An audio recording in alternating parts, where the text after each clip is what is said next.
when my feet grow heavy and my eyes go dim. Hearing fades to whispers, I know your love can heal all my sins. Thank you that you're with me. Beautiful words I hear within.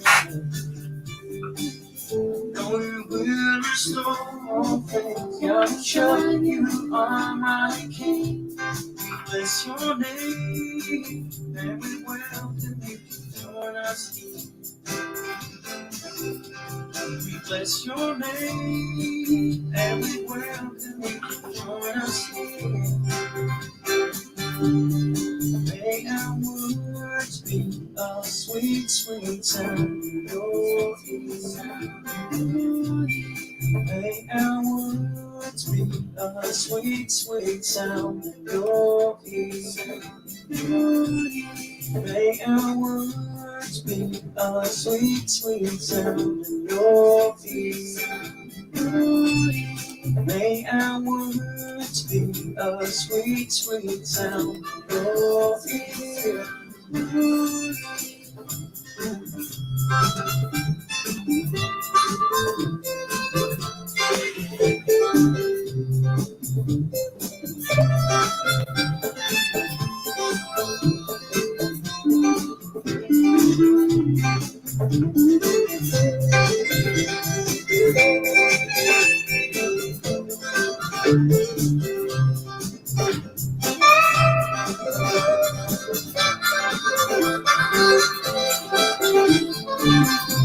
We bless your name, and we welcome you to join us here. We bless your name, and we welcome you to join us here. May our words be a sweet, sweet sound in your ears. May our words be a sweet, sweet sound in your ears. May our words be a sweet, sweet sound in your ears. May our words be a sweet, sweet sound in your ears.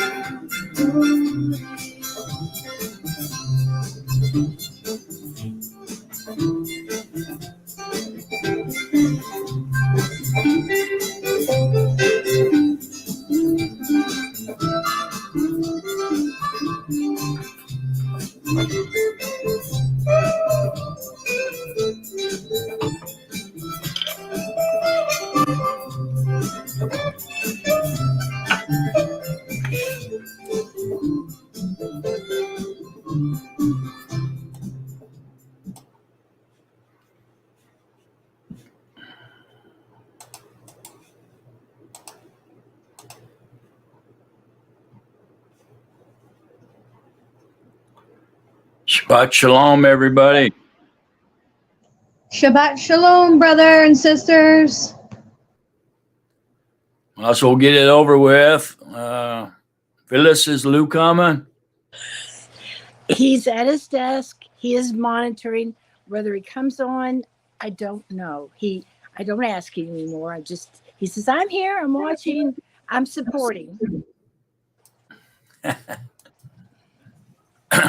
I think he doesn't want to be tied up for 4 hours. He has his own research.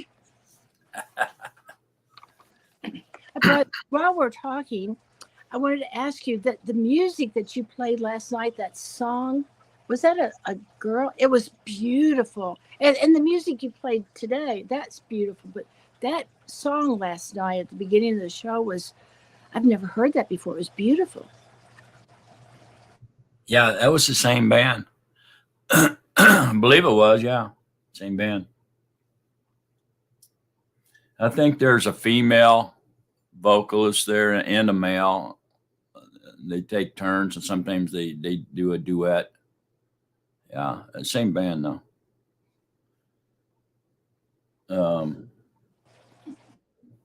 That I get those off Podomatic. It's free downloads on there. They got all kinds of songs. I'm not real sure where I found that one, though, that particular one.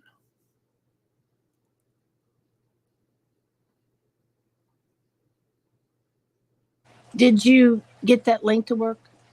I did.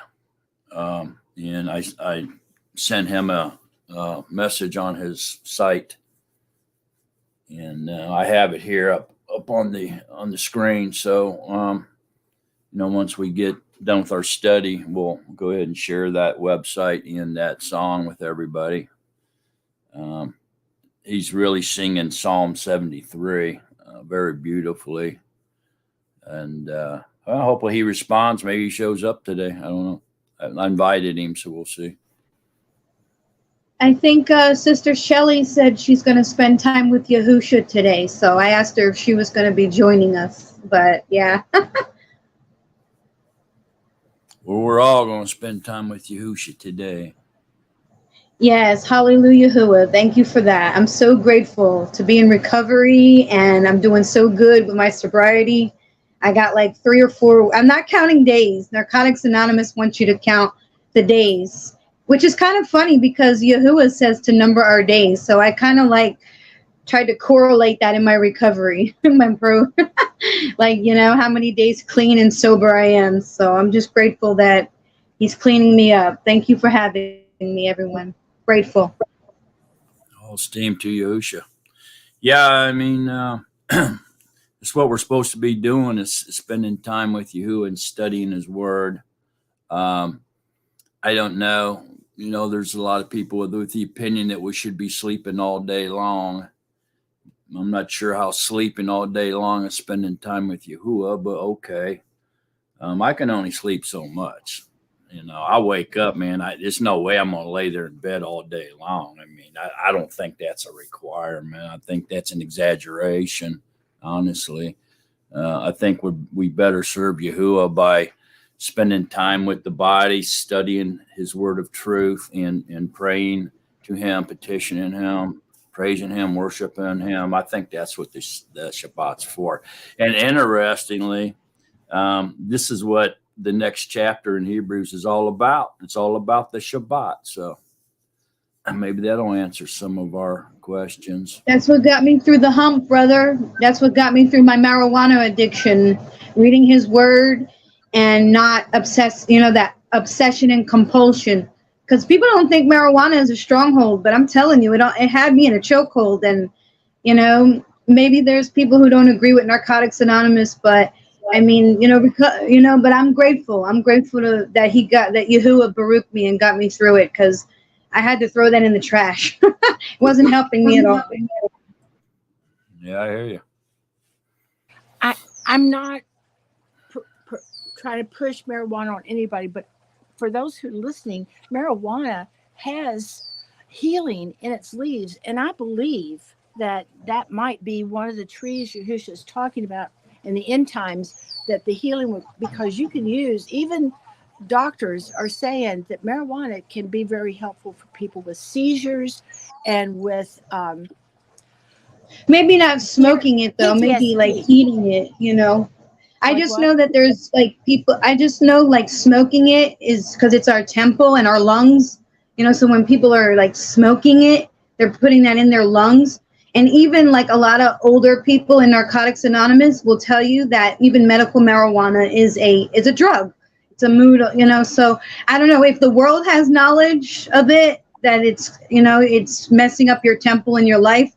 Sometimes even the worldly people have a little more common sense than us. I don't know. That's just my humble opinion. Like I said, I'm not trying to defend marijuana use, but I do want to tell you that the invasiveness of the marijuana into your body is not anything like the pharmaceuticals that are out there in the world today. Stay far away from those. But Yahusha actually put marijuana in the incense burners of the oil when they were to cleanse things with. My husband said he sees it as a natural growing plant that was put here for our uses, and we're both prescribed for PTSD.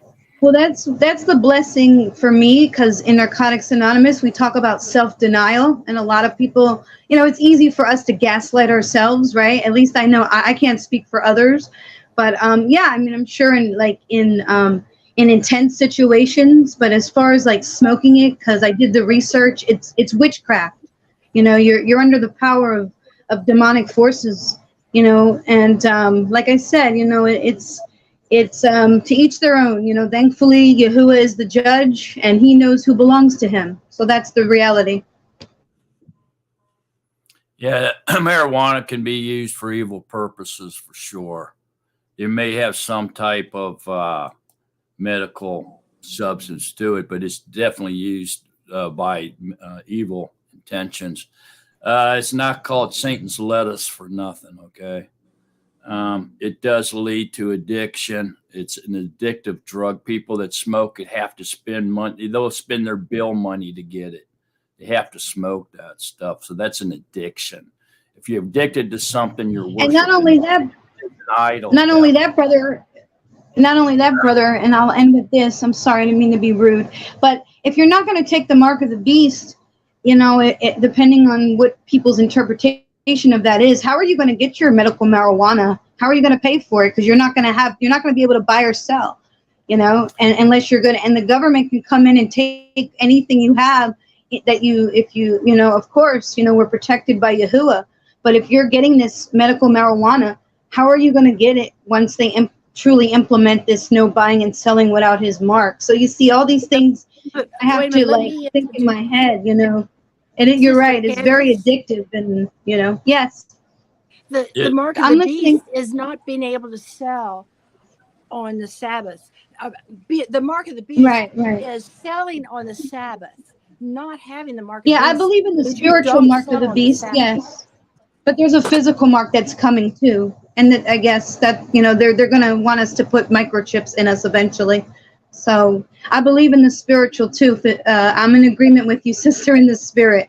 There's the spiritual mark, and then there's going to be the physical. That's just my humble opinion. But I think sister has her hand up, Tori. Let Toria go. She's been having her hand. Go ahead, Toria. Okay. Go ahead, So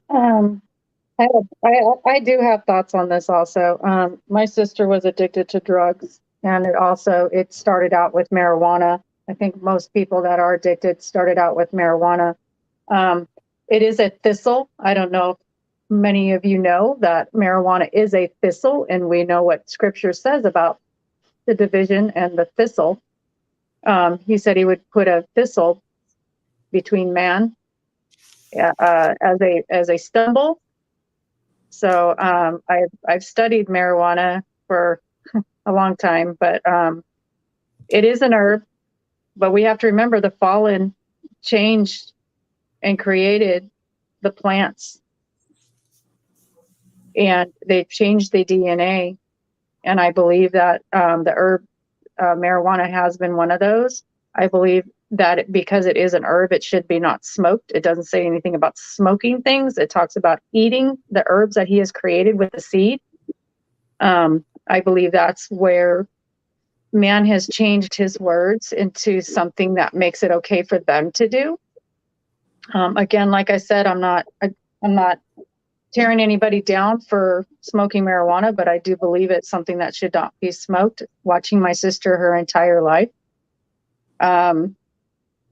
The government has made it legal for a reason.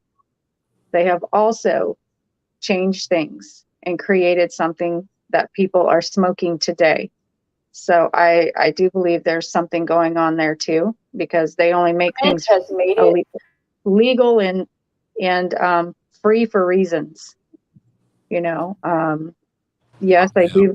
They use the excuse of glaucoma. They use the excuse of somebody who's in pain.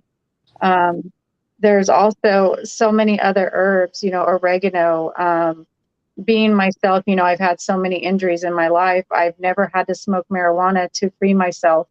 I put my feet on the earth. I take my shoes off and I allow the earth to heal me, because he created this earth for us. That's why he created every day He created the trees. He created this place and then placed man in it so we could survive. So it's living. We're living. I believe he created it for us to be healed by it. But to smoke something, I don't believe that was what his intentions, not even in the beginning, or he would have said so. That's Yeah, just I like what you said about the threstles in the beginning, which is a very great point, that it is a threstle. The other thing I want to go ahead and say here before we get into our study, I don't know how we got off on marijuana here, but I've done a great amount of research on marijuana as well as Toria has, and the marijuana that everybody claims was put into the anointing oil and burnt inside the temple was not female marijuana. So back in the 70s, we all used to know that a male plant won't get you high. It was called hemp. It was used to make ropes. The female plant, however, would make you high. It would alter your thoughts. So anything that alters your thoughts is taking control of you, and is something that we should avoid because we're commanded to stay sober and watch. So as I did this research on this, I found that the marijuana was used in the anointing oil in the temple was the male plant. It wasn't the female plant. They extracted the oil from the male plant, which has almost zero THC in it. So that's not true. The priests in the temple was not burning marijuana, filling up the temple with marijuana smoke, and getting high. Okay, that's coming from the devil. Okay, that's all I got to say about it. Research on yourself. My opinion, stay sober. Don't alter anything that alters your mind is bad. And like you said, they used the oils. They didn't crush it up, dry it out, burn it. Right. They didn't use it they didn't idle it and worship it like these people nowadays are doing. I mean, they sing songs to it, they praise it, they push it, they make money off of it. They're altering their brain. Well, they're using it to get into a different level of their consciousness, what we were not created to do. Right. And if you ever heard the song Sweet Leaf by Black Sabbath, it might clue you in that it is the devil's lettuce. And he uses it as a tool to lead people astray and to keep you away from Yahuwah, worshiping Yahuwah. Because you're focused on marijuana. They chase it, like a little carrot. They chase it. You have to have it. They run out, they run and find it somewhere. They'll, like I said, spend their bill money on it. So this is a conversation we could have all day long. So let's get off of that. Anybody that's hooked on marijuana needs to really pray hard about it. Be careful. It alters the brain. If you drink one beer, it doesn't alter your brain. But if you smoke one joint, it alters your brain. Even a half a joint of good stuff will alter your brain. So let's be realistic here. Okay, stop reaching for straws, trying to make excuses to smoke marijuana. You shouldn't do it, in my humble opinion. All right. Let's see now. We have some people still trickling in, but I think most people are here. Hey, Ted, glad you're here, brother. Ain't seen you in a while. About time you show back up. And speaking of showing back up, hey, my man AJ. Ain't seen you in a long time, brother. Nice to see your face again. Yeah, great, man. How is Sister Diane? I missed all of you. How is your sister? Can you hear me? Yeah, we can hear you. Can you hear me? Okay. Oh, I just wanted to say praise Yah, and I miss y'all too. I'm continually praying for all of you, even those that's in the StreamYard and those that are not on. Brother William and Phil, I'm really missed y'all. and Tad and Mom. Love you both. And some of the new sisters that I've been watching recently. Shalom and peace to you all. Glad you're here. I've been doing some other things, and I just wanted to get on today for a little while because I just miss you. I love you. And I wanted to express that to all of you. And Toria, missed you too, girl. Oh, it's just been a pleasure, just going over the things of y'all. Still in the fossilized customs, read loose, slow. After I had my stroke, I just take my time and read. But it's just awesome that Yah has called us out of the delusion, the religious delusion. And it's just been an awesome month all together, sharing with people as I've been traveling and going places. And no big stuff, just basic things. I mean, the basic things is awesome.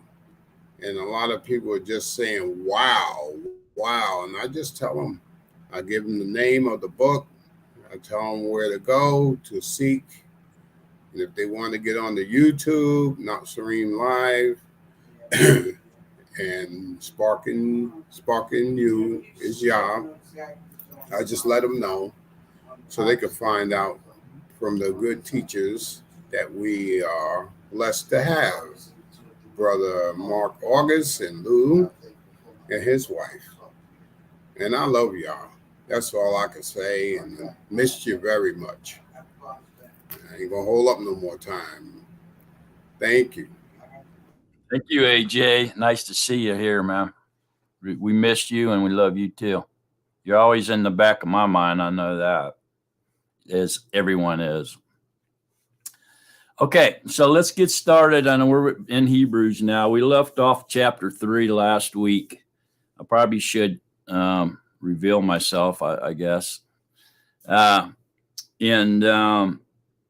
I think to catch up and just kind of get us back up to par where we left off, let's back up to 3:16, and because that leads into 4. Now, chapter 4 is all about the Shabbat. And so here we go. Just as a reminder, I'm going to back up to 3:16 and get us going here. For who, having heard, rebelled. Rebellion is as witchcraft. Rebellion is not a good thing. Okay, you can read that for yourself in 1 Samuel 15:23.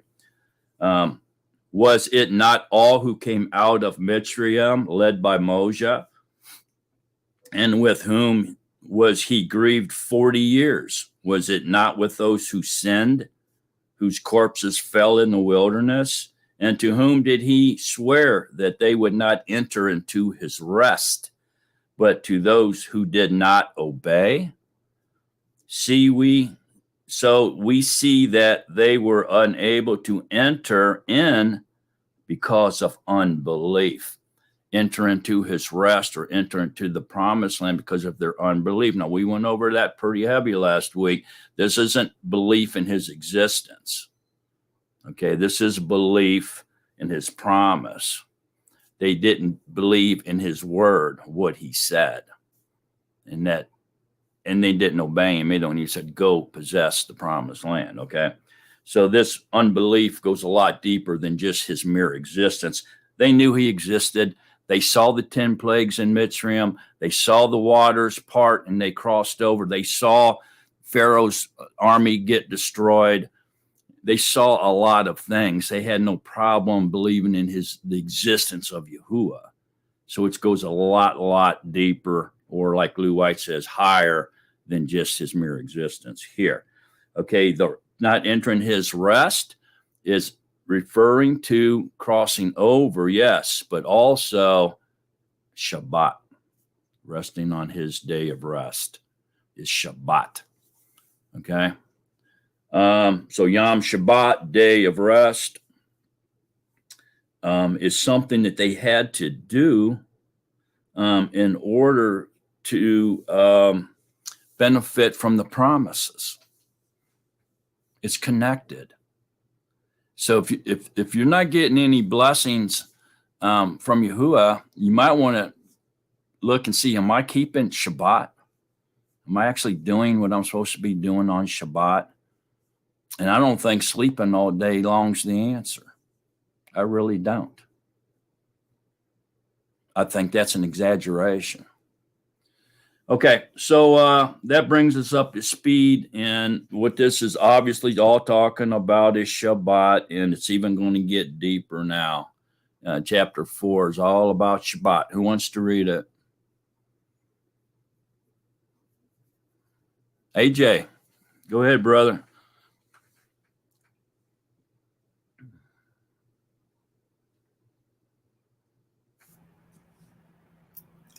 Therefore, since a promise remained of entering into his rest, let us fear lest any of you seems to have come short of it.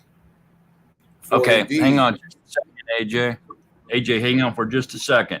Right off the get-go here, now we can see, since a promise remains, okay, a blessing, a promises remain of entering into his rest. See, so you have to enter into his rest to receive those promises or to get those blessings. It's attached. You see that? And let us fear, at least any of you seem to have come short of it.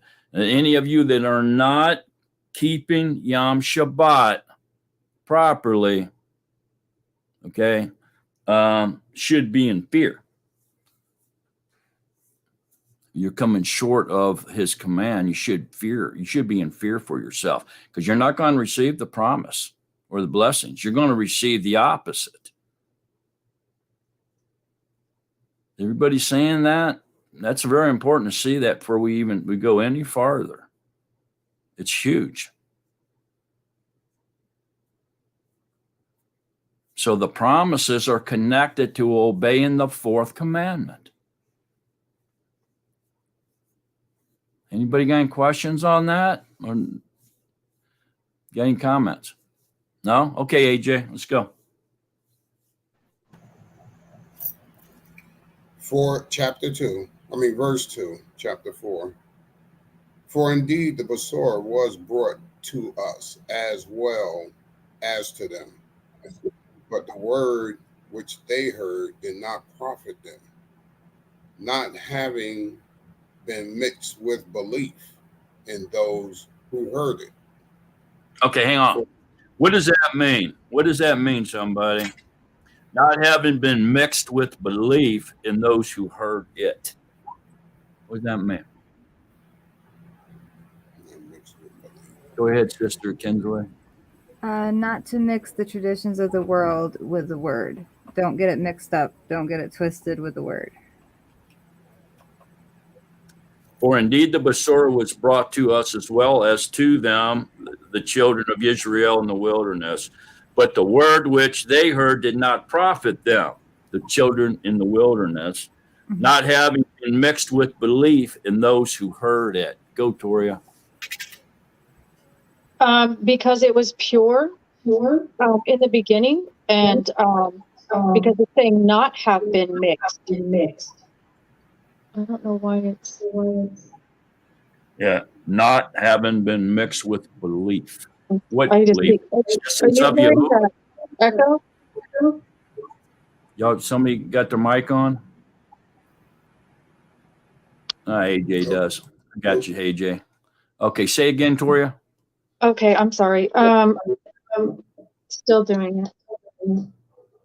Anyway, you sound good to me. Yeah, I keep hearing it echo.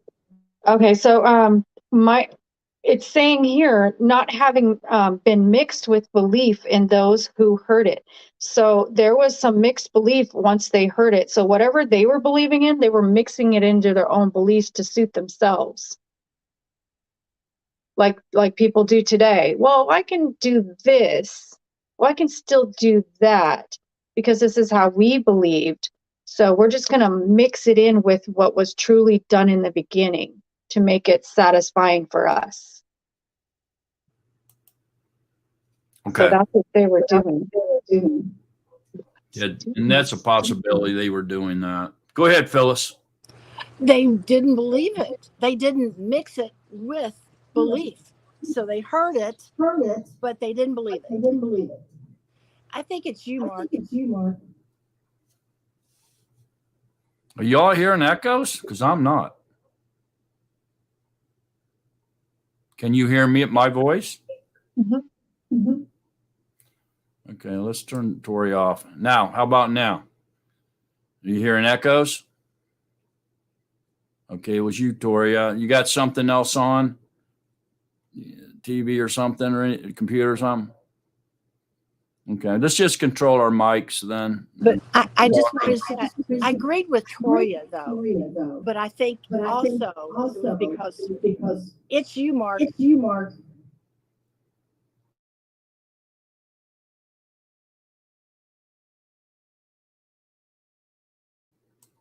Go ahead and talk. I'll turn my. Well, I think I said it. That's better. I just meant that what Toria said is correct, but I think also it also means they didn't mix their belief. They didn't believe it, basically, is what it's saying.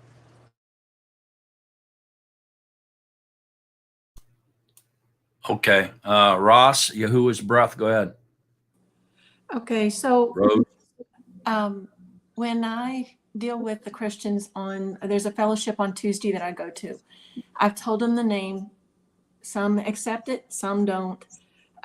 When they're fence straddlers, some of them, like the pastor is, he'll listen to it and he'll accept, like when I showed him the preface of the NIV, showing where they had the YHWH, and he understands it, and it strikes a light bulb, but then he still goes back and says JC, G, and L.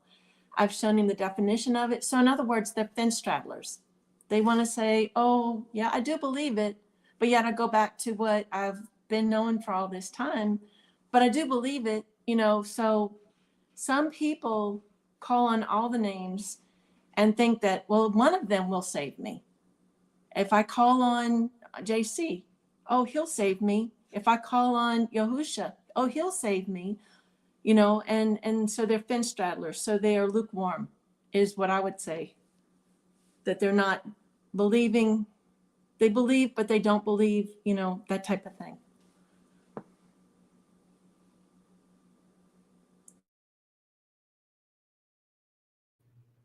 Go ahead, Tad.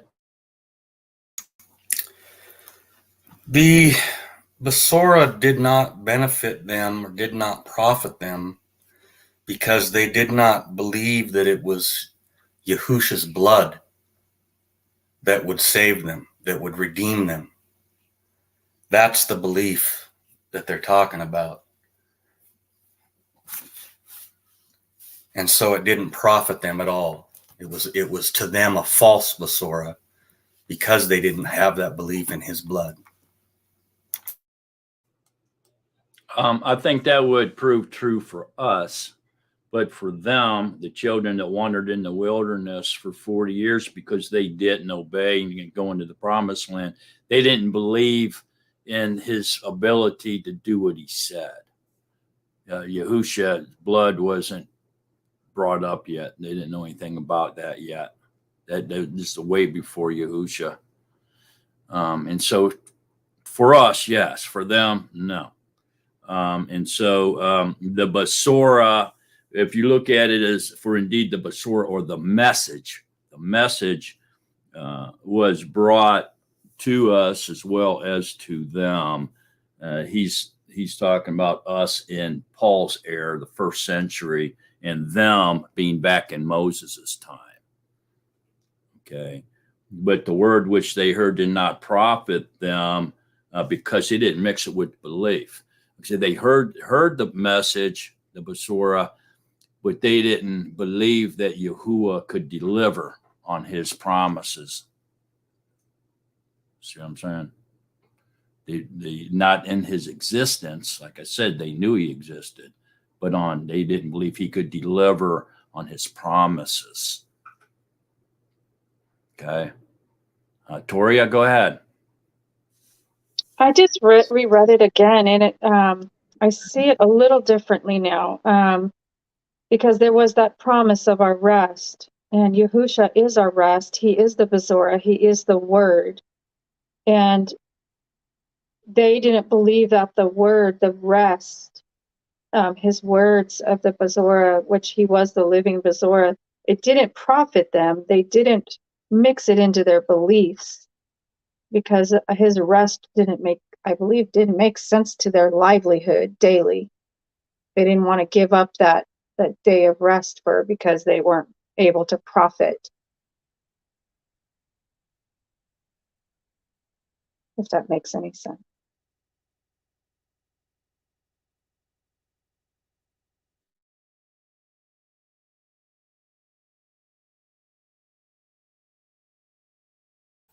Your mic, Brother Mark. Go ahead, Roz, Yahuwah's breath. Okay. The other thing that came to me is that they want to hold fast to that they don't have to obey the food laws and things like that. So they're still staying in the world. And I mean, that's what the people that are on Tuesdays believe. Because every time I bring up about that, it's like they get a frown on their face and they don't want to follow and know that the food laws are still valid. They say that, oh no, he died for us. Where is they say grace, but I know it's favor. Where's the grace in that? What did he actually die for us then for? You know, I've actually had them at more than one of the, when I was over at the homeless shelter, I had one of them get into an argument with me about it. And I said, it doesn't matter. I said, because what happened was he died for us. It stopped the sacrificing of the animals because the animals were not his blood. It was his blood that opened up everything for us. Nothing surpassed him. He was the only perfect sacrifice. So, but that's not what they believe in. You know, they don't believe that at all. So they like the bacon and the pork too much.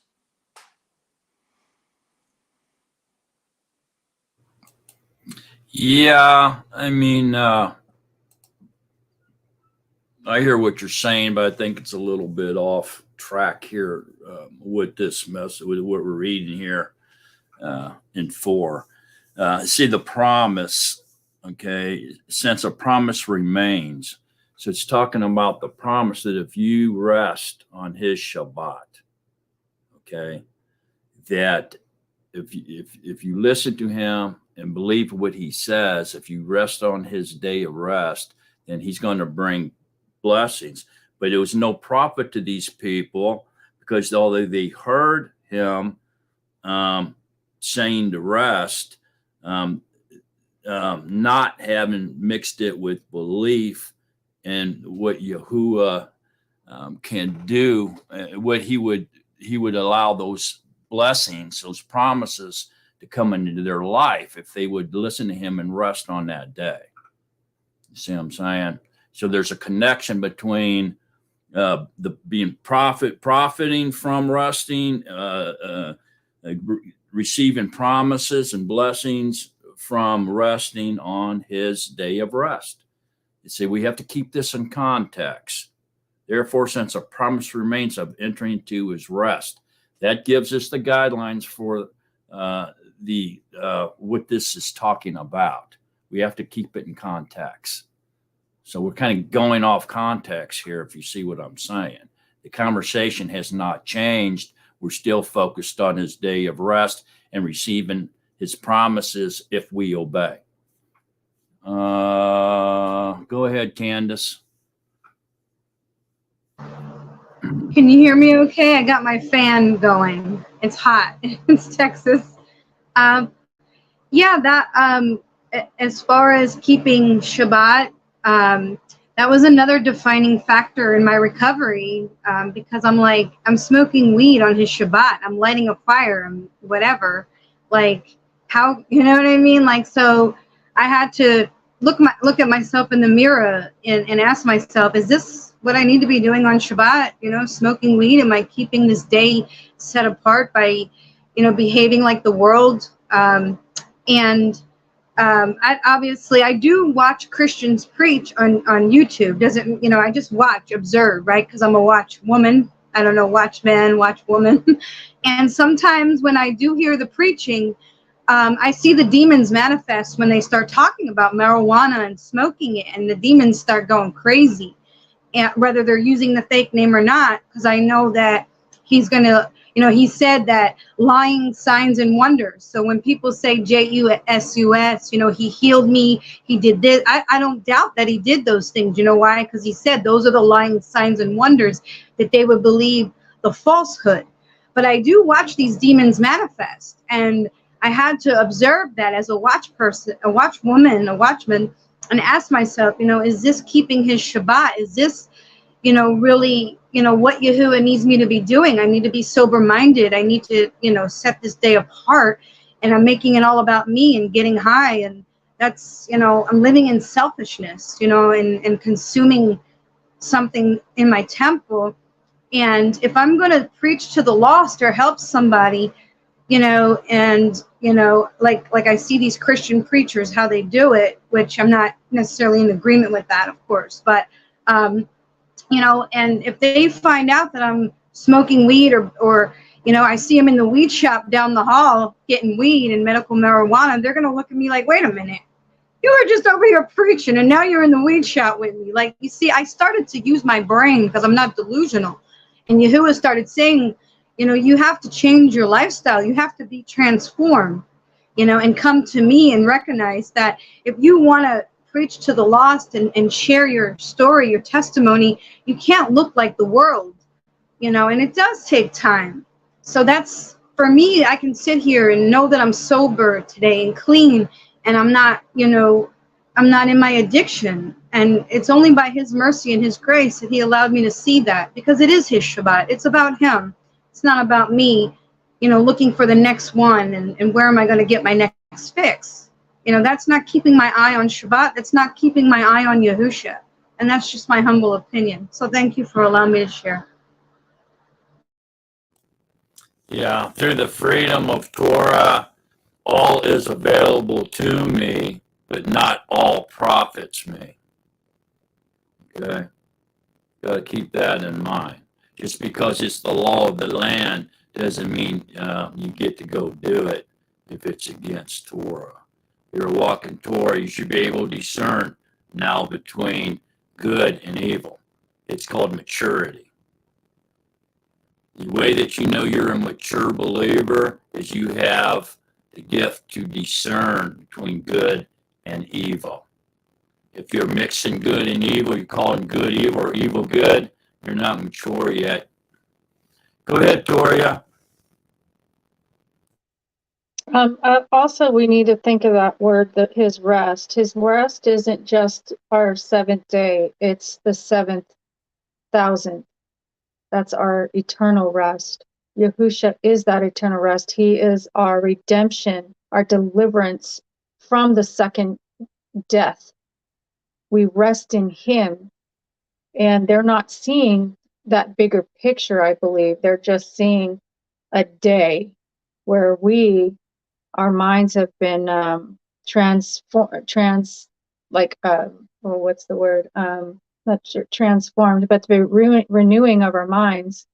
Like Candace said, we are renewed, and we have the belief and the understanding what that rest is. It's not just, we're in a practice 7 days. Seventh day is a practice for what is to come.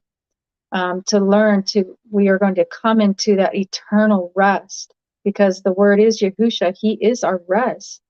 And that's just what, it's a practice till the end. And I think that's what the bigger picture, his rest, which they didn't see it.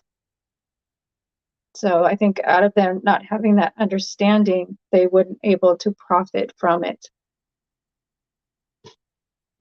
Yeah, they were definitely under training. constantly being trained. And they were rebellious, stiff-necked, hard-headed, whatever you want to say.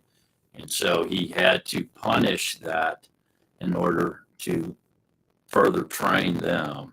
It's otherwise how would they know if they were doing what they were supposed to be doing? So yeah, they were under constant training, and it is a type or a foreshadow of the seventh day rest, or Shabbat is a type or foreshadow of the millennium reign. That's true. Go ahead, Phyllis. That's I was just going to say Toria's got a great point, and I wanted your opinion on that because it is a training for the seventh day rest, and also your voice is very bubbly.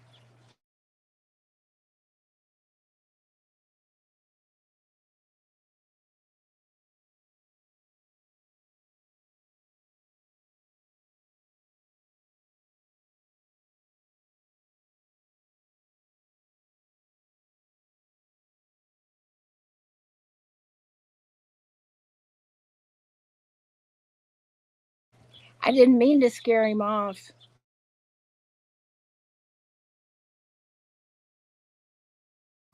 It might fix it going off and back on. Sister Phyllis, you didn't scare him. He's just adjusting his mic and stuff. I just like to say real short, when I first come into the knowledge of the truth, I was out there in the world like most of us. And I was smoking, doing things that was not pleasing to God.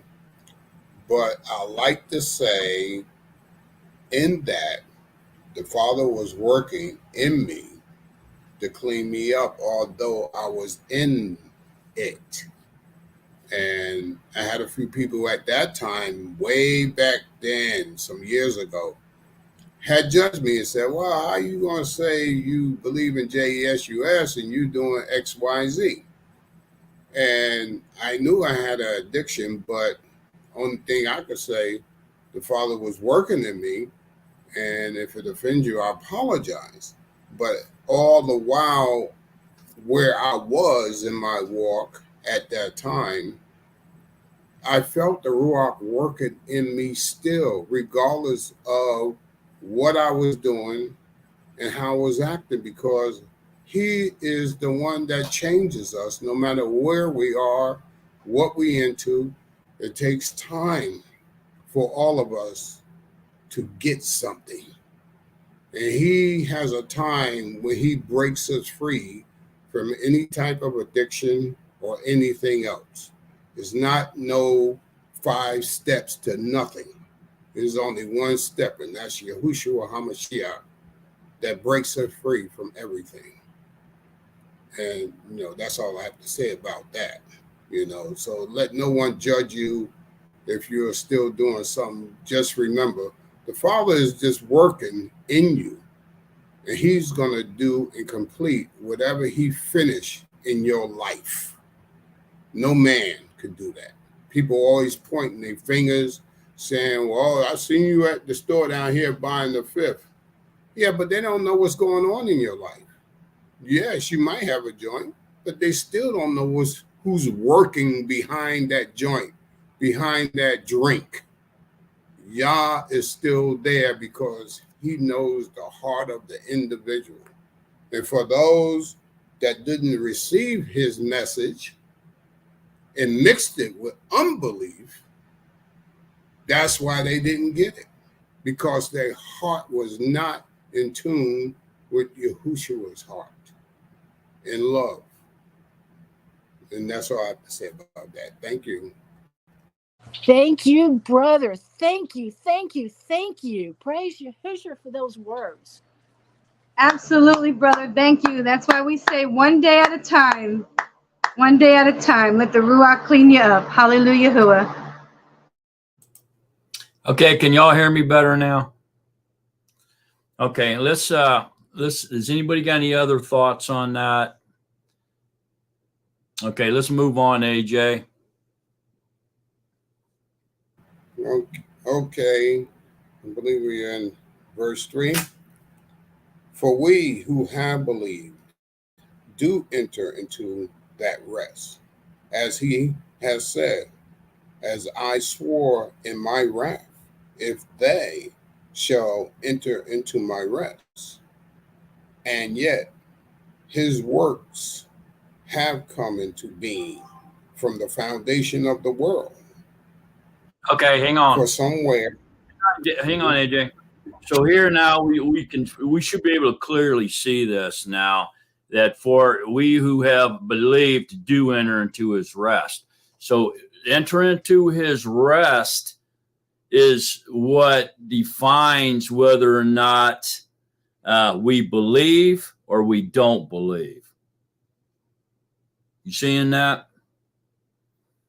If you're not entering into his rest, you're an unbeliever. If you enter into his rest, you are a believer, which means what?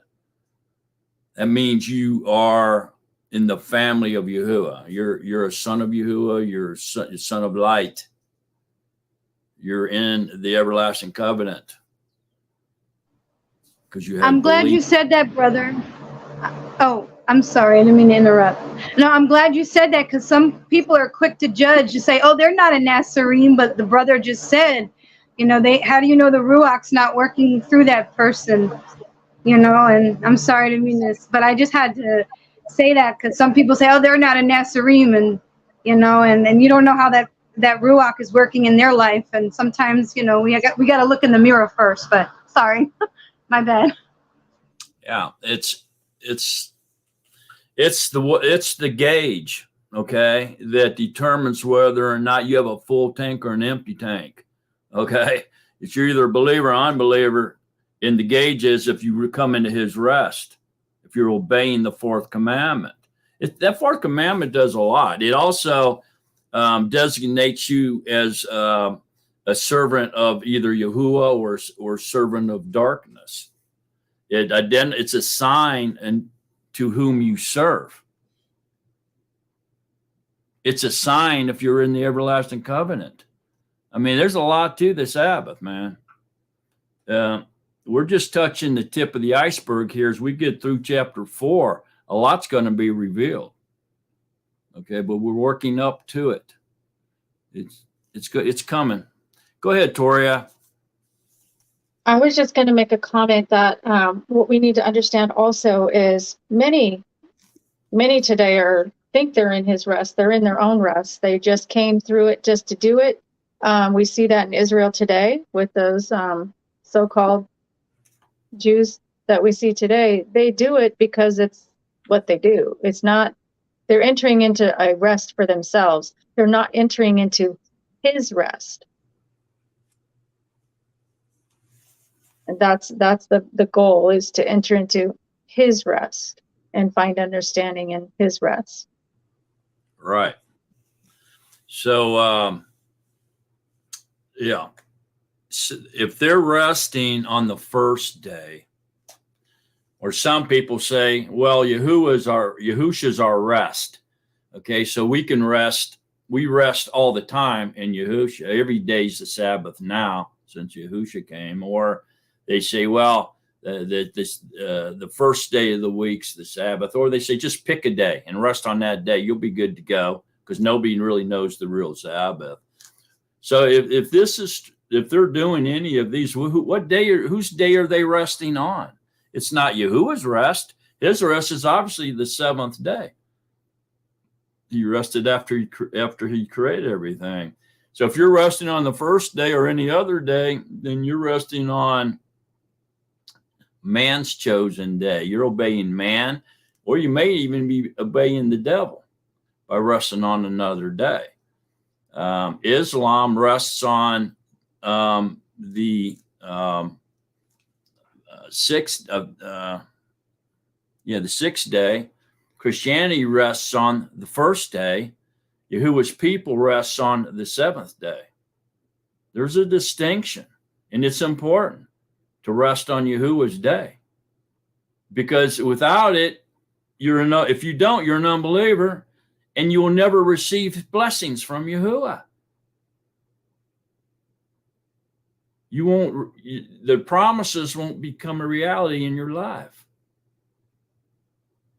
Lou here says Shabbat is the test in Exodus 16. And in order, here it's probably in verse 4 is probably what he's referring to. And Yahuwah said to Moses, see, I am raining bread from the Shemayim for you, which was the manna, and the people shall go out and gather a yam's portion every yam in order to try them, test them, without whether they walk in my Torah or not. See, whether they're a believer or not. And this is the point where these first few verses are making here, you guys. Go ahead, Tad. I was just going to comment on what Sister Tori was talking about, because I think she brought up a good point that even though there's people that are, let's say, in Jerusalem today or in Israel today, they're resting on that seventh day.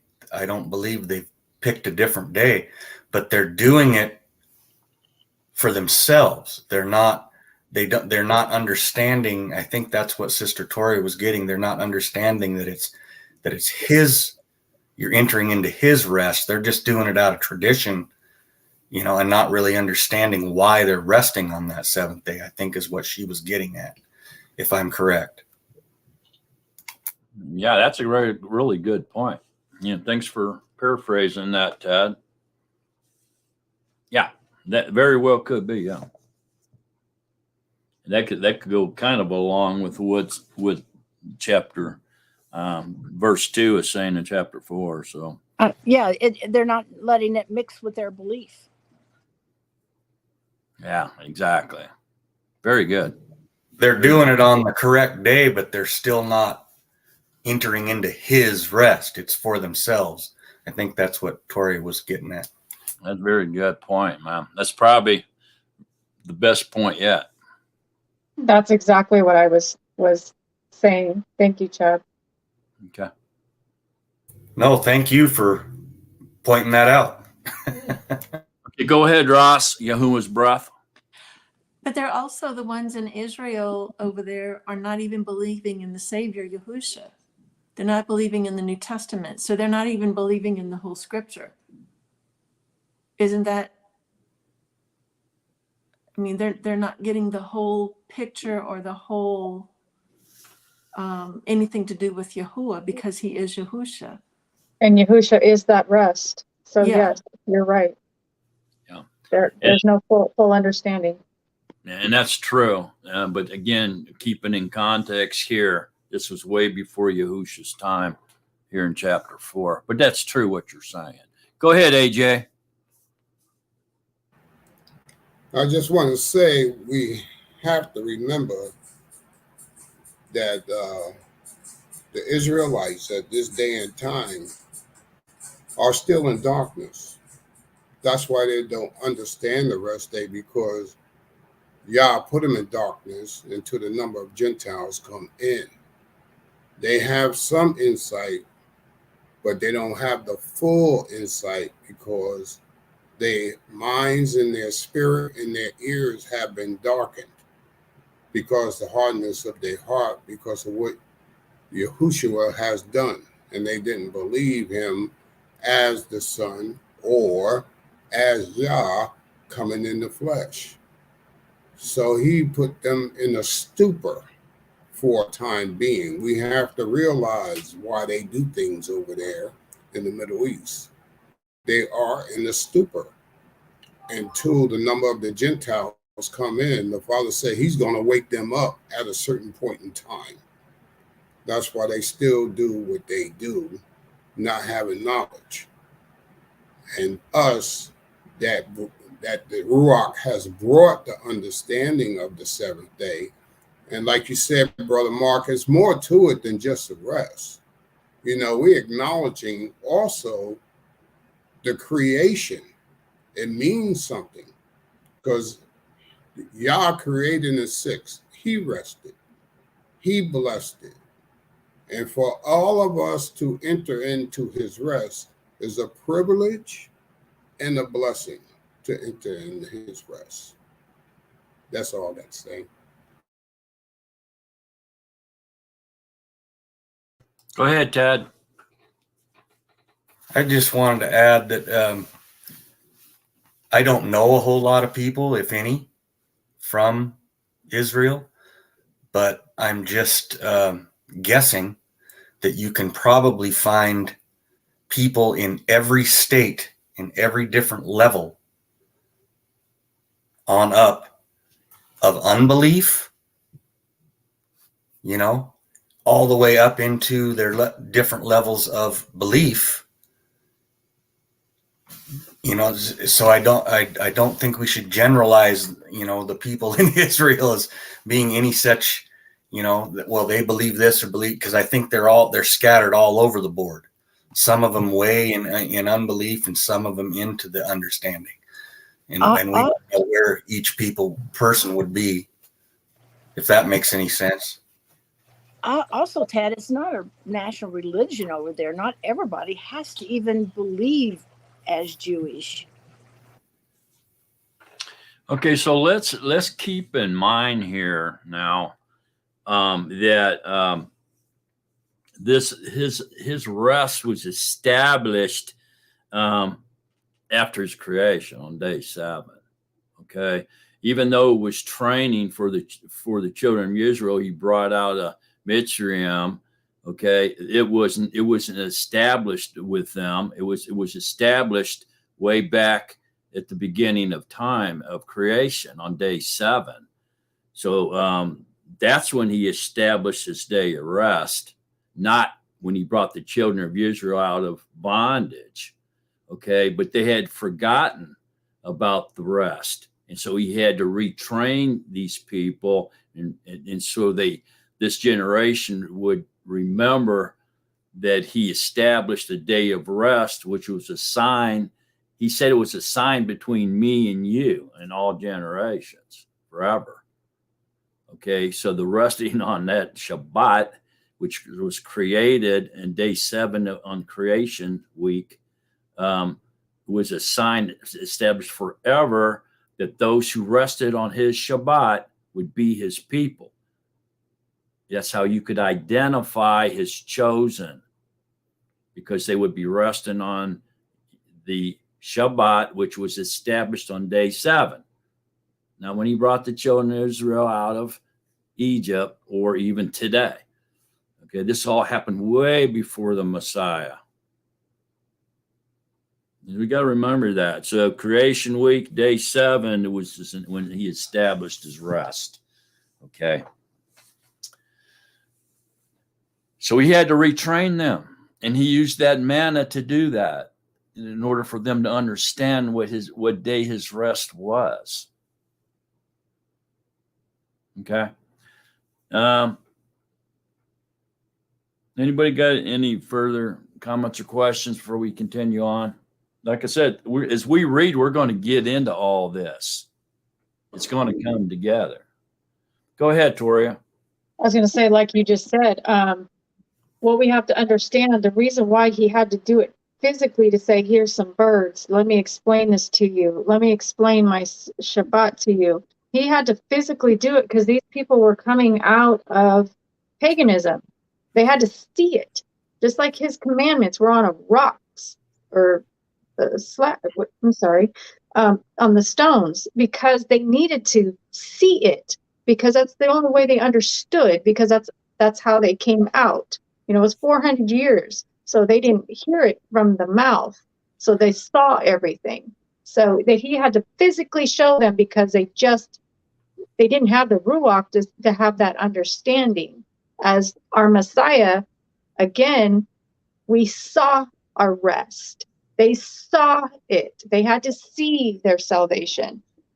Where once it was established, the Ruach became in us. So we didn't need to see it. We know he's in us. I believe that's why he says, the barakah, the blessing of those who believe that they believe is because it's within us. It's not something we have to physically see. So, just the explanation of why it had to be reintroduced, because in the beginning they knew, because it was by mouth. Got to remember, Noah, he saw Adam in his time. Things were brought forth through the mouth. They knew these things, and then it was taken away for so long. So they had to have it physical. They needed to see it. Where our Messiah became the Ruach. We didn't have to see it. We believe that we believe.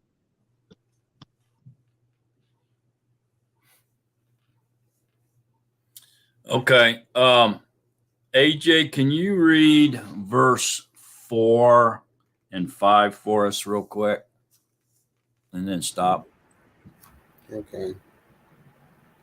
For somewhere he has said thus about the seventh Yom, and Yahuwah rested on the seventh Yom for all his work. And in this again, if they shall enter into my rest.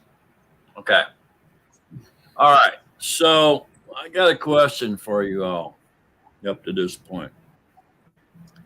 Did Yahuwah, was he tired?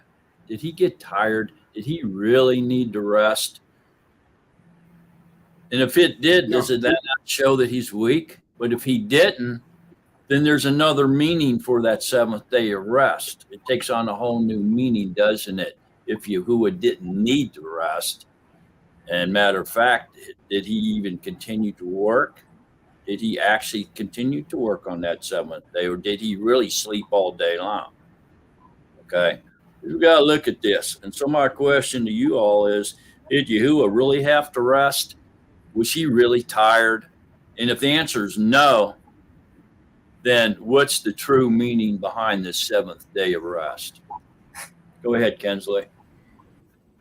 He made the seventh day of rest. He made that day specifically for man because he knew man would get tired. His creation would get tired from their work during the week. So he made that day specifically for us to rest on.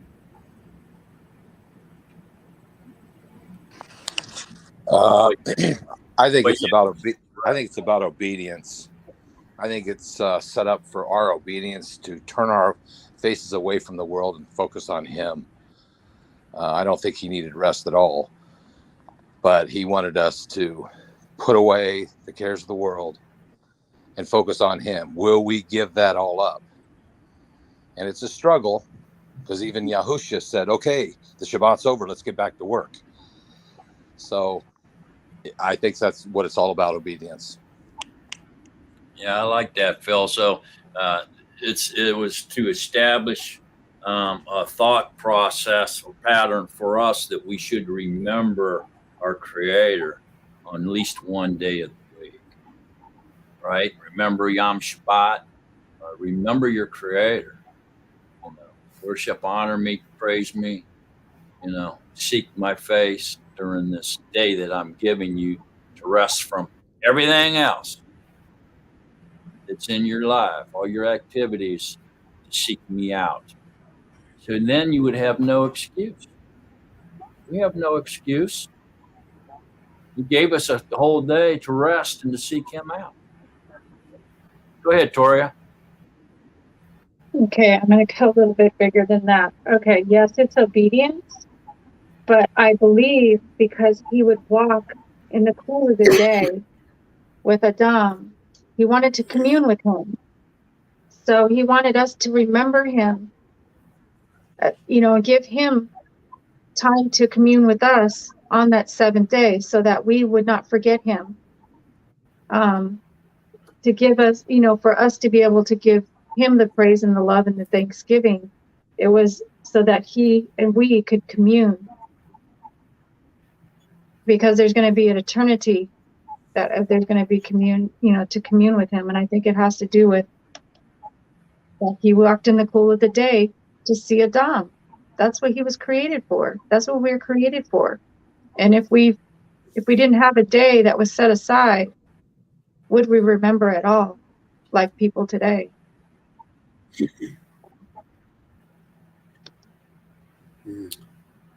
Okay, so we have a day given to us to obey. to be obedient and obey and have a relationship with Yahuwah, right? So we had this one day. And so the test is, will you give a sacrifice of your time, the commodity of time, which you can't take back, and sacrifice a whole day of your time to Yahuwah? It's a day of sacrifice and offering, is it not? Of your time, your most precious commodity to Yahuwah.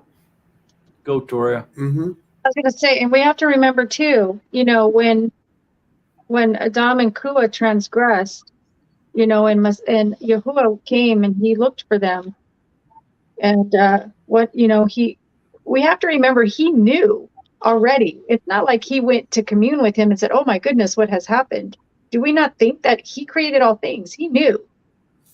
You know, we have to remember that he knew what already transpired. Even though we're reading like, "Oh my goodness, he went down to the cool of the day, and where is Adam? Why are you covered?" He knew. It's part of that test.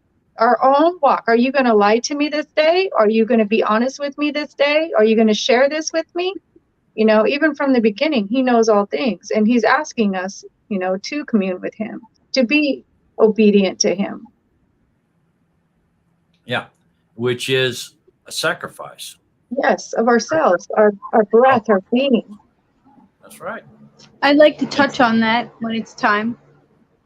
Okay, so if somebody's not obeying Shabbat and they're making a different choice to disobey Shabbat, then and they're not sacrificing or offering themselves and the praise from their lips to Yahuwah, they're going out and eating at a restaurant with their family. They're of unbelievers.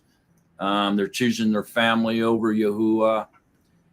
They're going to baseball games, going bowling, going to sporting events, going water skiing on a boat or whatever, and just totally ignoring him, not giving any sacrifice or offering to Yahuwah.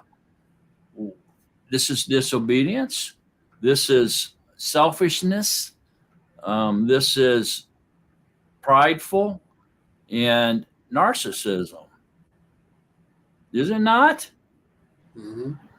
Oh, yes. Hallelujah. I've studied narcissism. You hit it right on the head, brother. Right on the head. Go ahead, Candace. Oh, no. I was just saying someone in the chat was, I think Brother Lou was talking I get a lot of remarks for my head covering. And when I hope you can hear me because of the fan. And, you know, I'm in agreement with you last night in the Ruach. You know, yes, you know, I can read any translation because I have the Ruach HaKodesh, but I prefer the you know, the ones that are obviously more in line with truth, in Hebrew truth, you know, Natsarim truth. But I do read the book of Enoch, and it does talk about the watchers and the fallen angels, how they lusted on the women. And for me, you know, being a former prostitute, my modesty is my own convictions. And it's a form of obedience because scripture tells me as a woman to cover my hair when I pray. So if I'm in the middle of, if someone says, "Hey, sister, can you pray for me?" You know, my hair is already covered, and it also has to do with lust. I've studied lust. So that's my obedience to the Ruach HaKodesh, and let Yahuwah be true and every man a liar, you know, and that's the beauty of my testimony. You know, I want to obey, you know, Yahuwah, and in my convictions, you know, I wear a head covering because, you know, when I'm praying, you know, I can't always just grab a headscarf and pray, or a head covering rather. You know, so I'm always in a position where I want to be ready to pray. I want to be obedient, pray without ceasing. You know, so to, you know, and you know, I've gotten some people question that and say it's not in Jewish law. One Christian man told me that's not, you know, and there's always that strife and everything. But women today like to worship their hair. They braid their hair. We're not supposed to do that. They braid their hair, they worship their hair, they dye their hair. There's a huge industry when it comes to female and their hair and lust. So if anybody was wanted to, know more about Sister Candace and why I cover my head, I hope that answered your question in the chat. And again, it's just obedience. I want to obey my Father. And I don't want men lusting on me. I've dealt with that demon for many years, the demon of lust and pride and narcissism. Sometimes women are narcissistic about their hair, right? They flow it around and they're very narcissistic about it. Yeah, so you're right on point, brother. I hope I articulated my point. So shalom, shalom. Thank you. Anybody else? Oh, go ahead, Roz, Yahuwah's breath. He set that day apart so we could celebrate with him and give him praise and show our love for him. He gives us everything. What else can we give except for our love, our praise, and celebrating with him, and doing what he wants us to do and listening to him. So that's all I had to say. Yeah, I agree with you. It's an offering of our time, which is a precious commodity, right? It's the only thing you can't ever recover. You can lose everything you got 10 times over and always get it back, but you ain't never going to get time back. Go ahead, Phyllis. I think the resting on the Sabbath is everything everybody said. Everybody was speaking through the rock. I believe it. Also, it, like Sister Roz, I think, was talking about, it also points to creation. Creation was completed. And then I think it's going to be ended in another 7. I think it's pointing to that also. I agree with you. Go ahead, Toria. Not only that, when you think he created for those 6 days, the amazement of what he's created for man to be placed into that garden. So he had to make it just right. So I believe that 7th day wasn't just the rest. He sat back and got to look at man in his creation and sat back and wow. Let's sit back and take a day and let's look at what my creations, look at man walking in the garden. Look at man. I mean, wow, how powerful to sit back and see man walking in his creations. It's just so big.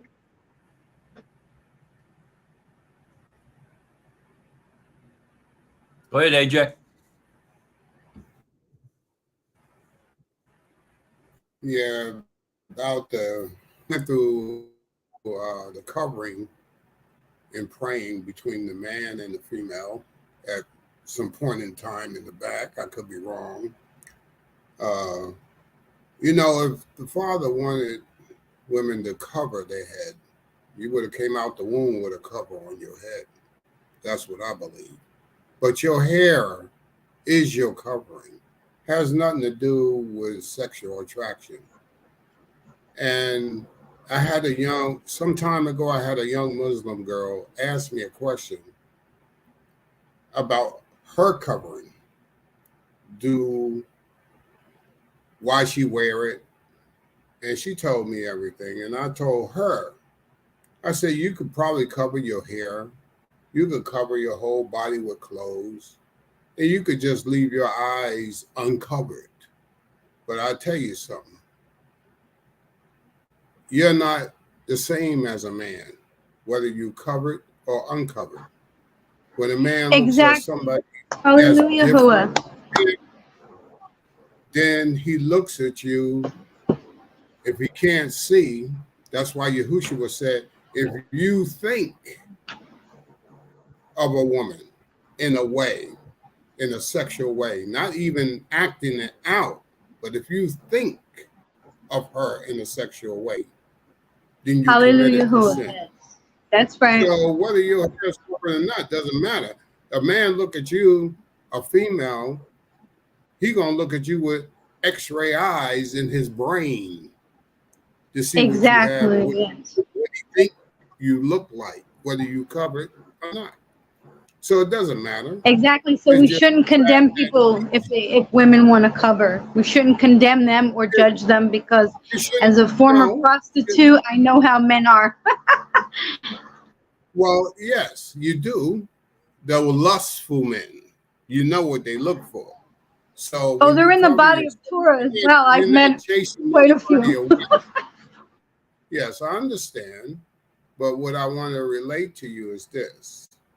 Whether you covered your hair or not, if a man has lust in his eyes, it does It's not for matter. praying, brother. Yeah, it says a It's, woman's supposed to cover her hair when she's prophesying or praying. So that is, when you're prophesying as a woman, that's why, That I say, Sister yeah, Candace, when you're I, prophesying. Sister Candace, let me interrupt you since you like to interrupt others. It was only Paul, and it was only a tradition at I that don't think time. I like And to interrupt others, but I'm working on that. Thank you, Sister Phyllis. it was Paul. It was a tradition at the time, and he even said with his own mouth, there is no other tradition, and you cannot find that in Torah I'm not doing this anywhere. based off of tradition, though, and I don't braid my hair. It also says we're not supposed to braid our hair, and women braid their hair. The Israelites were told that, not to be like the other nations. So, I mean, like I said, everybody has their own convictions. So, it's my conviction. I know how men are, and I know that, I also read the book of Enoch, which I know might be condemned in this group. I don't know. But I also read the book of Enoch, and it talks about the fallen angels. And like I said, yeah, that's all. But no, I don't like to interrupt people. But, we shouldn't judge and condemn if someone has a conviction. I'm not doing this based off tradition. And I obey Yahuwah rather than man. Thank you, sister. Appreciate the comment.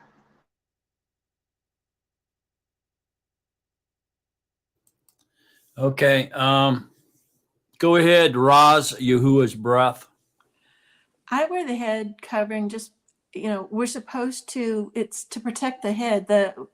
We're not supposed to mix any fabrics. Like the strongest fabric that'll protect you is the linen. And it's not supposed to be linen and cotton or linen and wool. It's just supposed to be pure linen. And then cotton, and it's also got the wool that you can wear as far as clothing. We're not supposed to wear polyester. We're not supposed to wear any mixed fabrics of any kind. So, but I have been wearing, I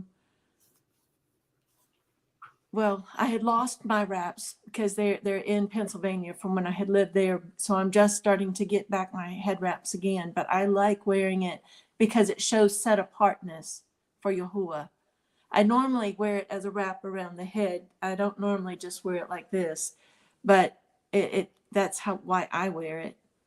And, it's nothing, it doesn't go against anybody else, but that's when I pray. It also is when I have my head wrap on. Yeah, you guys, we've had this study before. You can go refresh your memories in 1 Corinthians chapter 11 if you need to. Let's kind of stay on subject here. We're getting off on a tangent. But Candace is correct. Every woman praying or prophesying with her head uncovered brings shame to her head. For there is one the same as if her head were shaven. Okay, so the woman's long hair can be her covering. Also, if she's married, her husband can be her covering. But this, I think, is speaking of in the assembly in public, not so much private, but men were the leaders and are the leaders. And it's a shame for a man to have long hair down in 14. It's disrespectful to himself because his covering is Yahusha, not his hair. But his wife, the Asha, needs a covering if she prays and prophesies. Can a woman prophesy? You better believe it. In the last days, your sons and daughters will prophesy. So long hair, if you cut your hair short, then you probably should have a covering like Rashi, whose breath has there on her head, or Candace, if you've cut your hair, short. Otherwise, I would remain silent and not do any public praying or prophesying publicly. All right. And so I don't want to say a whole lot about this. We studied this. It's in 1 Corinthians chapter 11. If you want to learn more about it, go there. Toria? I just wanted to say, because I've been in this journey of since the late 80s. And the hair covering, yes, I used to cover my hair. And after we've done this study, like he said before, but I have also done this study years ago, and knowing that the head covering was our husband. It had nothing to do with your hair. Like he said, a woman who's going out to prophesy without her head covering, you can't go out without your husband. You cannot go out upon yourself. It's not about yourself. It's about your covering, your husband, who goes and speaks before his family, before him. He does it before us. He is our covering, as Messiah is the man's covering. So I understand, Candace, the convictions, because I have it not in my hair anymore, but in my tattoos. I cover. I go out, I cover. It doesn't matter how hot it is, I'm covered. I'm at work, I'm covered, because it's my own conviction. And I get that. I see why you do it. Your journey has put you in the place that you feel. It's your protection. It's your covering. I completely understand that. We also must remember in the time of Messiah, where they were in the lands, it was very hot. Everybody covered. Everybody had tunics or covering to stay cool. It was a clothing, it was an attire, but I think it was become a tradition of men that has changed the words of the Father to understand the covering. The braiding of the hair, that was set forth because they were doing those things for their deities, for their other gods. They were doing those things as a representation. It wasn't that they were just braiding their hair to keep it back. And we also must remember who wiped the feet of Messiah with their hair. So I don't believe her head was covered because her covering was there, her husband. Her hair, she used her hair in the presence of the Messiah. So we must understand the difference. I understand why you do it, Candace, because I've been there too, and I do it with my tattoos. But I think we just we've done this study like he said, but there's definitely understanding in all things. Some people don't believe we should be wearing earrings and jewelry. But yet Scripture speaks of piercing the ear, of obedience. There are things, we just don't understand. Prayers, I've been told, when you cover yourself and you pray within, even writing down Scripture and within your covering, and you burn it, those prayers stay with you, in between you and the Father. There's a lot of traditions and a lot of things, but we have to go back to what Scripture actually says and try to separate ourselves from man's traditions. No, thank you, sister, because I was talking with another sister about women and shaving. If you listen to the commercial with Jennifer Lopez, it says, about even the shaving commercials. I was talking to a sister. I don't shave personally, and actually it's scientifically healthier, because I'm not looking for man and his beauty standards anymore. I look to, so yeah, I had a conversation with another sister about shaving, and they were kind of condemning her and stuff. And I told her, no, man has perverted things. And a lot of the times the shaving is because they want you to look like a prepubescent child, a little girl. This perversion is very deep. And if anyone can do a quick Google search on the commercial for the razor Venus, it's got J-Lo. It says, I'm your Venus, I'm your fire, I'm your desire. And who worships the god Venus? It's a Greek god. So that's what you're right. Absolutely. These convictions are on a very deep spiritual level. I don't shave. And I'm married to Yahushua HaMashiach. Even if I had a physical husband, I'm married to Yahusha. He might want me to shave and all of that, but for me, you know, I mean, anyway, that's getting a little too personal. But at the end of the day, I don't want to look like a prepubescent child. I'm a woman, and that's how Yahuwah created me. And I know there's also health benefits. People wonder why am I sick? Why am I sick? Because a lot of times women are getting breast cancer. They shave their armpit to look sexy, or because it's, you know, Babylon has programmed you that way. And then you put a deodorant under your arm. Now I do wear deodorant, but it's non-aluminum. I make sure I try to buy non-aluminum. And then men are getting breast cancer as well. So yes, you know, Yahusha has different ways and different, you know, people in the body where we can be educated on these health issues. Because a lot of people are sick and they're wondering, why am I sick? Why am I not healing? And a lot of it's because of the behavior and the training that Babylon has given us as men and women. So even with the hair dye, right? The hair dyeing and things like that, you know, the chemicals in the hair dye to look attractive and sexy. And, you know, like, so I appreciate that, sister. And I've had these conversations with other sisters as well. Nothing new under the sun. Right. Well, there's hair on our body for a reason. Yeah, let's get back on topic here, you guys. Look, the conclusion of that study was this: the children are covered by the parents, the wife is covered by the husband, and the entire family is covered by Yahusha. Okay, and let's change course now and get back on topic. Go ahead, AJ, and pick up where you left off there at verse 6, please. Okay. Since then, it remains for some to enter into it. And those who formerly received the Besorah did not enter in because of disobedience. He again defines a certain Yom today, saying, therefore, Daud said much later, as it has been said, today, if you hear his voice, do not harden your hearts.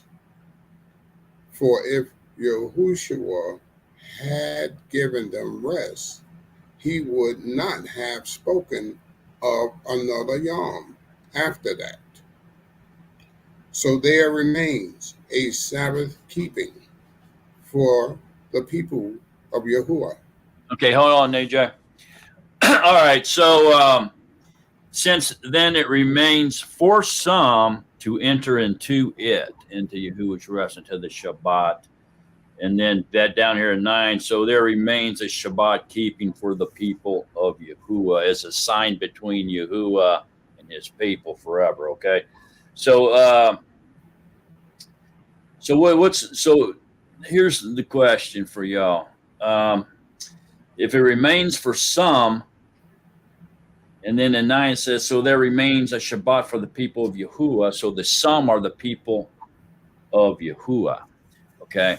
And so, what's the differential between a believer and an unbeliever? Go, Raj, Yahuwah's breath. Being set apart, being Kadash with Yahuwah, being, we're showing the world that we're with Yahuwah by separating ourselves. And, with everything, we separate ourselves just from the world, and we're not in the world anymore. So that's how I see Sabbath. That's correct. But let's stay in context. Go, Toria. By being in his rest. By being in his rest. And again, did he rest? Did he get tired? And so to be in his rest is a what? It's a pause, salah.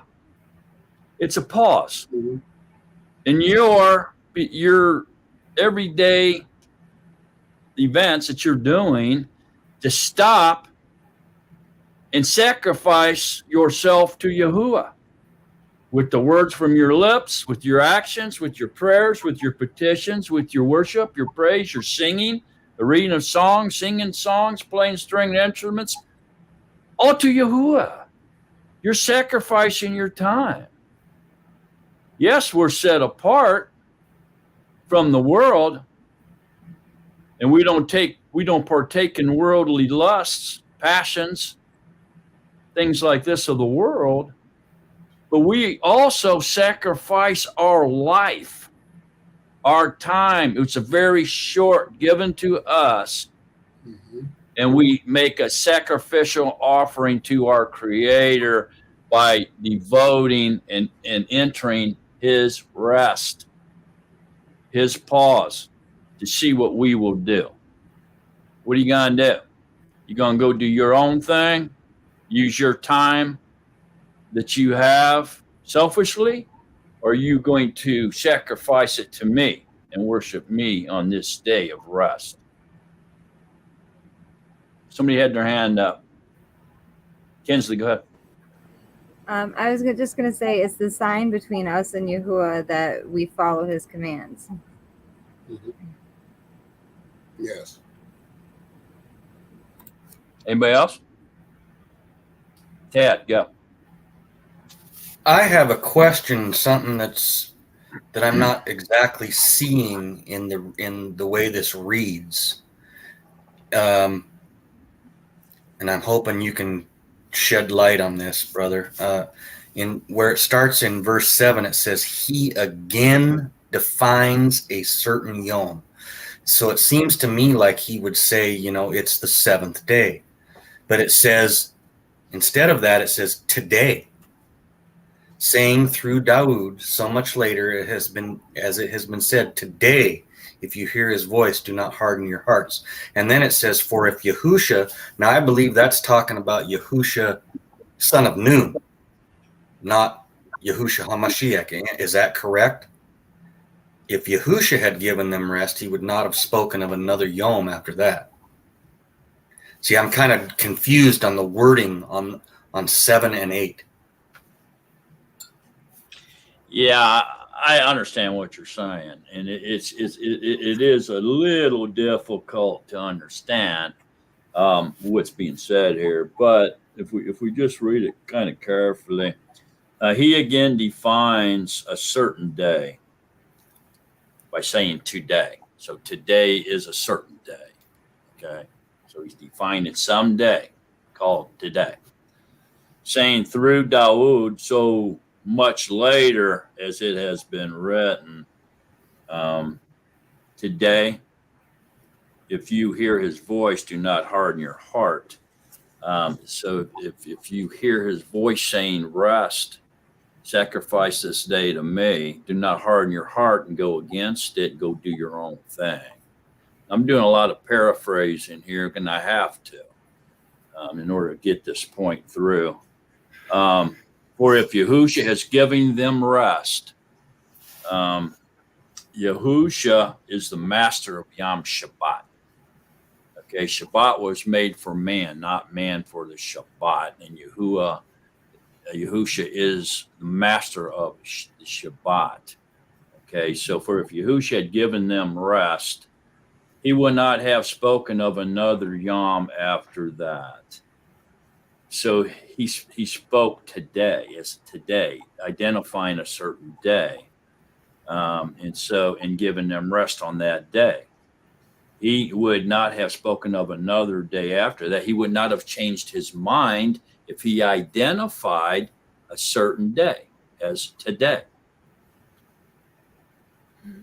Okay, and so he would not have spoken of another Yom after that. He identified today as the day of rest. Okay. So the first day of the week, for example, was giving as a day of rest to the disobedient to go out and do whatever they want. They can buy and sell. They can do whatever they want on their day of rest. So that's the day of rest for the disobedient, the unbelievers. They changed today. He identified today as the day you rest. He didn't identify any other day. So there remains a Shabbat keeping for the people of Yahuwah. It's today. Like right now. This day is the day. Go ahead, Todd. So apparently when he was saying that, and this is just an assumption, it was a Shabbat when he was saying today. Was it actually on a Shabbat that he was saying, hey, today's that day? That's my understanding. Gotcha. My humble opinion, yes. Go, Toria. Okay. Also, that day, he was speaking to them. This day, I am telling you. And if you choose not to listen this day, then you've been told. You've made your choice. Yeah. I agree with you. Anybody else on that? Got any other opinion of it? Let's see if Blue White's got anything he's saying over here about it. Believer is one who obeys Yahusha, and that obedience evidence of that belief. He's not really commenting on that. But anyway, yeah, that's my opinion of that. Anybody else? Go ahead, Phyllis. I don't want to take you all the way back. I had a question previously, but we kept talking about outside things. Would you mind if I take us back a little bit? Yeah, go ahead. Because twice he said, as I swore in my wrath, if they shall enter into my rest, ... Then up here, he says, and in this again, if they shall enter into my rest, ... My first question is, why did he say it in wrath? And what if they did? The wrath, was that like a threat? If they enter my, I'd be doggone if I let them enter in my wrath. Or was it, if they should ever enter my wrath, I would accept them? I'm not sure how it says it. And then back here in verse 5, if they shall enter into my rest, almost like, that sounds almost like a plead. Could you talk about that a little bit, please? Yes, he established his day of rest in creation week, way back in the beginning. And in his wrath, he offered them blessings and cursings. If they would obey, there would be blessings. If they would disobey, there would be curses. So they could choose between blessings and cursings or death and life. He said, choose life by obeying me, basically. And so in his wrath, he attached curses to their disobedience. But if they would obey, then they would be blessed like a tree planted along a river. You would continuously drink water and be satisfied, living waters. If only you would rest. If only you would obey my fourth commandment. I'll bless you beyond your wildest imagination, more than you can even ask. But in my wrath, in his wrath, he said, if you don't, I'm going to do the opposite. I'm going to curse you. And that was in his wrath. In his love, he said, if you will enter this rest, I'm going to bless you exceedingly. See what I'm saying? Thank and you. so That's thank you very much. I appreciate that. if they shall enter into my rest, they shall be blessed, is what he's saying here in 5. It's all about the Sabbath, obeying the Sabbath, man. Ted, I'm not sure who had their hand up first. Sister Toria had her hand up first. Okay, go ahead, Toria. I was just going to say, and in that wrath, he's asking, return to the ancient path. Come out of that wrath. In 5, yes. Tori, in verse 5, and in this again, if they shall enter into my rest. So yeah, he's given them a second chance. And in other words, they can repent and return back to obeying and enter into his rest, and he'll bless them. He'll give them the blessings instead of the curses. So yeah, he's given them. You can always go back and do it. It's not like once you're not entering his rest doesn't mean that he's not going to give you another shot at obeying that. Right, because like us, we never did Shabbat. So for us, we are returning to the ancient path. Saying returning, it's not that we ever did it or returning, but we are going to the ancient path to be on the correct path. Yeah, great point. Yeah, so that's verse 5 there, Phyllis, what she's saying. That's a really good explanation of verse 5.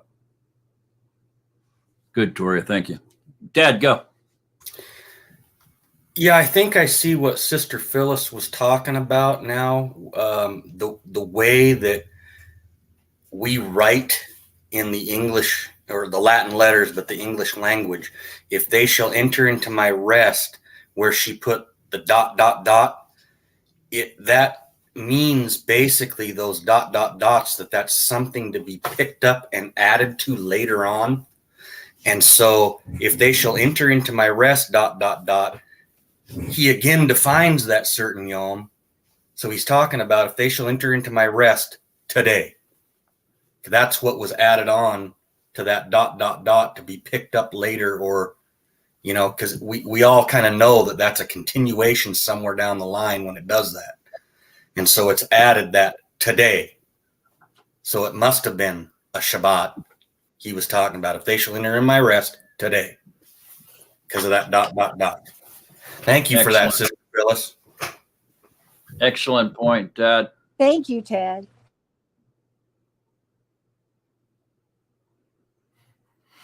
Okay, guys. Anybody else? So here's Lou starting to comment here now on this. Deuteronomy 4:2. Do not add to the word which I command you, and do not take away from it, so as to guard the commands of you, your Elohim, which I am commanding you. And Tori is right. We are returning to the ancient past and drinking upstream from the herd. Men have changed and added so much. Yeah, I always worry that, we're doing traditions of men during the Shabbat, and we're losing focus on what we should be doing, and that's offering ourselves a sacrificial offering, a reasonable offering of our praise and worship to Yahuwah on Shabbat. That's why I think if we sleep all day, people say, well, you're not doing anything wrong. And then I question that. I'm like, really? I mean, you're not worshiping or praising Yahuwah. You're not offering your time to Yahuwah. You're selfish. You're using all your time, all that rest day for you to replenish your own body, to rest and sleep and be a sloth. That's kind of acknowledge, that's for narcissism as far as I'm concerned. I have a problem with that. So I think we need to focus more on sacrificial offering to Yahuwah with our time and our praise and worship of him. Phyllis, go ahead. Tad was actually first. Oh, Ted, I didn't see you down there. Go ahead. I just had a quick question when you were talking about technically when they're sleeping all day long, they're not doing anything wrong. But I think that technically just the opposite. They're not doing anything right either. They're kind of somewhere in the middle. That's a question that I'm asking. Is that a possibility? Since they're not doing anything right, well, they're not doing anything wrong, but they're not doing anything right either. Yeah, I mean, I agree with you, man. I have a problem with it. I do. Now, I can. My mind has wandered off on that a little bit, and I thought, well, if Yahuwah enters into their dreams, or into their sleep and speaks to them while they're sleeping. But is that really a sacrifice of their time? And it's not. So I'm like, so that really doesn't apply either. So I agree with you, man. If you're going to sleep all day, you're probably riding the fence. You're not doing nothing wrong, perhaps, but neither are you doing anything right either. And so what are you doing? Well, then I have to say that you're spending the rest day with yourself. You're entertaining yourself by resting your body and being a sloth. Okay. See what I'm saying? So yeah, I've battled with this over time period, and I just think sleeping all day is not what we should be doing. Now, that's my humble opinion. I don't know who had their hand up first. Toria, was it you? I don't honestly know. Like, screen so tiny on my phone, I can't see. I know it's hard. Go ahead. I believe his rest is not a, like you said with Yahuwah, it's not a physical rest. It's a resting and keeping of his word. We're resting in his word. We're refreshing in his word. We're supposed to not only do it daily, but I mean, the rest would be, this is the time to learn. This is the time to keep in his word and find understanding. It's definitely not a physical thing, as man has created it to be. But I definitely find it's a time to refresh in him, his words, his love. Thank you for that. Yeah, I agree with you. It's his rest, not our rest. And did he really rest? Was he tired of his work and really rested? No, he did not. So we're entering his rest, which means we should give a sacrifice, a reasonable sacrifice to Yahuwah. Go ahead, Phyllis. I'm not sure if this applies, but when we were told that when we fast, that some people like just act like they're mourning and everything. He said, when you fast, you should get up and wash your face and anoint your hair and not let anybody know that you're fasting. And so that he didn't say that you can go to sleep while you're fasting. You're just supposed to go about your life. But on Sabbath, there's things you don't do. It's not really anything you have to do, but I agree with you, Mark. Yeah, I think it's a sacrificial offering to Yahuwah, not that we're not supposed to be tormenting ourselves, on the Sabbath. It's supposed to be a joyous celebration. It's supposed to be a festival, in case you don't know that. Go ahead, Mom. For me, this is just a personal thing, is that I enjoy doing my outside work, my inside work all week long. And when the Shabbat comes, it's a blessing to me to be able to just relax and sleep if I feel really tired, which I do these days. So to me, it's a blessing to have that day that I feel comfortable that it's the right thing to do. I can do that. Rest. Moms are like that. Yeah. But it's also a day that we do our Torah read, yes. as well. Yes. Yeah. If it's meant for just a rest, then all we're doing is we're entering our own rest, man. We're doing things that satisfy us. That's my problem with all that. Rest from your weekly chores or your commerce, your livelihood, your job. Yes. But to rest in our own rest in order to compensate our own bodies is narcissism. I don't think that Yahuwah's day of rest was intended to satisfy our passions. It really was established as in his rest, so that we can sacrifice to him and worship him and praise him. Go ahead, Toria. I was just going to add to the fasting that Phyllis was talking about. we are not to fast on Shabbat, and I see why, because that is about ourselves, our sacrifice unto Yahuwah, and whether it be in fasting because to give yourself unto Him, your life, your food that you need to sustain, you're giving that up for Him, or if you're doing it for someone else, as in you're fasting for healing or something to be greatly done. That is not to be done on His day, because it is a time to celebrate.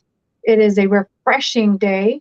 It is a time to eat, a time to eat His word. Eat, if that makes any sense. Yeah, it makes a whole lot of sense. But yes, it's a day of, it's a festival. We're supposed to eat on Shabbat. You're not supposed to fast on Shabbat. I believe it even actually says that to fast on the Shabbat is death. Sister Toria, thank you for clearing that up. I'm so glad you spoke up. I wouldn't want anybody to be, make a mistake for my words. I really was trying to explain myself to refer to, even when you fast, you rise up, wash your face, and go about, even when you're fasting unto Yahuwah. So on Sabbath, certainly you should rise up and wash your face. But thank you. If you hadn't cleared that up. Yeah, Toria is pretty good at throwing the spiritual insight at us. It's a very good point, really. All praise to Yahushua. Chad says, and then the seventh day Elohim completed his work in which he had done, and he rested on the seventh day from all his work which he had made. So does this mean Yahuwah stopped, totally was tired and tuckered out and had to sleep and rest all day long on the seventh day? No, this just means he completed the job. So he stopped creating. That's all it means. He didn't, he already completed his creation. Okay, and that's if you don't acknowledge that Adam was made on the eighth day. The humanity was made on the sixth day. Yeah, maybe that's too deep for some of you, but anyway, yeah, I hear what you're saying, Chad, but Yahuwah doesn't have to sleep and rest, man. His rest was intended for us in the future to sacrifice, as a test to see if we would actually sacrifice our time in our lips and things as a reasonable sacrifice to Him and choose to obey Him on His day of rest. It's not our day of rest. All right, so yes, it's a literal meaning, but it goes much higher with a spiritual meaning attached to that. And you can find it in scripture. You just got to go, out there and read and find the spiritual understanding of that. And then Michelle here, says Yahusha fasted for 40 days and 40 nights, which I'm taking it she's implicating that he didn't eat on the 4 Shabbats within this time frame, and it's true. He didn't eat on those Shabbats within this 40 days, 40 nights time frame, but it wasn't his choice. He had nothing to eat for 40 days and 40 nights, and nothing to drink either, in my opinion, because Moshe didn't have anything to eat or drink during his 40 days and 40 nights. And so I believe the same with Yahusha, since he's a foreshadow of Yahusha. So you understand what I'm saying? It wasn't a choice. It wasn't something he chose to do. It's something he had to do because he didn't have anything to eat. So he didn't choose to fast on Shabbat. He was forced to. He had to. He had nothing available to eat. See the difference in that? Okay, I think Roz had her hand up first, I believe. Yeah, I just wanted to add on to that because that was what I was going to speak about was the 40 days that Yahusha did and that Moshe did. But Yahusha in another scripture, when the Talmudim had asked him why he, was he going to eat? And he said, well, I get food other than what I don't eat it physically. In other words, he was getting it spiritually because he was ministered to by the Malik, and they came and they fed him spiritual food. So Yeah, I think you're referring to the woman at the well. I think it's what you're referencing. No, there's another one, I think, where it was after when he had spoken to the thousands of people. I think there was one after that too. Okay. Maybe it was the other. I don't remember. I'm sorry. No, it's okay. I understand what you're saying. Go ahead, Toria. Well, I was just thinking she's fasting, but we don't know that of that fast, but he is the rest. He is the Shabbat. He is the word. He is the food. The Ruach is feeding within. But I think there's such a bigger picture to what he was actually doing. The same with Moshe. I mean, he was in a spiritual fast of he was being filled. I think it wasn't about the food in those two incidences. I'm saying it wasn't about the food.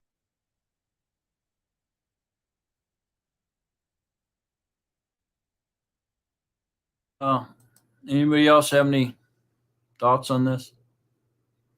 Let's go ahead, AJ. Verse 2, verse 4, chapter 10. For the one, having entered into has himself rested from his works, as Yahuwah rested from his own. Let us therefore do our utmost to enter into that rest, lest anyone fall after the same example of disobedience. Oh, hang on a minute. We got to stop there. Mm-hmm. Somebody want to explain that to us? Let us therefore do our utmost to enter into that rest, lest anyone fall after the same example of disobedience. What example of disobedience? What's going on here? Go ahead, AJ. Not entering into the rest that the Father had rested.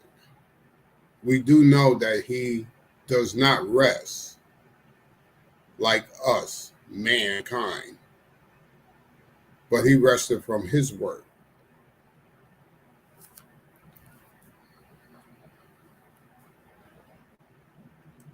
Okay, and so he finished his work. He completed his work in 6 days, and so he was done. He rested. He was nothing else to do. It was all done. He finished it, right? Yeah.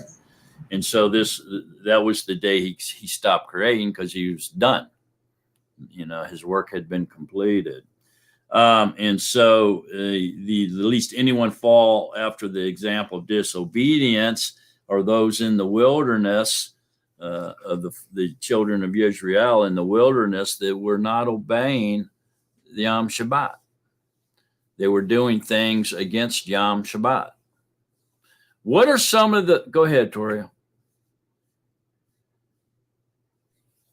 I just realized where's it echoing again? You're echoing?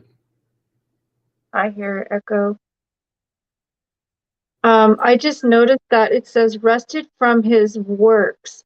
So these are disciples who would go out and do his will and to bring in the the people to find understanding in the truth of Yahusha.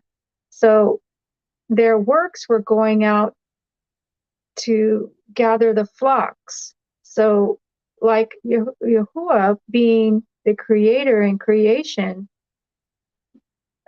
they were also doing his will, his work. Their works were doing his will. So they needed to rest from, just like he did, from all those works. Like a pause. I agree with you. So there's a pause there in what they were doing, and they entered. Am I garbling again? Really? All right. Shoot out of here.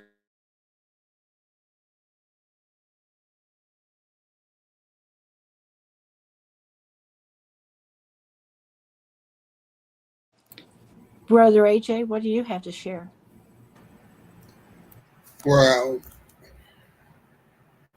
the rest of them, they stayed in disobedience because they didn't follow the example of obedience, of resting. And that's one of the examples of disobedience, is not resting on the Shabbat.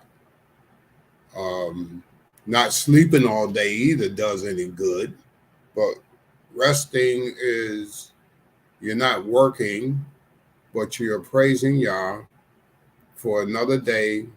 You're thanking him that he blessed us to enter into his rest and to give thanks to him. Everything on Shabbat is about Yah and what he done with his son, Yahushua. Nothing else.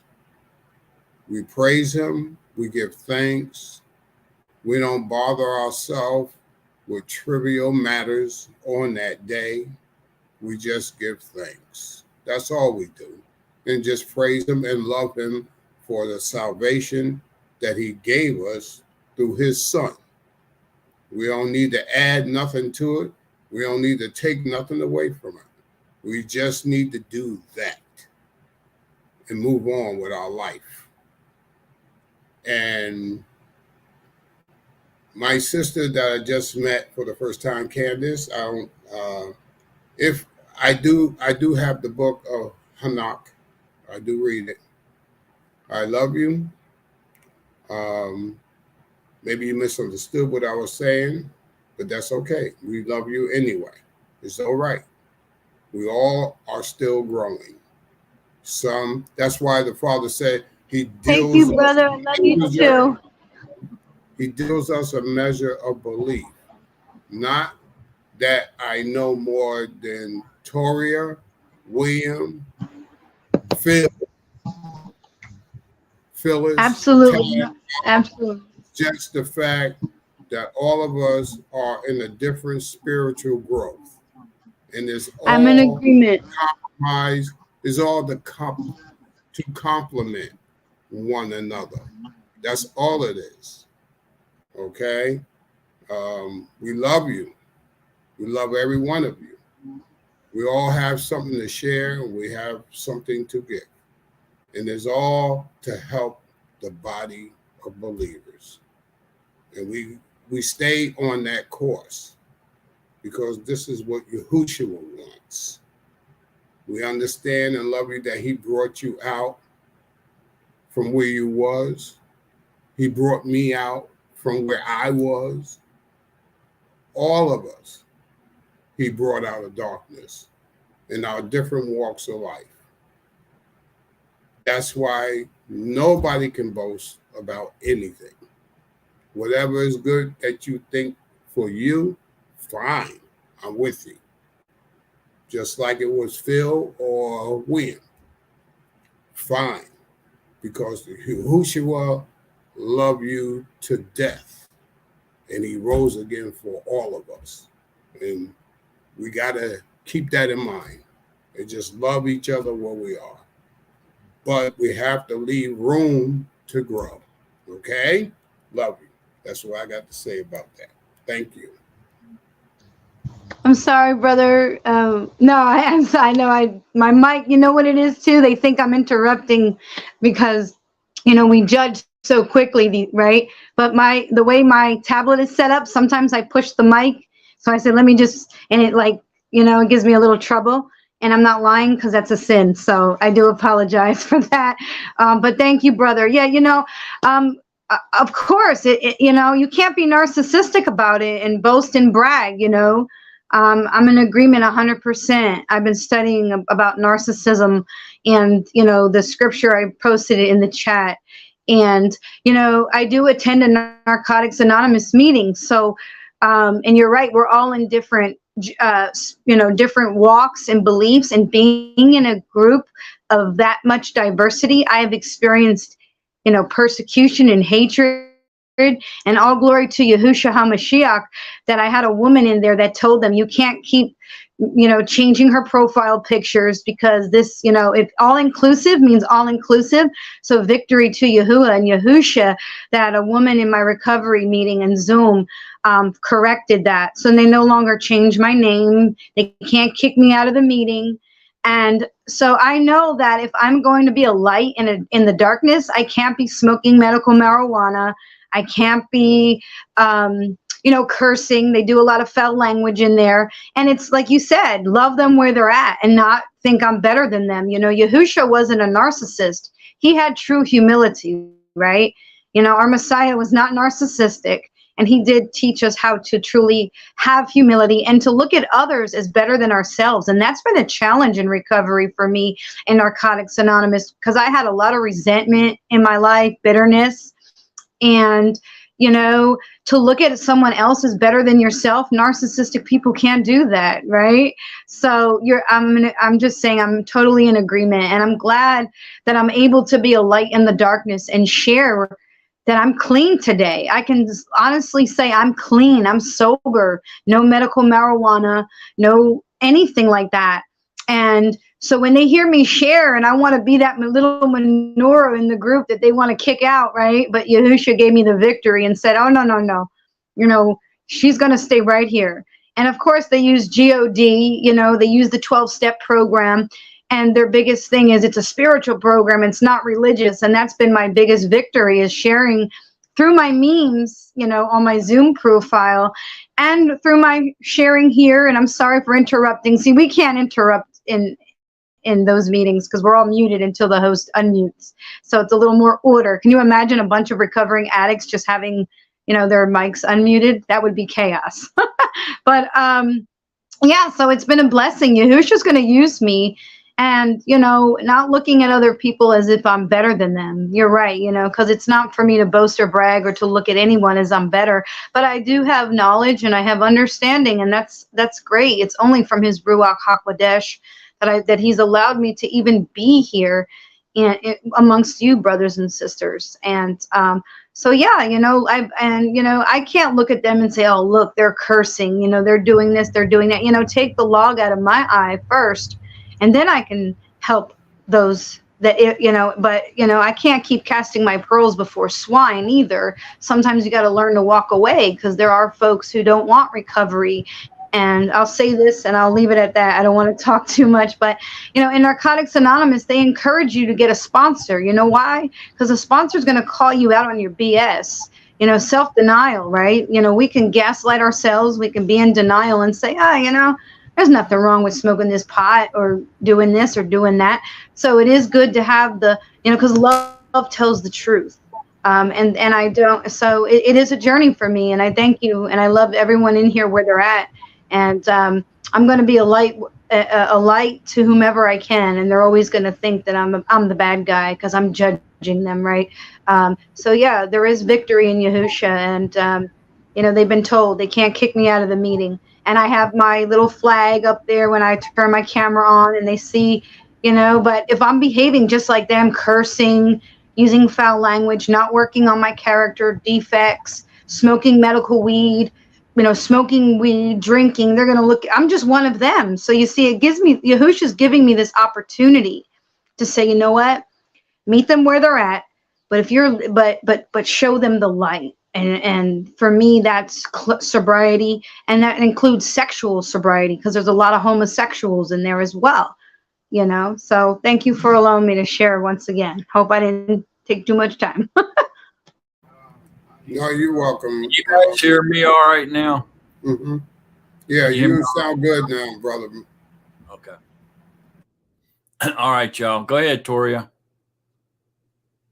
I was just going to say, Candace, my dad was an alcoholic, and after my mom passed, he did put himself into AA, and he's, as far as I know, he's still a sponsor.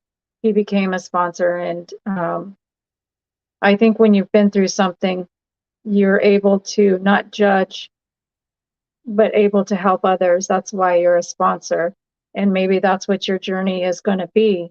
It's not the God, but it's Yahuwah. You're going to maybe lead some of those people in a direction of positivity and change. I also have a son who struggles with alcohol, and he did have some marijuana abuse through his time also. And even though I don't speak with my father, or my dad, sorry, my son does, and he's been a good support for him. And don't give up on this sponsorship to others, because you might be that light for them. So our journeys are for a purpose, whether it be alcoholism or drugs or, like you said, prostitution. I think in a way, some of us have not been paid for it, but we've done things as a woman we shouldn't have done, which was probably considered the same. It's just no money transaction. So in our lives and all our struggles, we must see that he's going to use us in those purposes to change others' lives. So just keep it up. And, you know, like you said, we're not casting stones. We're trying to, you have to take that breath when you see somebody walking in a path you've been in. It isn't a path that, it's not judging them. It's, you can take that deep breath of pain, like Messiah, when he sees us transgressing in whatever we do, Right. he can feel that the pain of somebody struggling in their struggles. You know, we're not judging. We feel that pain. We want them to see what we see.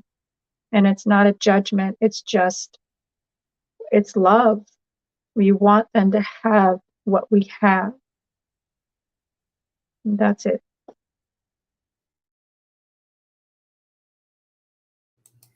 All right, y'all. I'm going to give you a chance to do all the talking you want to here after this study. We'll open mic it. Let's concentrate on this study. We still got to get through this first chapter, man. So 10 and 11 is basically telling us to do our utmost to keep the fourth commandment. All right. Don't fall into an example of disobedience like the children of Israel did when they wandered in the wilderness. Okay, but you got to keep your mics off if you're not talking. All right, so let's go ahead, Neil, AJ, and continue on. Okay, verse 12. For the word of Yahuwah is living and working, and sharper than any two-edged sword, cutting through even to the dividing of being and ruach, and of joints and marrow, and able to judge the thoughts and intentions of the heart. Okay, does anybody want to explain that verse to us? Yes. Go ahead. Yes. Go ahead, AJ. I like to say all the things that were said, all of us, where we were in our life, those that are disobedient and those that are not disobedient. Just the fact that Yahuwah judges the thoughts and intentions of the heart, that's why some people do not receive the love of the truth, because their intentions and their heart is not yielding to the Spirit of Yahuwah. That explains the problem with humans right there. The thoughts and intentions of the heart. Why one gets it and one don't. Far as salvation, you can have 5 people go to the altar, let's say, and one person gets it and the other 4 don't get it. And people ask them why. They all went to the altar. Why only one person is supposedly got saved? Because the intentions of the heart. If the heart is not right, the Father don't give you anything, because he know you're going to misuse the gift that he gives you. So you don't get it. If a lying person wants to deceive someone, he can't receive nothing good from Yah, because his heart is not right. And that's a big thing right there, that he judges the thoughts. Our thoughts is under subjection. Our intentions are under subjections. And our heart is under subjection to the Father in Yahushua. That's what I got to say about that. Someone can probably say something else, but go ahead. Go ahead, Tad. I see it as he said earlier when he was walking, when he came as our deliverer, as Messiah, that he came to bring a sword, not peace, but a sword,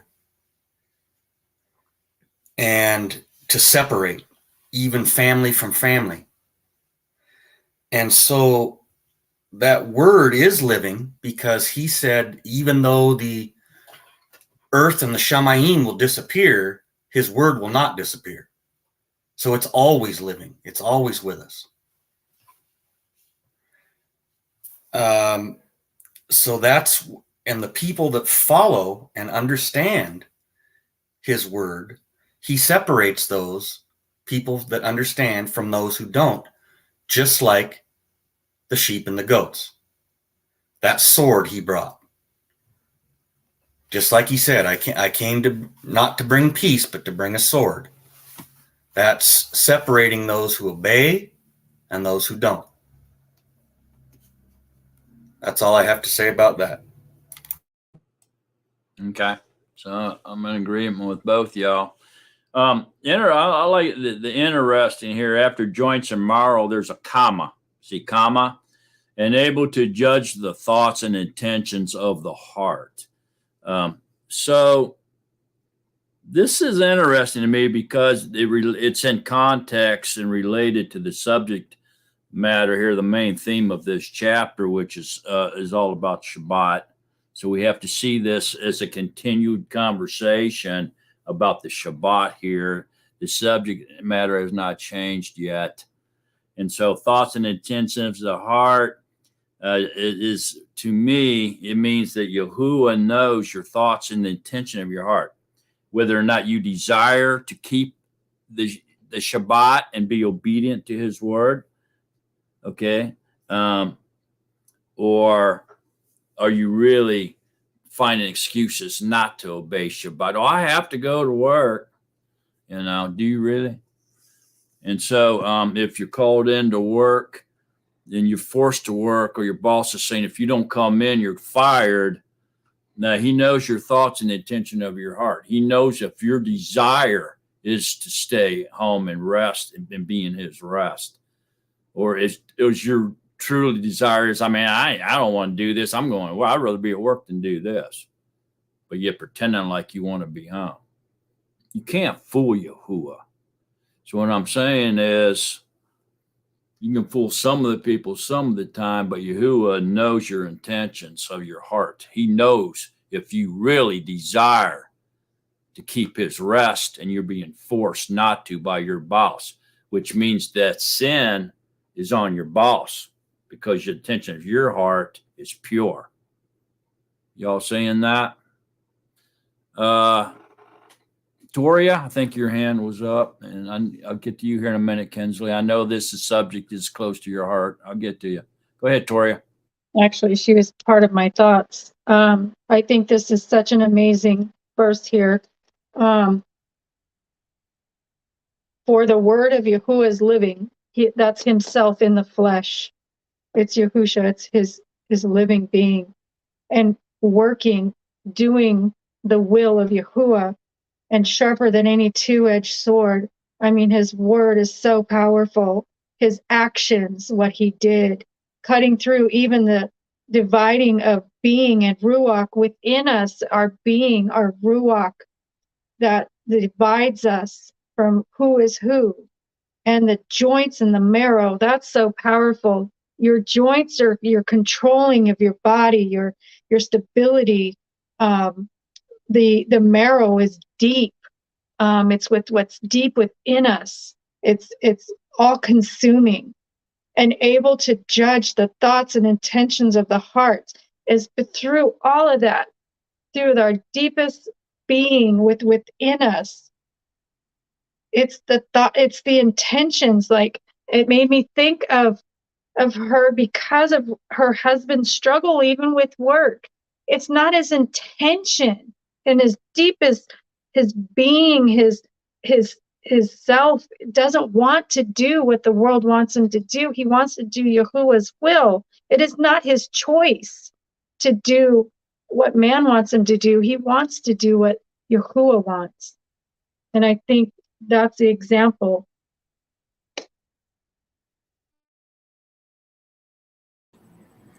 I was Kinsley. Yeah, I was gonna say, my husband, they made him work today, but the paper that Brother Lou and Sister Phyllis sent, it came yesterday, and so he brought it with him this morning. I said, make sure you take it out in the morning. I said before we went to sleep, and he took it out and brought it with him, and he was texting me, and he said that he gave it to him, and his boss said, well, can you work nights? And he was like, I'll work double if I don't have to work on Shabbat, or if I don't have to work on Saturday. So no more Saturdays after this. Praise Yahuwah. Hallelujah. Yes, praise Yahuwah. I'm so happy. The intention of the heart is deep, and Yahuwah heard his cry.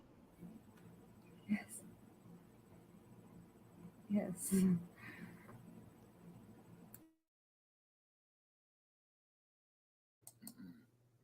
That's a powerful thing. Thanks for sharing that, Kinsley. That touched my heart, man. Lou White says Christians never hear what Hebrews 4 is saying. Pastors twist the words, and that's absolutely true. They twist it to make it sound like there's no record in the Natsarim writings of anybody ever obeying Shabbat. And that's silliness. That's all this entire chapter is about. So yeah, right on with that. And I liked this. I'm going to write to you, AJ. Yahushua is transforming us into his essence. We are becoming less, and he is increasing. Exactly. And Kinsley, it's my privilege to help your husband get this done. Okay. All right, AJ, go. Just before I continue reading on, I just wanted to say to Kinsley that the Father knows your husband's heart, the intentions and the thoughts of what he really wanted to do. The Father will knock down barriers in all of our lives to get his point across and to do his will. If we want to do his will, he'll make a way out of no way. He'll make a way out of no way for all of us when we choose to want to do his will. And that's why he created the ear. He hears when we speak. He created the mouth, the eyes, we see. He knows. But the intentions of our heart and thoughts, he knows that too. And I love that, what you just said. I love that because we know he's here and he's listening. And that is awesome. Love that testimony. Thank you. Go ahead, Tad. I just wanted to add on to where you were going just a second ago, Brother Mark, though, and able to judge the thoughts and intentions of the heart. Like you said, if your intentions are good, yes, but if you're making excuses, and really acting like, oh, I really don't want to do this, you can't fool Yahuwah, like you said. But this goes back to Jeremiah, and this might be out of context, but it says the heart is crooked above all and desperately sick. Who shall know it? Yahuwah is the only one that does know it. So he sees it better than you see it yourself. And he knows that intention. But but when a lot of people say, oh, well, he knows my heart. Well, they don't take into consideration that the heart is crooked above all and is desperately sick. That's all I wanted to point out. Thank you for that. Go ahead, Kinsley. I was just going to say, I wish you were here last week because my husband, he came home from work and he was telling everybody on here how he felt this heaviness and he just was really like feeling like I'm not supposed to be here. I'm not supposed to be here when he was at work. And like he was just asking like Brother Mark, like what we talked about like a few weeks prior about working and whether like it's on the boss or if it's on the employee. But I was so happy when Brother Lou said that he could send me that paper for my husband, and I'm going to try to send one to my school too because I'm trying to become a substance abuse counselor, and it's a Christian school, but I chose that so that I could guide others to the true name.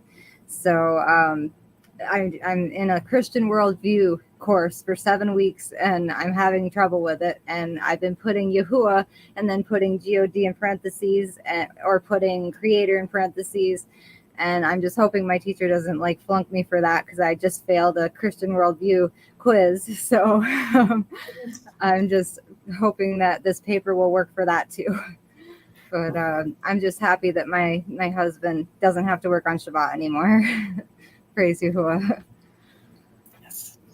Thank you, Kinsley. Go ahead, Candace. Okay, see my mic, it takes a minute. Yeah, I just wanted to share a praise report. Hallelujah, Yahuwah. When I decided to get off marijuana and drugs and alcohol, I don't even know how this book, I don't remember ordering this book, but this is the book that came. I don't know if you can see it. It says Recovery Prayer Devotional, and it's got the 12 steps for believers, and it also has God. Of course, I also cross out God, and I put, I don't know if you could see Yahuwah's name, and it's the 12 steps for believers. And when I decided that I wanted to be clean, sober, and off of drugs and alcohol, this book I just came to the house, and I felt like Yahuwah was like, yeah. And then I found the Narcotics Anonymous meetings on Zoom, and I was a little like, is this really Yahuwah? Is this really him? Like, because, they say God, and I'm in the same situation somewhat where I'm around worldly people. They're drinking, smoking, and again, just trusting in Yahuwah. And I had a lot of backlash from the group because, like I shared earlier with my memes, I put Torah memes. I have my camera turned on in the Zoom. They see this, they see the way I dress, of course, me working through the 12 steps, realizing that I have to learn about my character flaws and defects, and knowing that it's not, that's the one thing they kept trying to attack me about. Oh, we don't, as soon as you mention Bible or Torah, because they probably, I don't know, wouldn't know, but, or see a scripture. Oh, this is a spiritual program, this and that. And they were kicking me out of the Zoom meeting. And I'm like, Yahuwah, is this really what You want, like, what are you trying to show me? What are you trying to have me learn? And I relapsed, and I started smoking weed again. And I'm telling you, and then I was baruch to find this channel. I mean, I knew about Brother Lou. Sister Kensley, I saw her number in the chat, and I called her, and we used to talk. And sometimes they say rejection is for your protection, and that's okay today. I accept it, right? If someone rejects me, because this recovery is, Yahuwah wants me to be sober-minded, clean, and I recognize that, it's just like anything in life. If you're bringing light, sometimes people aren't ready for it. And I've had people attack me. Oh, you think you're perfect. You think, and that's a mocking spirit, oh, you think you're perfect. You think you're this, you think you're that. And I've seen this in the preaching work with Christians, even though they're in the circus, but I've seen how they attack these people, when they come and want to say, oh, your medical marijuana, your drugs, you're this, you're that. And these people, they are, they're attacking them, and the demons are manifesting. And I've seen it in the Zoom meeting, in my Narcotics Anonymous meetings, where they just hate me with a passion. And I'm trying to learn and grow in that experience as well, in a world that hates me, right? And being sober-minded and everything. So I just wanted to share that praise report, that when I decided to get clean and sober, and he knows the intention of my heart, and that includes all substances for me in my recovery, including medical wet marijuana, and pharmakia, because I used to be on all of that psych meds and all of that, and trusting that the Ruach is really going to heal me, and leaning on him and not leaning on my own understanding, and being sober and what that looks like for my recovery. It's been an absolute, blessing, and I've been baruched. And I just wanted to share that, he does know the intention of your heart, and he knows that I want to be clean. I want to live a life of sobriety, so that way I can possibly sponsorship and help other people, not pushing my religion or my faith on others, but being that menorah and being clean and being sober, because I know that they're not going to respond if I'm doing these things, smoking weed and, being just like them, cursing, looking like the world. Yahusha wants to clean me up so I can truly be that menorah that they need, and that light. And it is truly a one day at a time, program, so to speak, because on some level, we're all being programmed. I have my books. I'm not saying anything negative or attack. I'm just saying on some level, we're all being programmed in this world. So it's a choice, and Yahusha gives us a choice. And I choose recovery today. Thank you for allowing me to share. Go ahead, Tori. Let's try to stay on subject, y'all. I'm going to give you your chance in the open mic here now. Let's be respectful. There's a lot of viewers here that came to study Hebrews. Let's stay on subject. You'll get your chance for open mic, I promise. All the time you want. You can stay on there for 10 hours and talk if you want to. Go ahead, Toria. I was just going to go back to what we were just on here, where it talks about the verses we were just reading about the marrow and the joints. And to me, I see it as like you were saying, the heart. The heart is evil. He knows the heart already, but that's why I believe he's using these terms, is because he's digging deeper within us. That's all I want to say. I like that. That's a good point. Anybody else? Okay, AJ. All right, y'all. Verse 13, chapter 4. And there is no creature hidden from his sight, but all are naked and laid bare before the eyes of him with whom is our account. Therefore, since we have a great high priest who has passed through the Shamaim, Yahushua, the son of Yahuwah, let us hold fast our confession.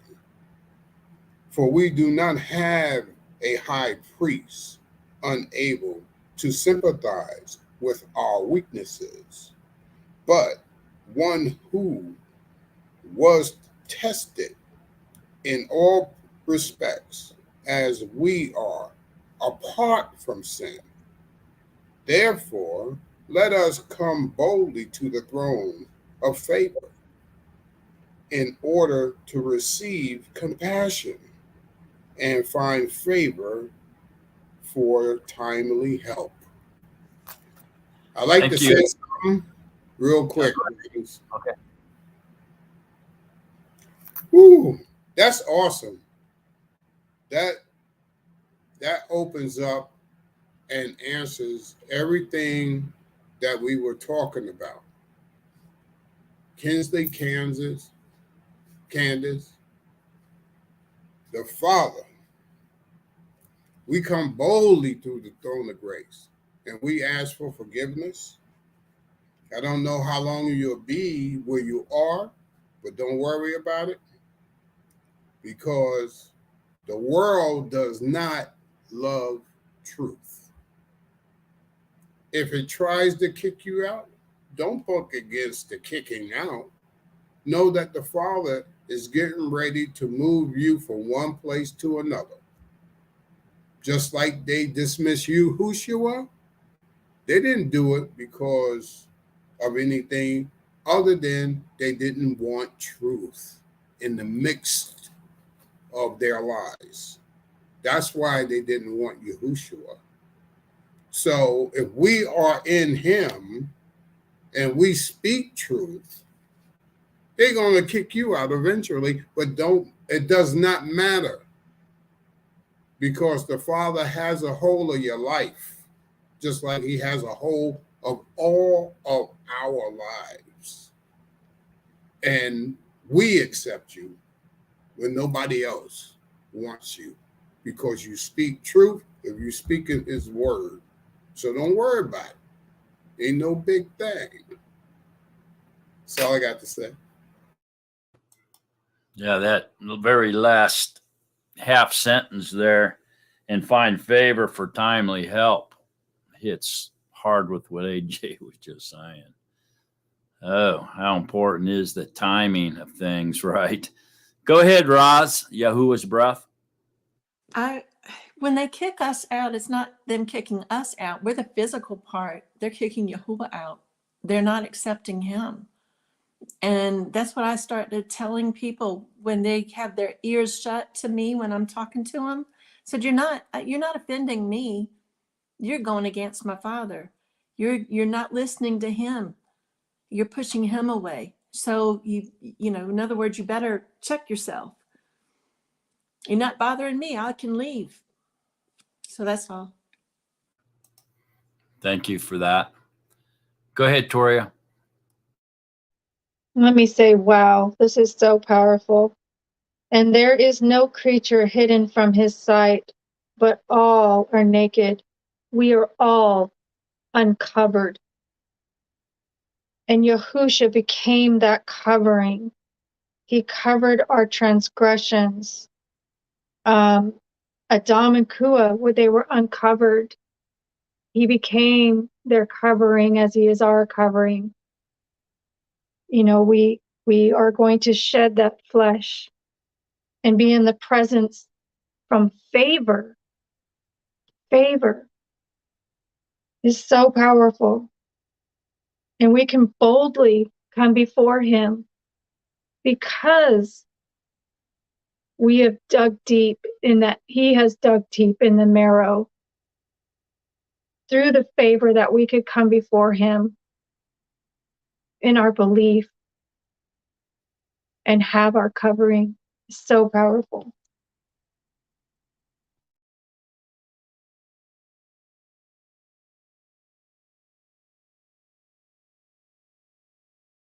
You're muted, brother. So this kind of changes the conversation a little bit here, starting at 13 down to 16. The author switches over to talking about the high priest just a little bit, kind of creeping out of one topic into another, leaving the Shabbat and start talking about the high priest that we now have. And so through the representation or the mediator, this high priest, they can sympathize with our weaknesses and what we're going through, because he had been tested and tempted through and suffered along with us through his flesh, through the fleshly body, but apart from sin. So he felt it, what we feel, but he didn't cross the red line and sin. He stayed on this side. Okay. So our weaknesses overcame us and we sinned. We actually crossed the line and did it. So it became a sin. But he didn't. Although he felt it, he didn't cross over and sin. Okay. And so this way he understands what we're going through. He understands our limits, our tolerance point where we can't resist anymore and then we sin. He gets all that. And so therefore, because of our high priest, he can go in and represent us because he changed places with us, basically. Now we can boldly come to the throne of Yahuwah, the throne of favor, in order to receive his compassion and find favor for the timely help for the situation we're in, just in time, just before we sin. We can come to him and he'll deliver us from that sin. He won't let us cross that red line. See, everybody seeing that?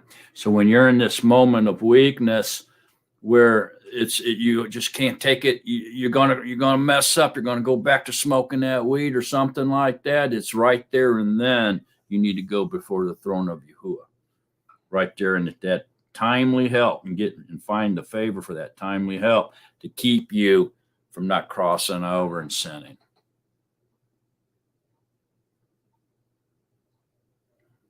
Everybody seeing that? He's your help, man. He understands where you're going through. He knows the point you're going to break. He knows just before you break and cross over and sin, he can snatch you back and deliver you from that to keep you from sinning. He understands. So you need to go to him. Okay. It's great to have a group and go to other people that knows what you're talking about. They've been through the same things you have and call them up. Oh, I'm about ready to smoke this joint. I got it rolled up right here in front of me. But who should you really be calling? You should be calling Yahushua. Taking that straight to the throne for that timely help. More than likely, that person ain't going to talk you out of it. If they could, then they wouldn't be doing it. See what I'm saying? I think AJ had his hand up. Yeah, I just wanted to say just a couple of things. I know somebody mentioned about the 40 nights, 40 days and 40 nights. Yahushua was tempted, but and that was a part of his test because he knew what he was going to go through, and Satan did come to him during that time to test him, but to no avail. I am so glad I don't have to go to a man that's a priest. Right there, he said, we have a high priest in Shamayim. I don't look to a physical man priest because as far as I'm concerned, he's a priest of the world. I have one priest to go to, and that's Yahushua, the one laid his life down and raised from the dead and sitting on the right hand of the throne of the Father. We should go to him for everything that we need when we think, when we falter or have a problem. I came out of a Christian setting. I listened to a lot of men at one point. All of them have 12 and 6 steps to their program. Their program, okay? They're the ones that's building on another man's foundation, which is Yahushua. Why would I go to second or third when I can go to the first? Go to the first. The real high priest. The priest of the world is for the world. The priest of the Yahushua is for the spiritual body of believers. That's what I got to say about that one. Go ahead, Tori. Ooh, thank you, AJ. That was powerful. I was going to say, Yahusha being our covering, for we are naked. We must remember that, like, for our forgiveness, whenever something happens, we run to him because we are his children. Like a child, we fall, and who do we look up to for that protection, for that forgiveness, for that? It's his arms we run into. We should always turn to him. Right away, stop. Teshuvah. That's why I believe he wants us to come to him as a child. That's it.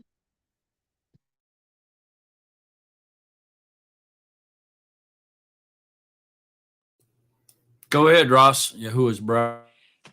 For he is strong when we are weak. And we always have to rely on him.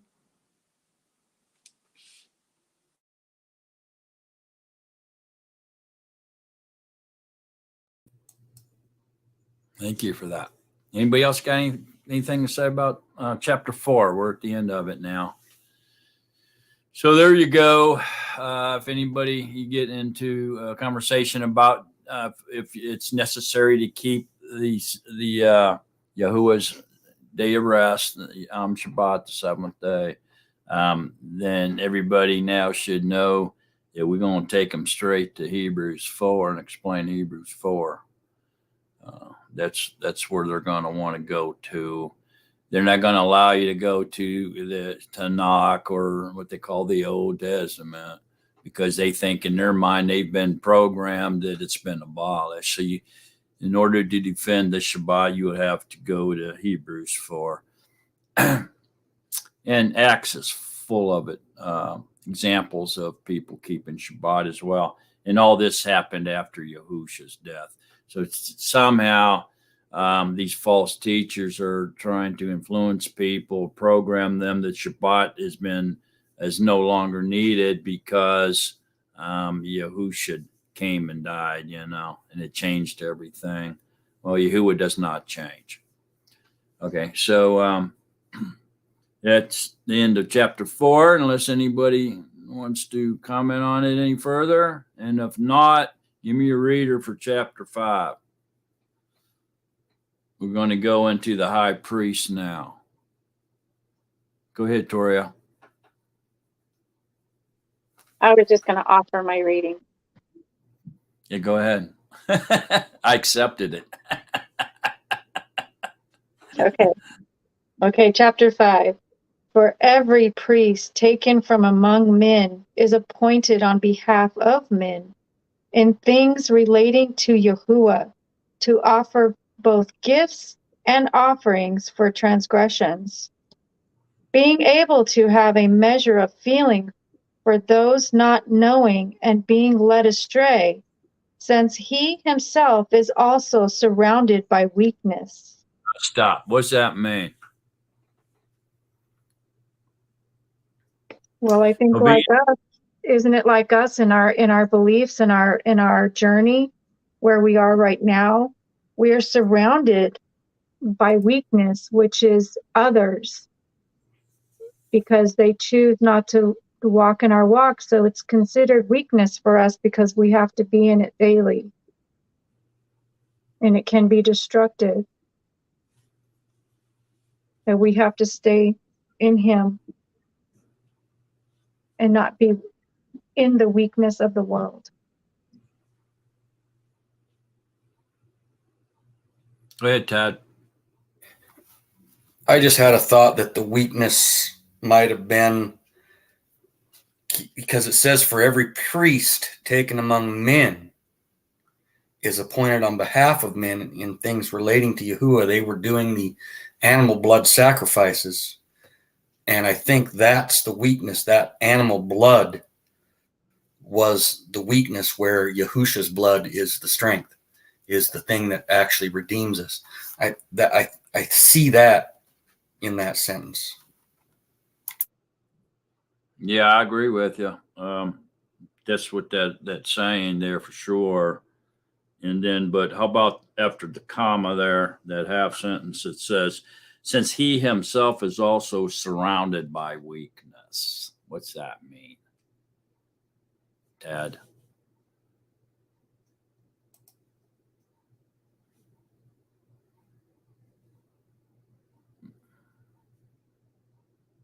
Go ahead, Tori. I'm not exactly sure. I'm trying to put that together. The only thing I can think of is he's talking about, I think he's speaking about the priest. Every priest is taken from him. So if the priest is surrounded by it's, I'm not exactly sure. I think because the priests themselves, because they were chosen by it says chosen by others to be in their rightful spot. I don't know if it's a rightful spot, but in their position, Yahusha was also among them, which they're his surrounding weakness. That's the weakness, is not just the others that were there, but those who are in leadership also. We're all weak. None of us are in our light yet with Yahuwah, with Yahusha. Why are we all weak? Why are we all weak? And why is he surrounded by weakness? Why are we all weak? And why is he surrounded by weakness? Because we haven't come into our rest. Yeah. Because we're walking in this world of weakness, and he is among them. He is among us. They're not saying he's weak. He's surrounded by us. Yeah, surrounded by what? And what is he also? But he's surrounded by men of flesh. That's the weakness. There you go. You just said it, the flesh. Okay, so being able to have a measure of feeling for those not knowing and being led astray, since he himself is also surrounded by weakness. Wasn't he robed in flesh? Go ahead, Roz. Yahuwah's breath. He's the head of the body, and we're the other parts of the body, and we all have to work together. But if we're not working together, then we're weak in that aspect, because we're not helping the body move along.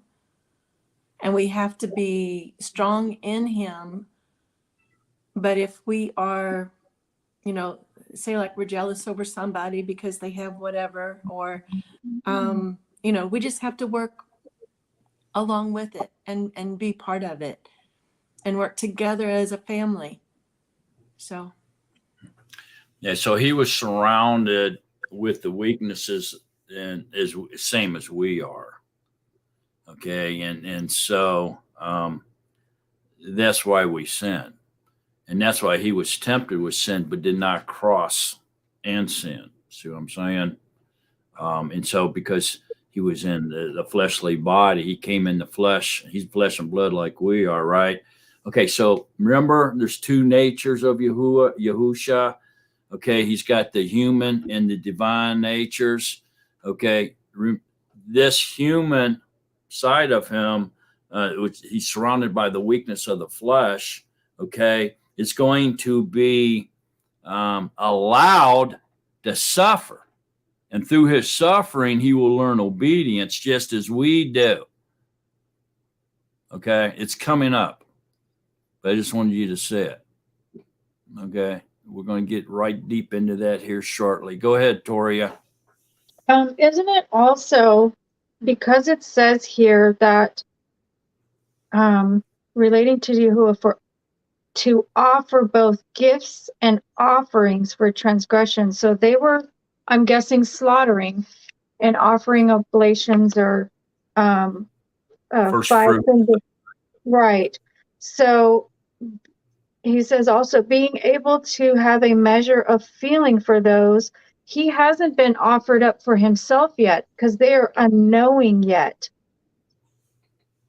and being led astray, since he himself also surrounded by weakness, because like you said, he is the flesh that is to be offered, and they are not knowing, but they're offering offerings and gifts, but not knowing he will be that ultimate gift of offering.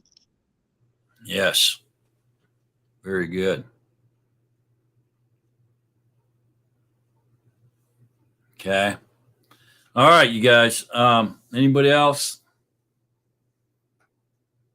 got any thoughts on this weakness or of the flesh? He's surrounded by weakness, and like she's saying, he hadn't been sacrificed yet, and so he was born in during the ceremonial offerings or during the old priesthood. Remember, the temple was still there, so he was born with all this weakness of animal blood and gifts and all male circumcision and temptation of the flesh, the weakness of the flesh, trapped or controlled, if you will, in this world, this carbon copy world we're in. Go ahead, Tad.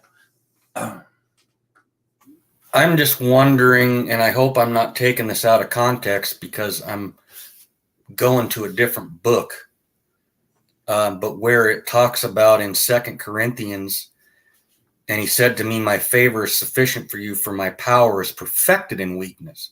Most gladly then I shall rather boast in my weaknesses, so that the power of Mashiach rests on me. Therefore I take pleasure in weaknesses, in insults, in needs, in persecutions, in distress, for the sake of Mashiach. For when I am weak, then I am strong. Does that have anything to do with what we're talking about here? Yeah, it does.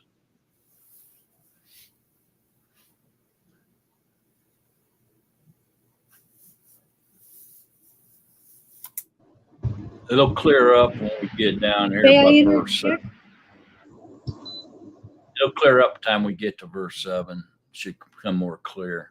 But yes, it does, to answer your question. Anybody else? Somebody was talking. Yeah, I'm sorry, I don't have my camera on. We were talking about weaknesses, I believe, in the flesh, and that's been the great blessing of coming into Torah, because for someone who who was the wild branch, before he herded me back in the fold, I've been through many courtrooms, and most of them are Freemasonic judges, if anybody didn't know. And so I know the ins and outs of a courtroom, fortunately, because now I understand what Yahusha's there for. He's my lawyer. He's my mediator. He fights my case. And sometimes, yes, when I've gotten in trouble and when I was living in the world and I was that wild branch, right? Living in rebellion, still trying to get my flesh under submission, and realizing that it's not by my works or anything or boasting. It truly is the work of Yahusha on the stake, and that I don't have to always sorry, I'm echoing. I don't always have to respond, and that's been a big thing, right? The flesh wants to rise up when I feel, that my ego's been hit, right? Because, we're human. We all have egos and pride. So to have that mediator, to have that lawyer to fight my case, and that's my prayer and my hope, and that's my blessed hope, knowing that Yahushua HaMashiach is the best lawyer in time. I think I'm echoing, so I'll end with that. Thank you. Okay, thank you. All right, you guys, let's move on here now, Toria. Okay. I'm going. Is it echoing? Yeah, I'll turn my mic off. Okay. I'm gonna go back up a little bit so it doesn't throw the verse 3 out of context. Being able to have a measure of feeling for those not knowing and being led astray, since he himself is also surrounded by weakness. And on account of this, he has to offer for transgressions, as for the people, so also for himself. And no one obtains this esteem for himself, but he who is called by Yahuwah, even as Aaron also was. So also the Mashiach did not extol himself to become high priest, but it was he who said to him, "You are my son, my bane. Today I have brought you forth." As he also says to another in another place, "You are a priest forever, according to the order of Melchizedek, who in the days of his flesh, when he had offered up prayers and petitions with strong crying and tears to him who was able to save him from death, and was heard because of his reverent fear. Though being a son, he learned obedience by what he suffered. Okay, hang on. All right, somebody, explain that to us. Go ahead, AJ.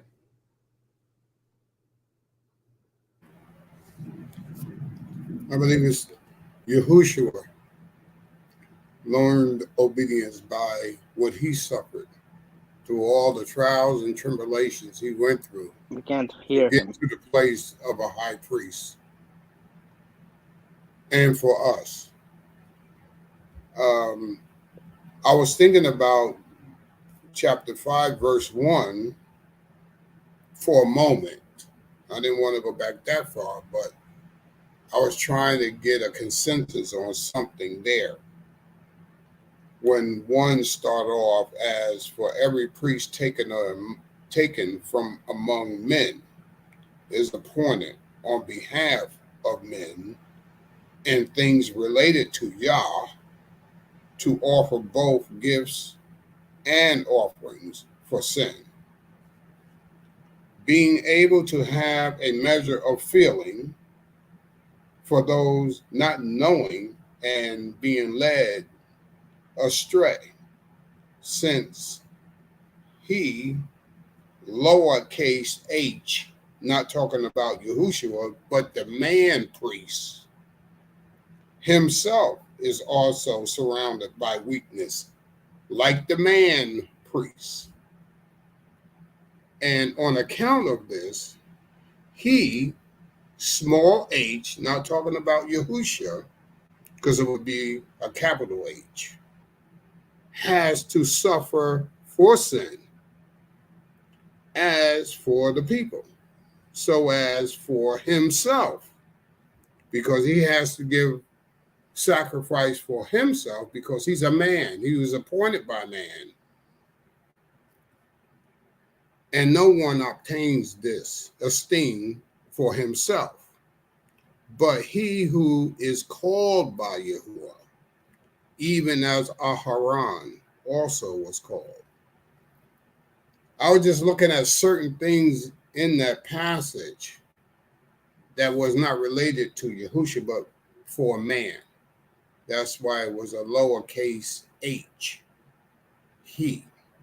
I was looking at that for a minute.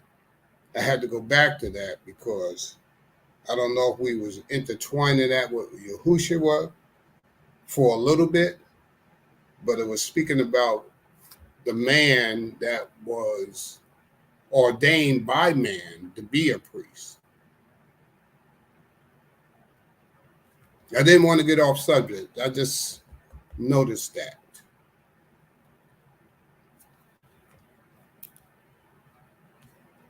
I don't know if anybody else noticed it or I just commented on that.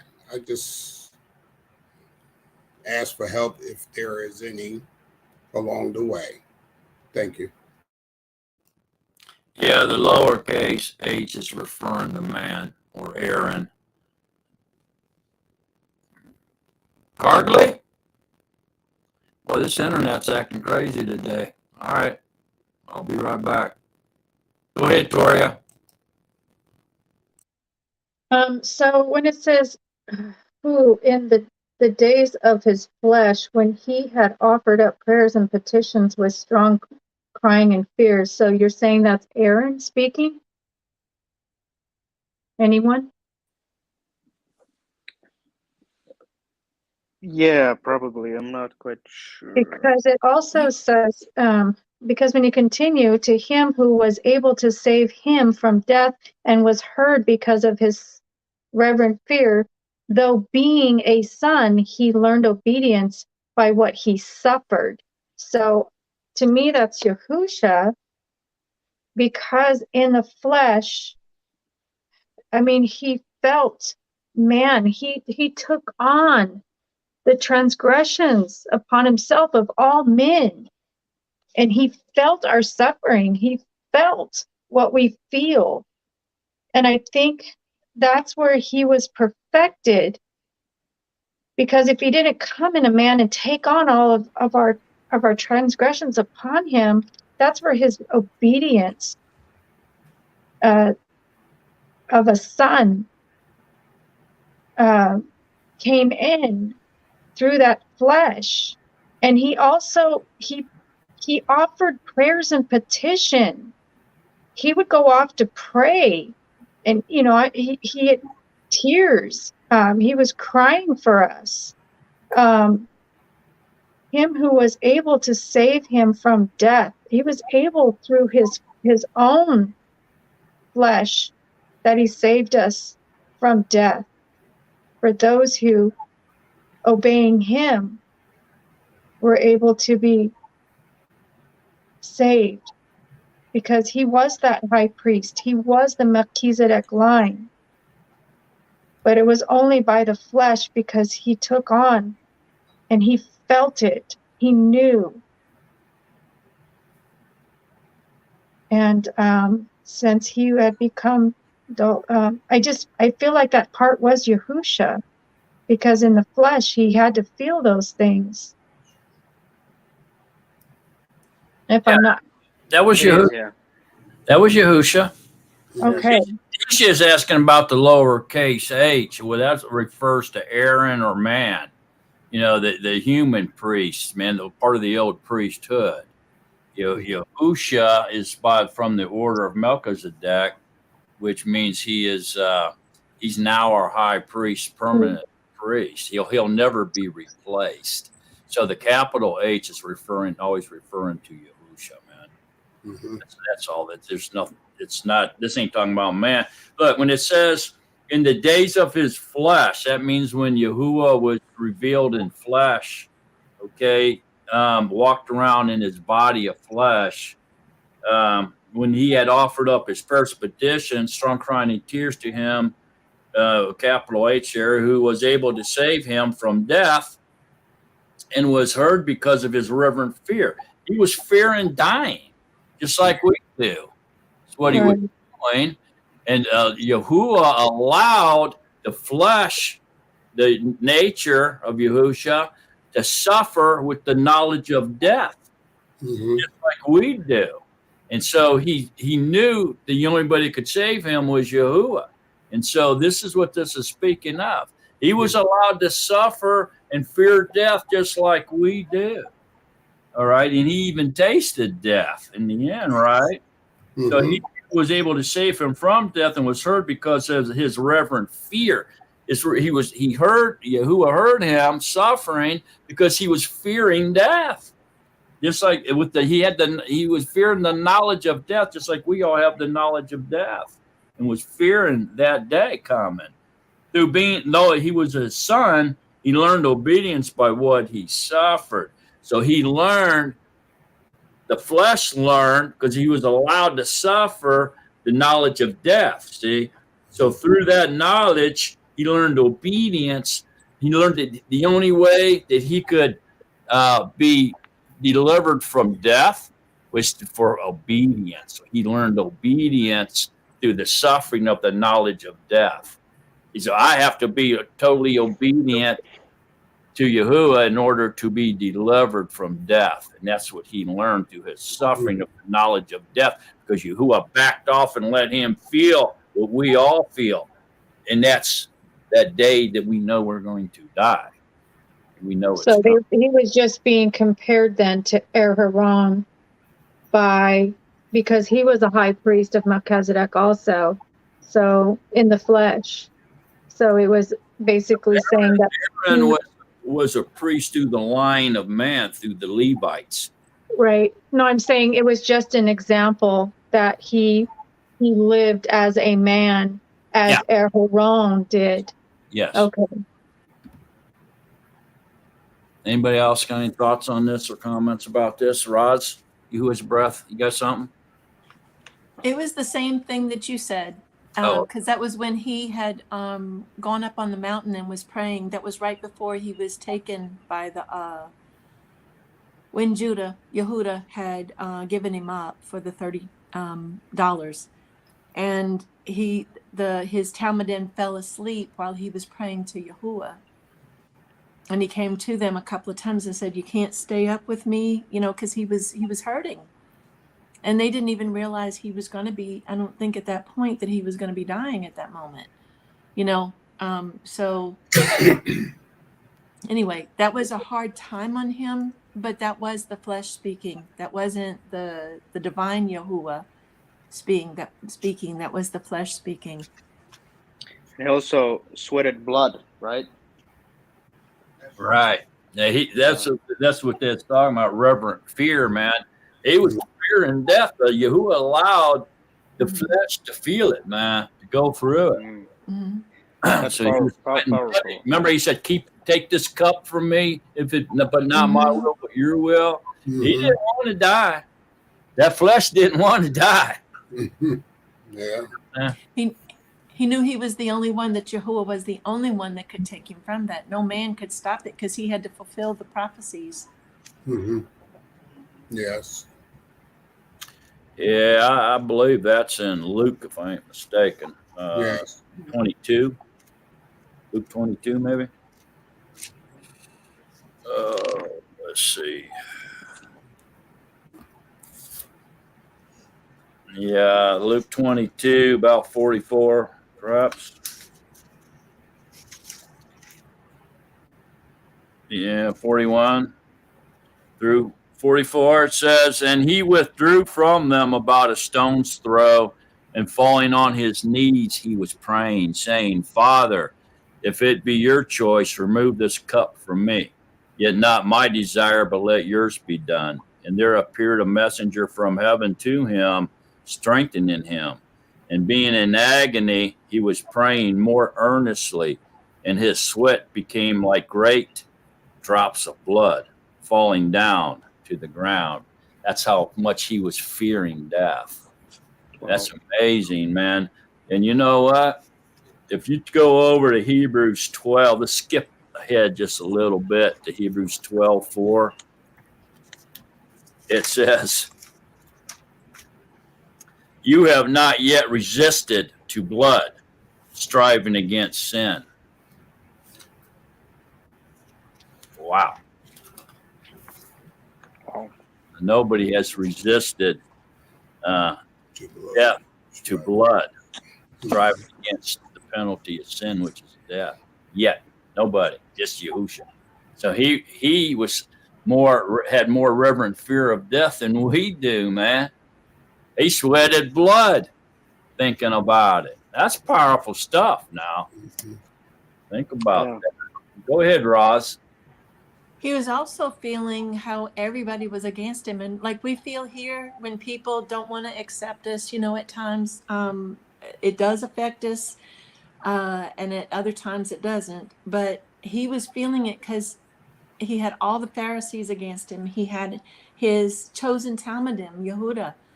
But he always knew that he was going to be Satan's but it didn't, it had to be played out, but he was feeling all of that coming against him. So that was also what was laying heavy on his shoulders, that no one, even the ones that denied him, because he knew Kepha was going to deny him 3 times, and he knew that they were going to run away.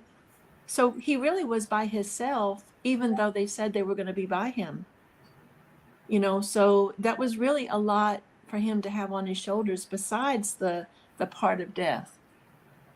When you lose the ones that are close to you, but he always still had Yahuwah to rely on. Yes, that's true. That all was part of his stuff. Mm-hmm. Yeah, true. Go ahead, Toria.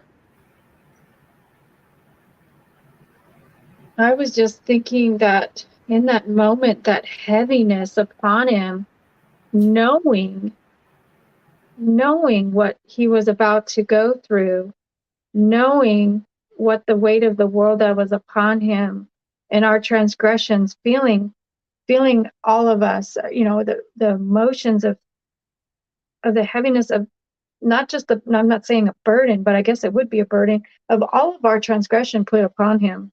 And knowing how we feel about our own transgressions, it's deep, it's heavy upon us. And he's taking all of that in on himself.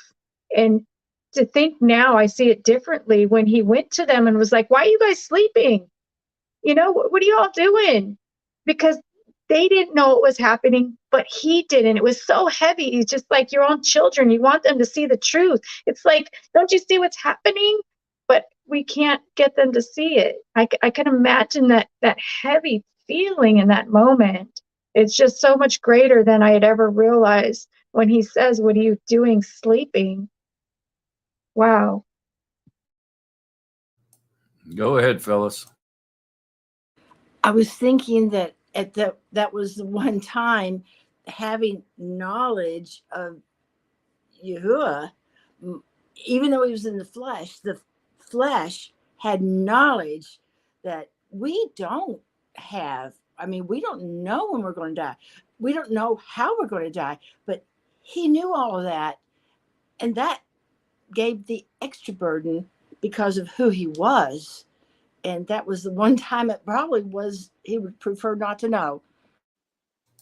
That's very powerful what you just said, because if you really think about it, he had all knowledge of death, and he had such a reverent fear of that knowledge that his sweat turned to blood, man. That's how scared he was of death. And so he knows something about death we don't know. For him to sweat blood over it, man. He had the knowledge of death just like us, but he knew a lot more about it than we do. And it caused him to sweat blood, man. That should tell us something right there. We better be obedient. He knew he was going to be separated. Hey, sorry, is exactly. That's exactly right, Phyllis. Go ahead, Draz. Hey, sorry, I'm just trying to ask you, is your name Mark, maybe, or? Yes, my name's Mark. Oh, okay, yeah. So I was trying to ask you, like, what do you think will happen to those people who actually deny his divinity? Because, like, they've been kind of like maybe like fooled because of Christianity, because they do have a little bit of truth, like, because they say like JSUS is God, whatever. But what do you think will happen to those who actually deny that he is actually Yahuwah revealed in the flesh? Because I mean, I'm trying to like really think. I've been trying to think about this, and so I don't know what's your like view. Is there any like maybe scriptures about that, or? I mean, it does say that every knee will bow and confess, but what do you think those who deny it? Well, I wouldn't touch that subject with a 10-foot pole. That's Yahuwah's domain. He's the one that he can have compassion on whomever he has compassion. He can favor whomever he favors. That I don't have no idea, brother, who's going to be saved and who ain't. I wouldn't even touch that. Oh, okay. Okay. All right. Go ahead, Roz. This was, and it just came to me. He had the human and the divine's ruach. Okay.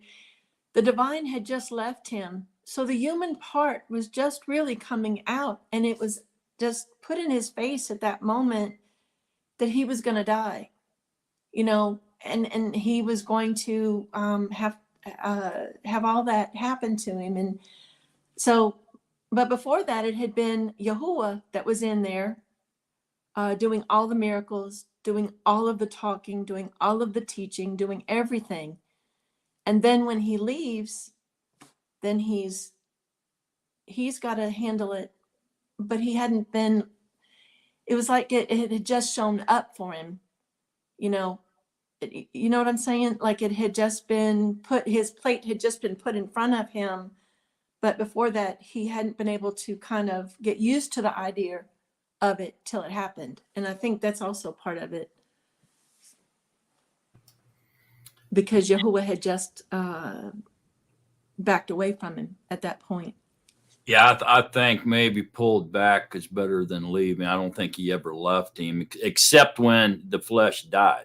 When the Lamb of Yahuwah died, he did disrobe himself of that flesh and left it hanging there.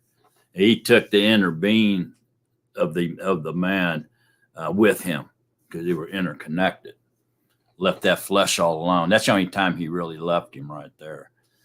So I would say he pulled back and just let that flesh feel everything that we feel at that moment.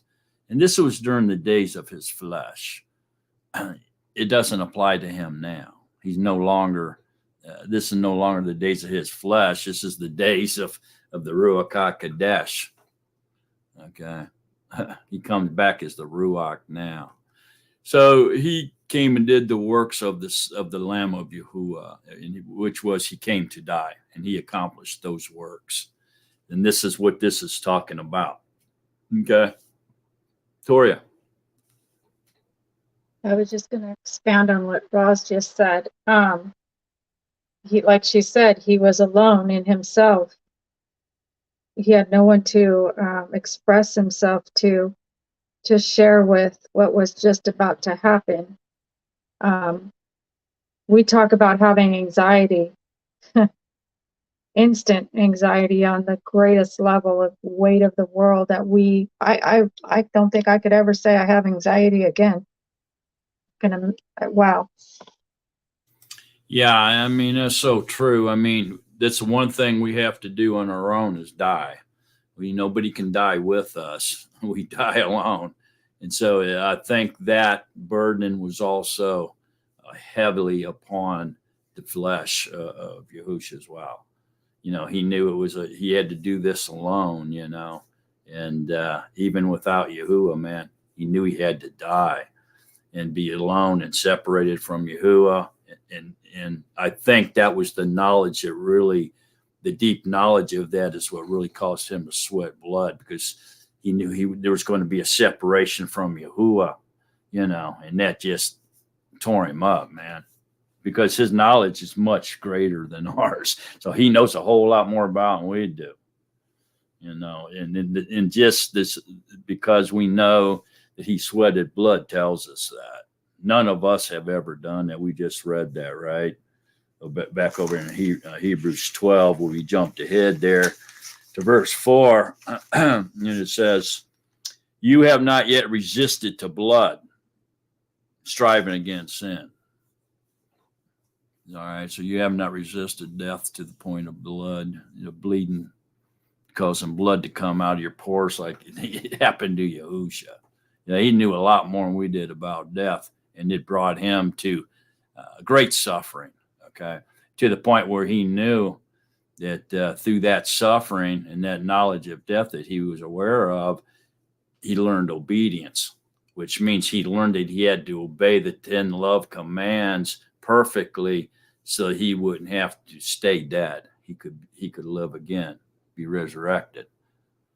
That means restored, refreshed, restored, resurrected, come back to life, be given light. Okay, if you have light, then you have life. If you're in darkness, you're in death. You have no knowledge of anything. Life or reality doesn't exist to you. You don't even know anything is in existence. Only if you're in the light and you know there's a reality of existence. All right. Anybody else? Okay, let's continue on then.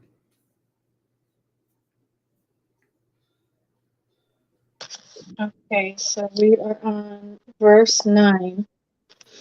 And having been perfected, he became the causer of everlasting deliverance to all those obeying him, having been designated by Yahuwah a high priest according to the order of Melchizedek, concerning whom we have much to say and hard to explain, since you have become dull of hearing. Stop. Okay. Wow, man. What does this mean in 9? And having been perfected.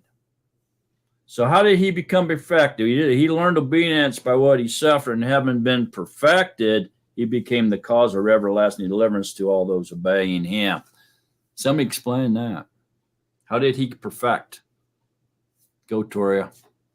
I think by becoming the flesh, understanding the flesh, the persecution, the transgression, he perfected it by he was unmoving to that flesh, but he understood. He became the causer of the everlasting deliverance to all those obeying him, for those who followed him and trusted and believed in him.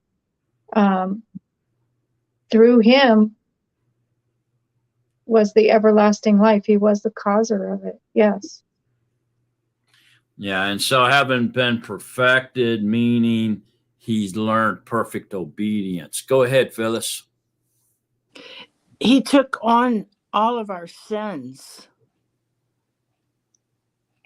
I don't know how that relates, but that's the message I got from you. He took on all of our sins. And so he perfected us and himself at the same time by shedding his blood.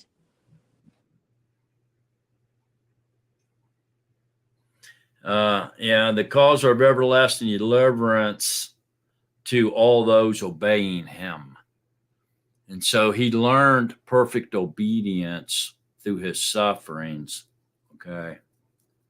And therefore he became the cause of everlasting deliverance because he never sinned.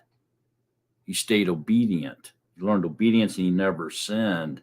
And that's why he became the cause of everlasting deliverance to all those obeying him. Okay. Him being Yahuwah. Yahusha is Yahuwah. See that? So if we follow the true pattern of Yahusha, we also get everlasting deliverance by the same way that Yahusha was perfected, and that's by learning a perfect obedience to Yahuwah. Go ahead, Toria. I was going to say by learning and feeling what it was to be in the flesh, in all what we have done, he learned what not to do by the example of Yahuwah, who is perfect.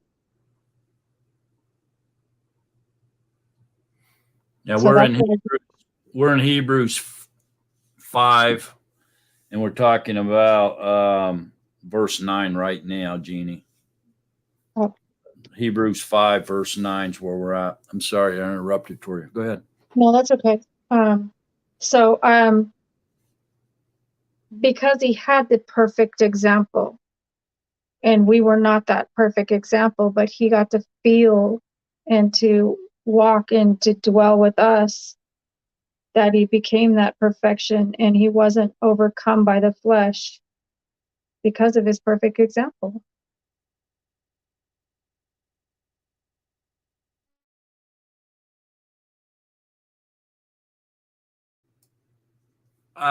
What is perfection? I mean, how are we perfected? Yahuwah is perfect. We are to be perfect because our Father in the Shemaim is perfect. What is perfection? Go ahead, Rose. Walking and talking like Yahuwah and Yahusha. as if we walk in his path like he did when he was in the flesh on the Eretz, we will be perfect as he is perfect. But if we don't do that, then we'll be the total opposite. Yeah. So we're walking in the true pattern of Yahusha, which is perfection, and also perfection in love. Since Yahuwah is love, then we're perfect in love, which is a higher calling.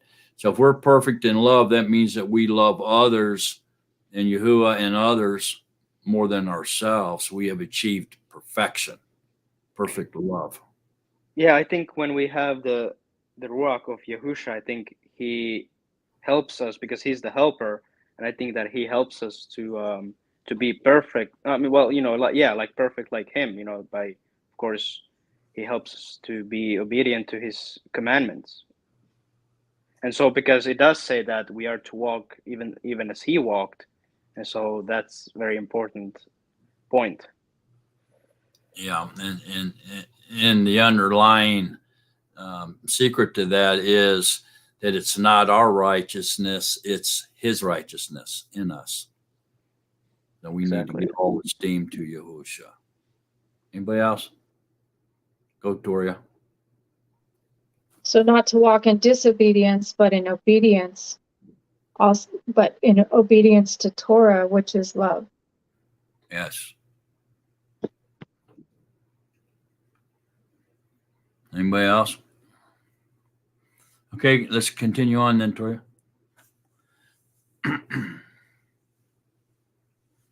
Okay. Verse 12. For indeed, although by this time you ought to be teachers, you need someone to teach you again the first elements of the words of Yahuwah. Okay, hang on a minute. Okay, so here we're getting a switch of subject now, aren't we? All of a sudden we're getting scolded here. Okay, so the author has felt here that they've made their point fairly clearly. And if you're not getting it, then you need to go back to first grade and start over again. Okay, so you see a little bit of impatience here, perhaps by this author, but man, the author strikes such a powerful point here, man, at this point in time. Okay. The author feels that up to this point, they've given you enough information for you to be able to discern both good and evil and become a mature believer. And if you and you cannot by this point, go back to first grade and start over, as you were sleeping during class. You see what I'm saying? Okay, so this is something we all need to open our ears here and hear this. Go ahead, Toria. I was going to use the example. You fell off the horse. Now you need to be rehabilitated. That's right. Hey, Mark, do you think that maybe the author of Hebrews is probably, Yehukanan, John, maybe? Because, I mean, he's Yahusha's beloved disciple, and so he probably knows him better about his identity. Like, I kind of do think it's probably Yehukanan. I'm not sure. I've always kind of thought it's Yehukanan, probably. In my humble opinion, the author of Hebrews is Priscilla. It's a woman. Oh, okay. Right. Because although her style here is not of Paul's, it's different than Paul's style. She has extreme knowledge and love for Yahusha. This author does. But there is some parts through this letter that screams Paul. So this author knew not only did she love and know Yahusha very, very well, she knew Paul very well because she spoke as Paul. So, and there's a lot of different other facts that come into play here, which only a woman and only Priscilla could qualify to be the author on. She knew Paul, his teachings like the back of her hand. Matter of fact, she took and educated Apollos from Alexandria, Egypt, on Paul's teachings. When she heard him teaching, she taught him a better way. And the fact that her and her husband and Paul were all tent makers, and so they worked together, and Paul lived with them for 3 years, with Titus being their neighbor, which was the assembly. That's where they would all assemble on Shabbat in Titus's house. Gives us great knowledge that she knew what Paul's teaching was like the back of her hand, and she expresses it throughout this letter. So that's my opinion of it. I don't think it's Yehukin. I don't think it's Luke. I don't think it's anybody other than, I don't even think it's Paul. Although there has been some deliberate insertions in this letter to lead people to think it was Paul. So why would that have been done? Because women weren't allowed to write about Yahuwah back in them days. They weren't allowed to do this. And so there had to be some kind of hidden, they had to do something to hide the fact that a woman wrote this, or nobody would read it. They wouldn't have nothing to do with this letter. But since it was, it's been contributed to Paul. Okay, and we're going with the flow on that. It's just being the last epistle of Paul's, that we're going to study in order to understand Paul's writings a little bit better.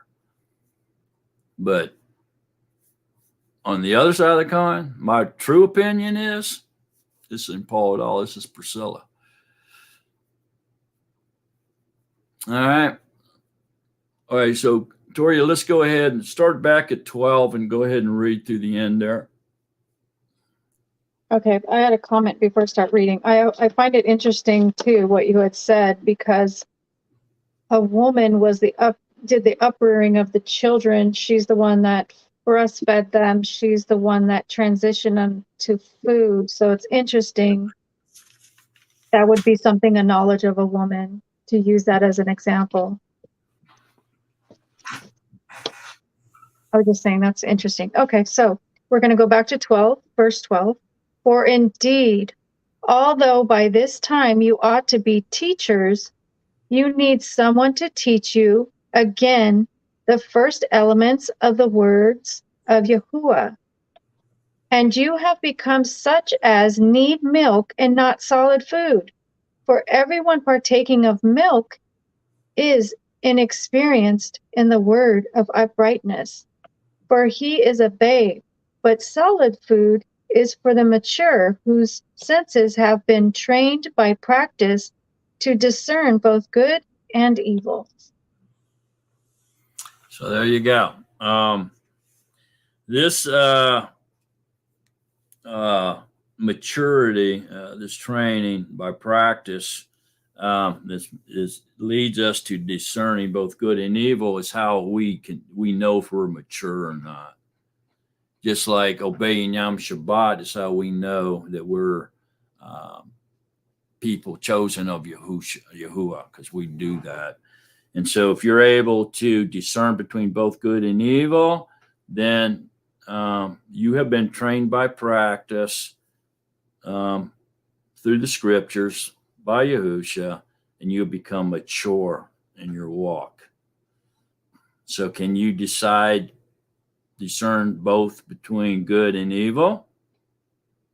If you can, then you should know that you are a mature believer in Mashiach. If you cannot, you need to continue studying. How bad do you want it? So is there anybody here that has any comments on this final lesson here by this author of how you become a mature believer?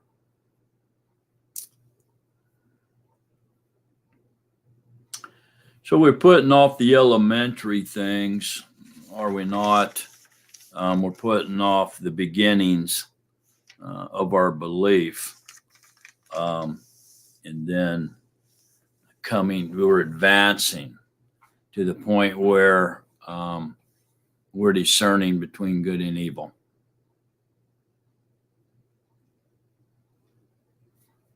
Okay. What's the beginnings? The immersions, right? Scripture tells us that. I'm sorry. Go ahead, AJ. I see your hand up there.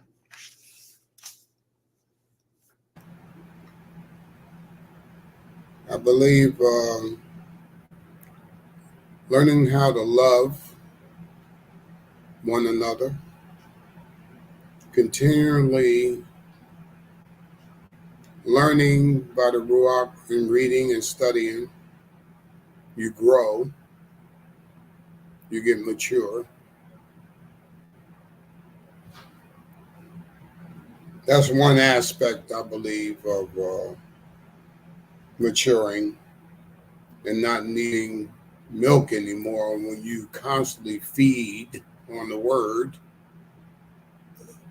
the Father can take you into more deeper understanding of his word, because I know there are other levels of understanding.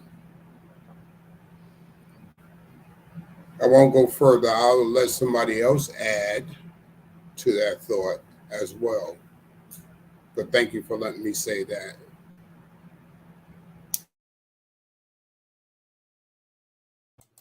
Okay, I'm going to jump ahead just very briefly here. I'm going to help you all out here. I'll get right to you, Phyllis. Look at 6 real quick. Therefore, having left the word of the beginnings of the Mashiach, let us go on to perfection, not laying again the foundation of repentance, confession, repentance from dead works, and of belief toward Yahuwah, of the teaching of immersions. Notice that's plural.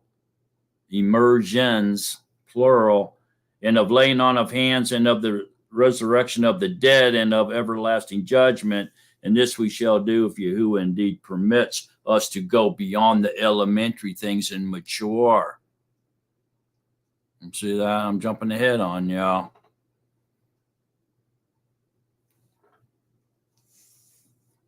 See the elementary things? We're supposed to go beyond that. How do you go beyond that? By teaching others. That's one way. Okay. But discerning evil between evil and good is the sign that you've matured. That's what I'm saying. Go ahead, Phyllis. Wouldn't that be being immersed in the Ruach and letting the Spirit teach you and guide you?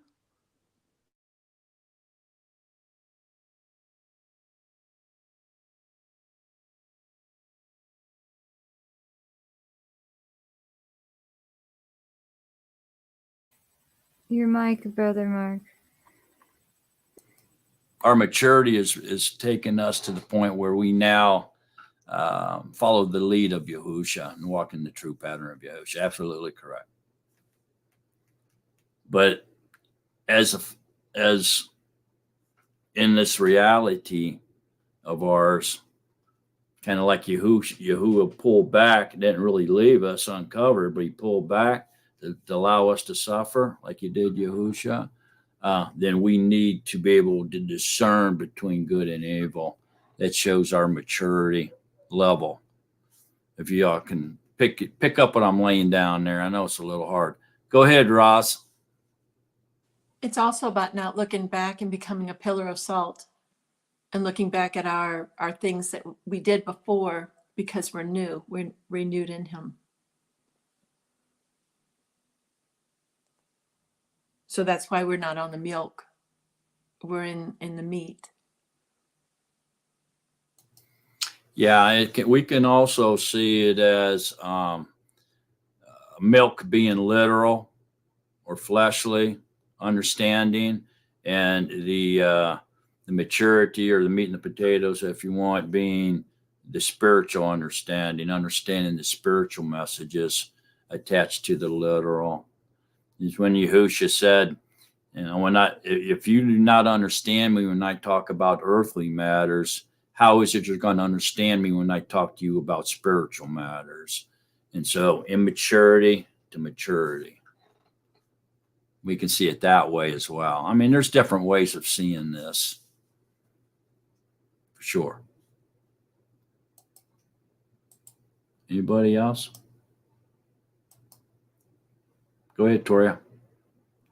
I was going to say, I think a point of our maturity is when we're at a point where, like even an example of this, Midrash, is we meditate on his words through each other now.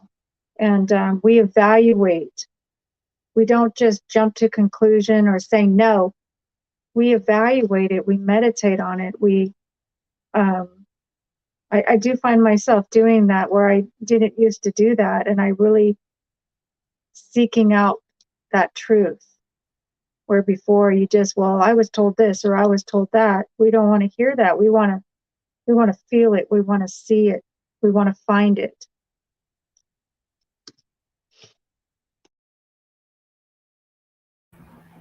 I like to also say, Toria, we like to understand it. Yeah, and not believe in everything that comes along. If somebody tells us something, we don't believe it. We're like a Berean, right? We go and look it up ourselves and get and make sure that what they're saying is in Scripture, it's true, or whatever. And so we don't believe everything a so-called teacher tells us. If especially things that we haven't heard before don't resonate with our ruach in us, the ruach in us, and then we go and investigate and research it. Right? That's maturity. You don't believe everything somebody tells you. Like a child, if you're an immature child, you tell a child anything, he's going to believe it. You know, because they're immature. A mature person doesn't do that anymore. We can take it to that level as well. I mean, like I said, there's a lot of different angles here, but the sign that you are spiritually mature is that you can discern between good and evil.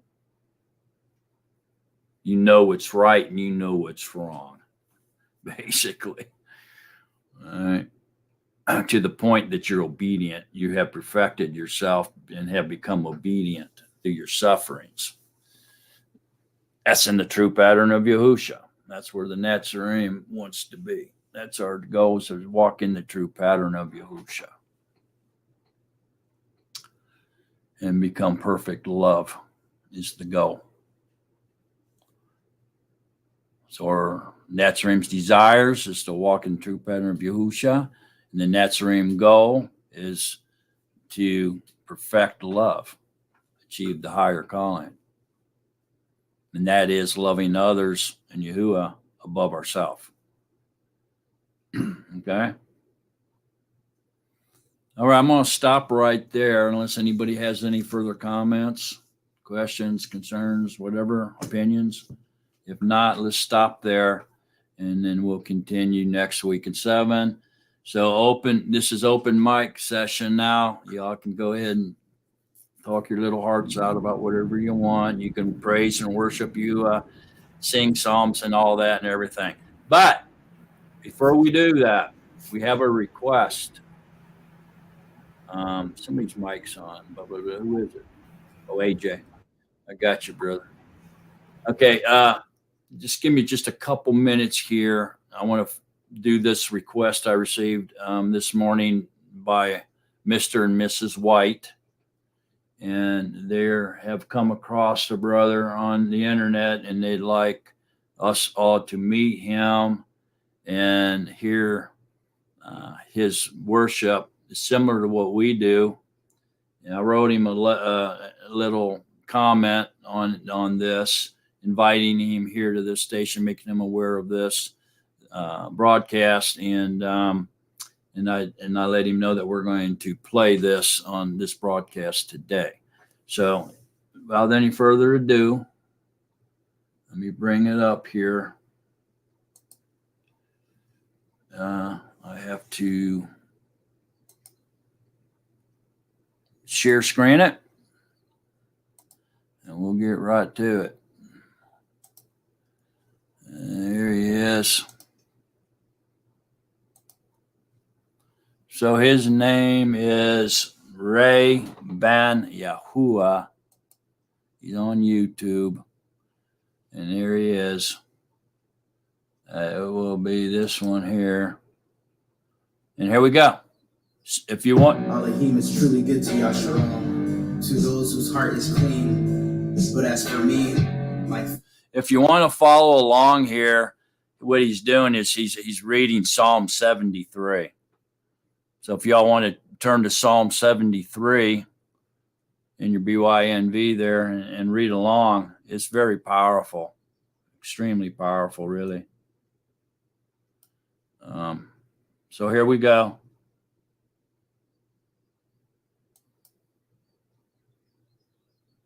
Elohim is truly good to Yasharal, to those whose heart is clean. But as for me, my feet had almost stumbled, my steps had nearly slipped, for I was envious of the boasters when I saw the shalom of the wrongdoers. For death has no pangs for them, and their strength is firm. They are not in trouble as other men, and they are not plagued like other men. So pride is their necklace, the garment of violence covers them.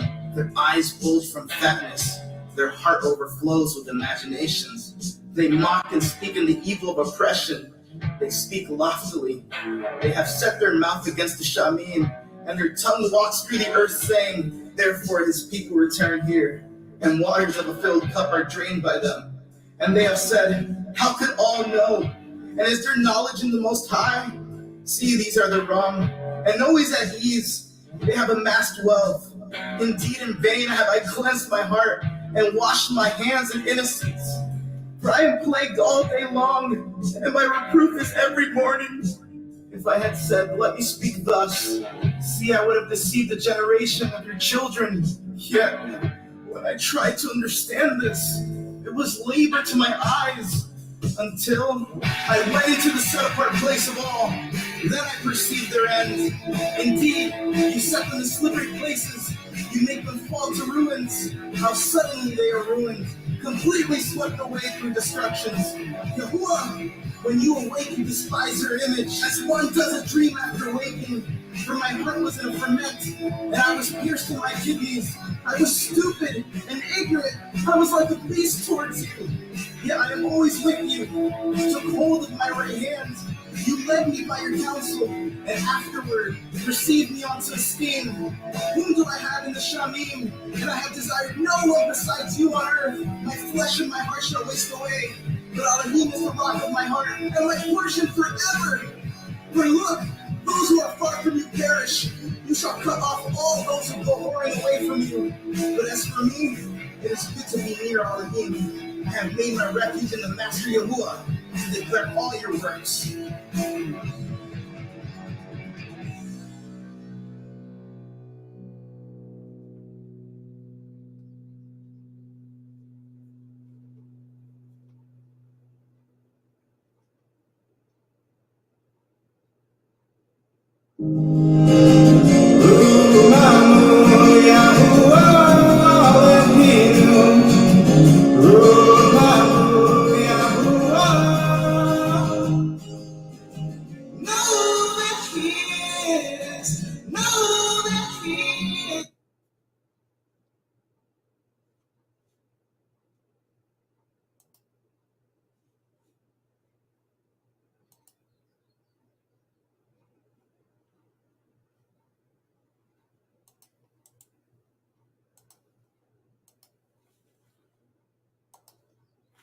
Okay. There it was. That was pretty good, really.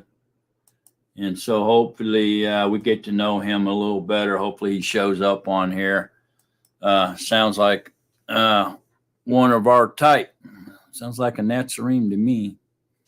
All right. So there we go. Open mic. Thank everybody for coming and studying this afternoon. Appreciate all of you being here. I love everybody. Peace and love to all of you.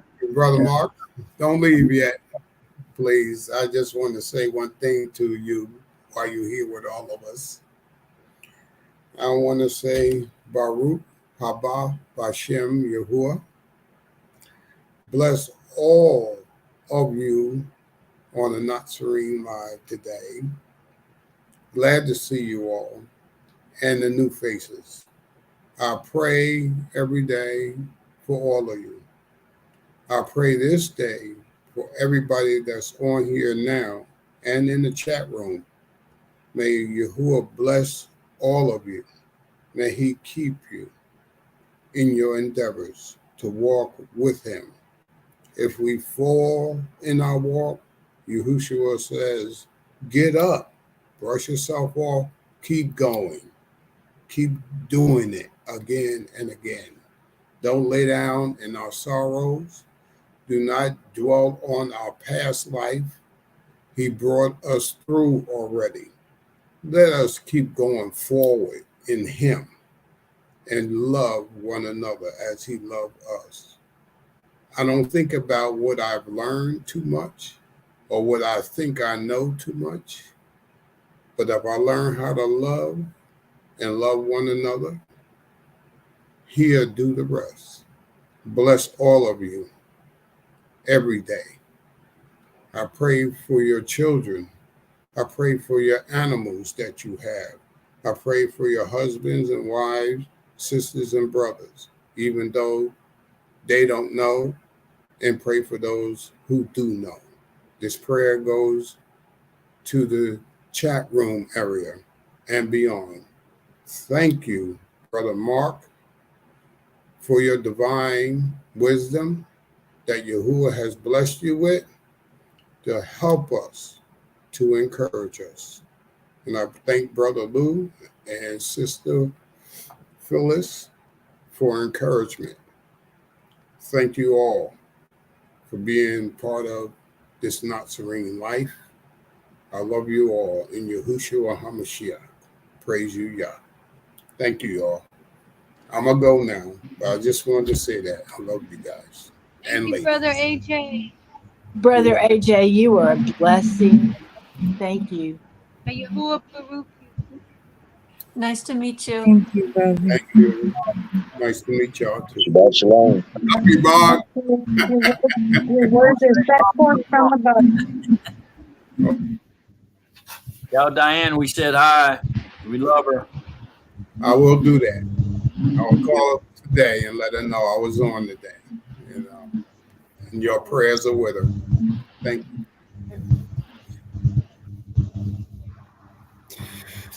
Just All like right. Brother AJ, Mom and I are probably going to get off of here, but we thank Yahuwah for all of you. I mean, it's iron sharpens iron, whether it's Brother Mark or any of you. We love hearing, the things that make you think. So we're all gaining the knowledge of truth. Sometimes, I'm a little off, and it's when I come in here that I get back on. that we feel the ruach from everybody, and it just kind of seeps through us and gets us back on track. So I thank everybody for that, and love y'all, and y'all have a wonderful, wonderful Shabbat. And I see Cato's message. Except I don't think I have your email, Brother Cato.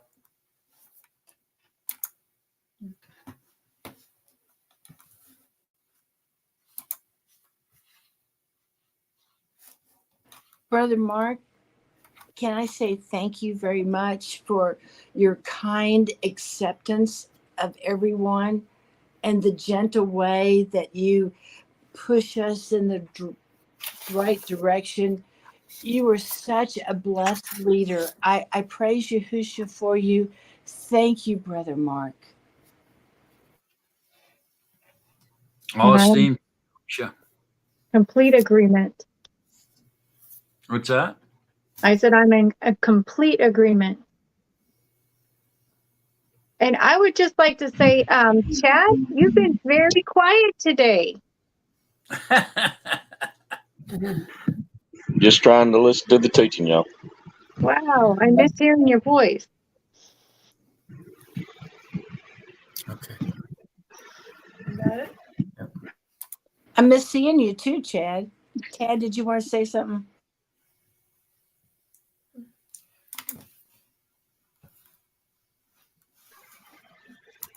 Were you talking to me? Yes, Chad, I miss seeing you too. I miss seeing people's faces because we all reflect the Ruach. I'm just sitting back in my chair, relaxing. I was enjoyed the teaching though.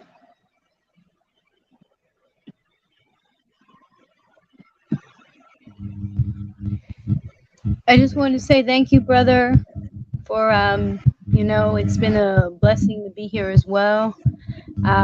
One thing I learned in recovery is just because we put the drug and the drink down doesn't mean we don't have other character defects to work on, right? So, but I do have an issue with my mic with this for some reason with the tablet when I push it and then it says it's on and then it's off. It's like playing this little game with me. So, yeah, I humbly apologize if for the interruptions. It's a learning process, and Yahusha's not finished with me, and that's what I learned in recovery is just because we put the drug and drink down, he still has to work on me, and all of us as a family, as brothers and sisters, and I had someone in my recovery family, if you will. I mean, um, sometimes they ghost you and they beat up on you in there too. They have their flying monkeys, and I'm just learning that it's not good. They say it's not good for an addict to be alone, and I don't think it's good for a Natsarim to be alone. And if we face that rejection even in our own family of Yahusha, one thing a sister in recovery taught me is that rejection is for your protection. There's a reason why Yahuwah probably removes that person from our lives, and not to have some kind of narcissistic injury about it. And it's really not about a reflection of me. It's more of that person, and they're just not ready to humble themselves yet and have a spirit of recovery. So again, thank you so much. I'm so Baruch to be here, and I don't want to isolate and run away because someone in my family doesn't like me. I did that in my actual adoptive family, and I don't want to do that in Yahusha's family. It's about love and growing. And so thank you for having me as usual. I don't want anybody to bully me out of recovery, and nobody's going to bully me out of Yahusha's walk either. Thank you. Sister Candace, please forgive me if I spoke to without thinking. Sometimes I'm flawed, and I ask your forgiveness. I love you. No, absolutely. I already forgave you, and there's really nothing to forgive.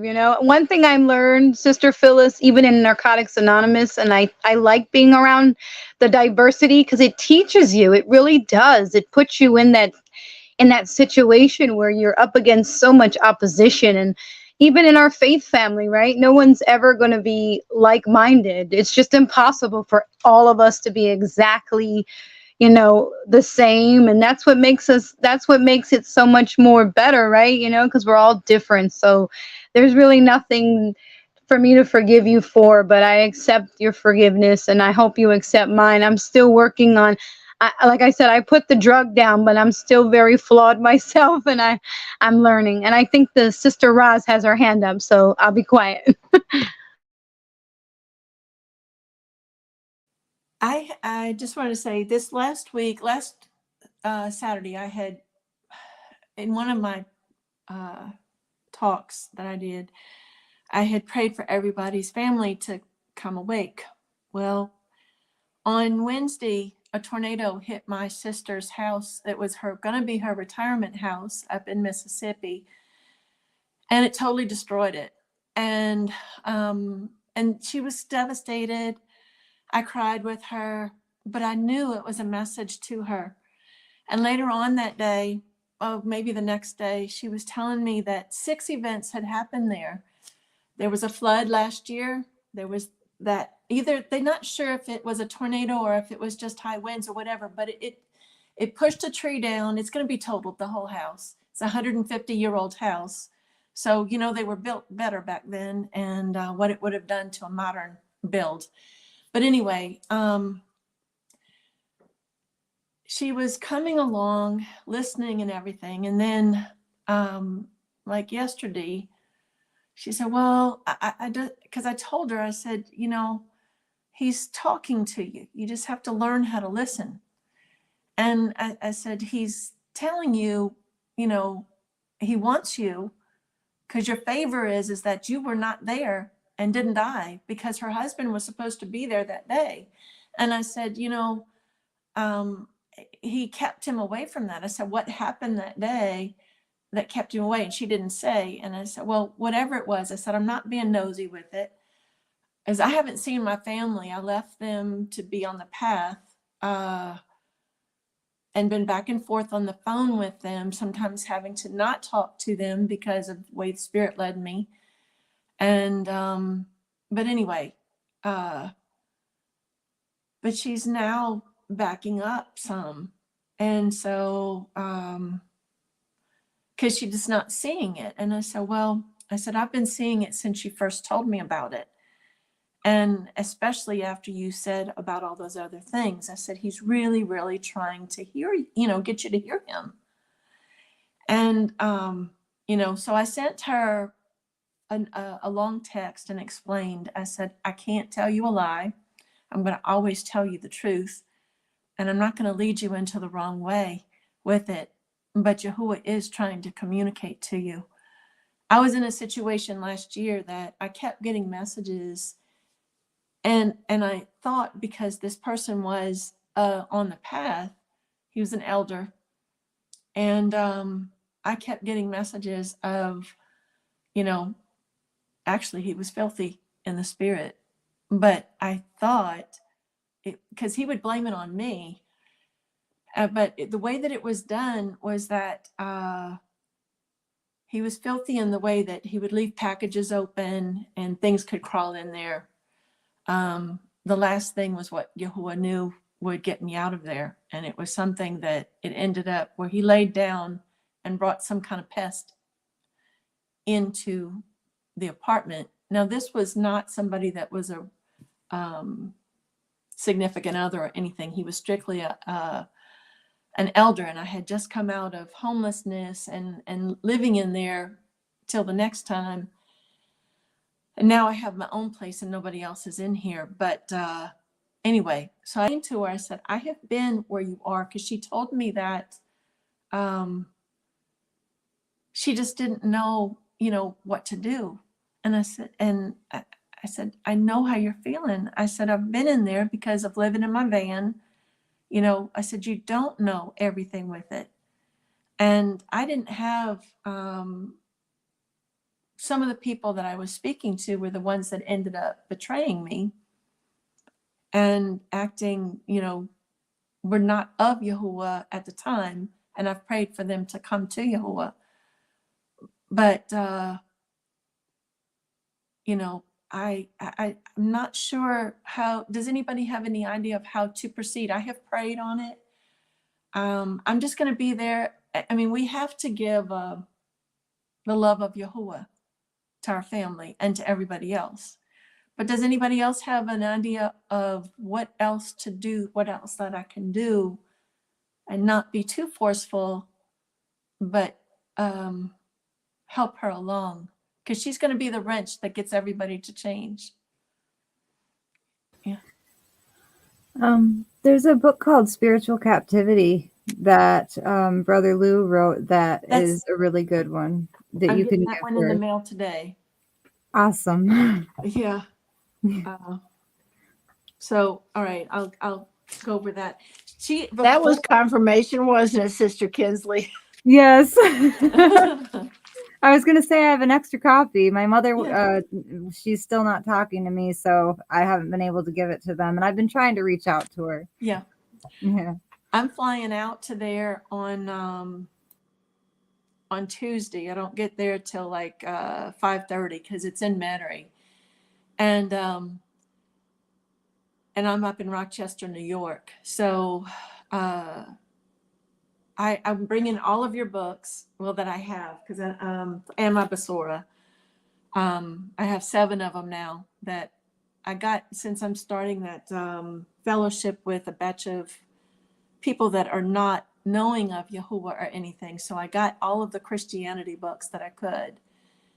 And to help, even the one that's about Allah, the to be able to say it, because there is one person that I know of, or one couple over here that I already was fellowshipping with the other day, and explaining different things. And,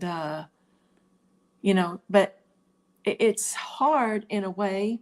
But before this, it was like she would have the hand up and kind of like, even though I didn't see it, it was like speak to the hand, because she wasn't ready for it. And so I thought, and I know he's working on her. It's just other influences, because in Louisiana, there's a lot of Catholicism. That's what we came from. And that's what her husband is from. And which we know what that is, the Catholics. And you never want to go back to it. I'll put it that way. And anyway, but I'm going to put my number there. And if anybody thinks of anything that could help with it, because I have prayed about this for 7 years for them to come. And I have seen everything that I've heard about that's happened to them has definitely been a spiritual message. Like my son's plumbing, it's the house I grew up in. All of the plumbing went bad. All of it separated, but now I could see where it was something that is being changed in him. And it's just, when you're looking at it in the spirit, like in the fittings were all cast iron, and this was a cast iron fitting in the slab. And so he had to contemplate whether he was going to keep that one or change it into something else. But he chose to change it into something else. And spiritually, I thought, that's Yahuwah right there. He's changing into something else, but you get messages like that, and you just have to realize what's being said, even though they're not realizing it, we're realizing it, so anyway, but like I said, I'll put my number there. And if y'all have anything, I would love to have your number, Sister Roz. I looked in the chat, and Phyllis, I see what you mean by needing forgiveness. I forgive you. I don't have a critical spirit. Some might think that, but that's all good. But Roz, I would love to have your number, and because I have some sisters' numbers in here, and that would be really cool. Like, I need more sisters and to be able to pray and encourage me as well, and encourage you. So yeah, and I looked in the chat, but Yahu was like, "Shh, be quiet, keep that big mouth shut, you critical thing, you." No, I'm just kidding. But I think there's a scripture about that too, right? When you say you're joking, but you're really not. Okay, awesome. Got it. Okay. Yeah, I'm going to take a screenshot. No problem. Yeah, I need more lovely sisters, and I need to grow in this walk. Thank you. All right. Roz, I just want you to know that Yahuwah uses people in our life, coming and going, who he chooses. I know a lot of us here, I'm upper in age now, and I know I will never stop praying for my children, for my family, for my friends, those who come into our lives for a short time. We want them to have what we have, but we must remember he chooses people to bring us information, but that doesn't mean he wants them to stay in your life. Some are for a time, some are for a length of time. He may not choose them. He already knows them. So just remember, the only thing that we can do is pray, because it is in his hands alone. He makes all the choices. There's nothing we can do. So just for some encouragement unto you, that he controls all things. All we can do is humble ourselves in prayer and accept what he has chosen for us and for them. I would like to ditto everything Sister Toya just said. I agree 100% on that. And add to the fact that he is long-suffering, therefore we must be long-suffering, so that it might take time for this to come to fruition. But as long as you don't give up hope, it will always be able to happen. I know I have waited 10 to 20 years for some answers.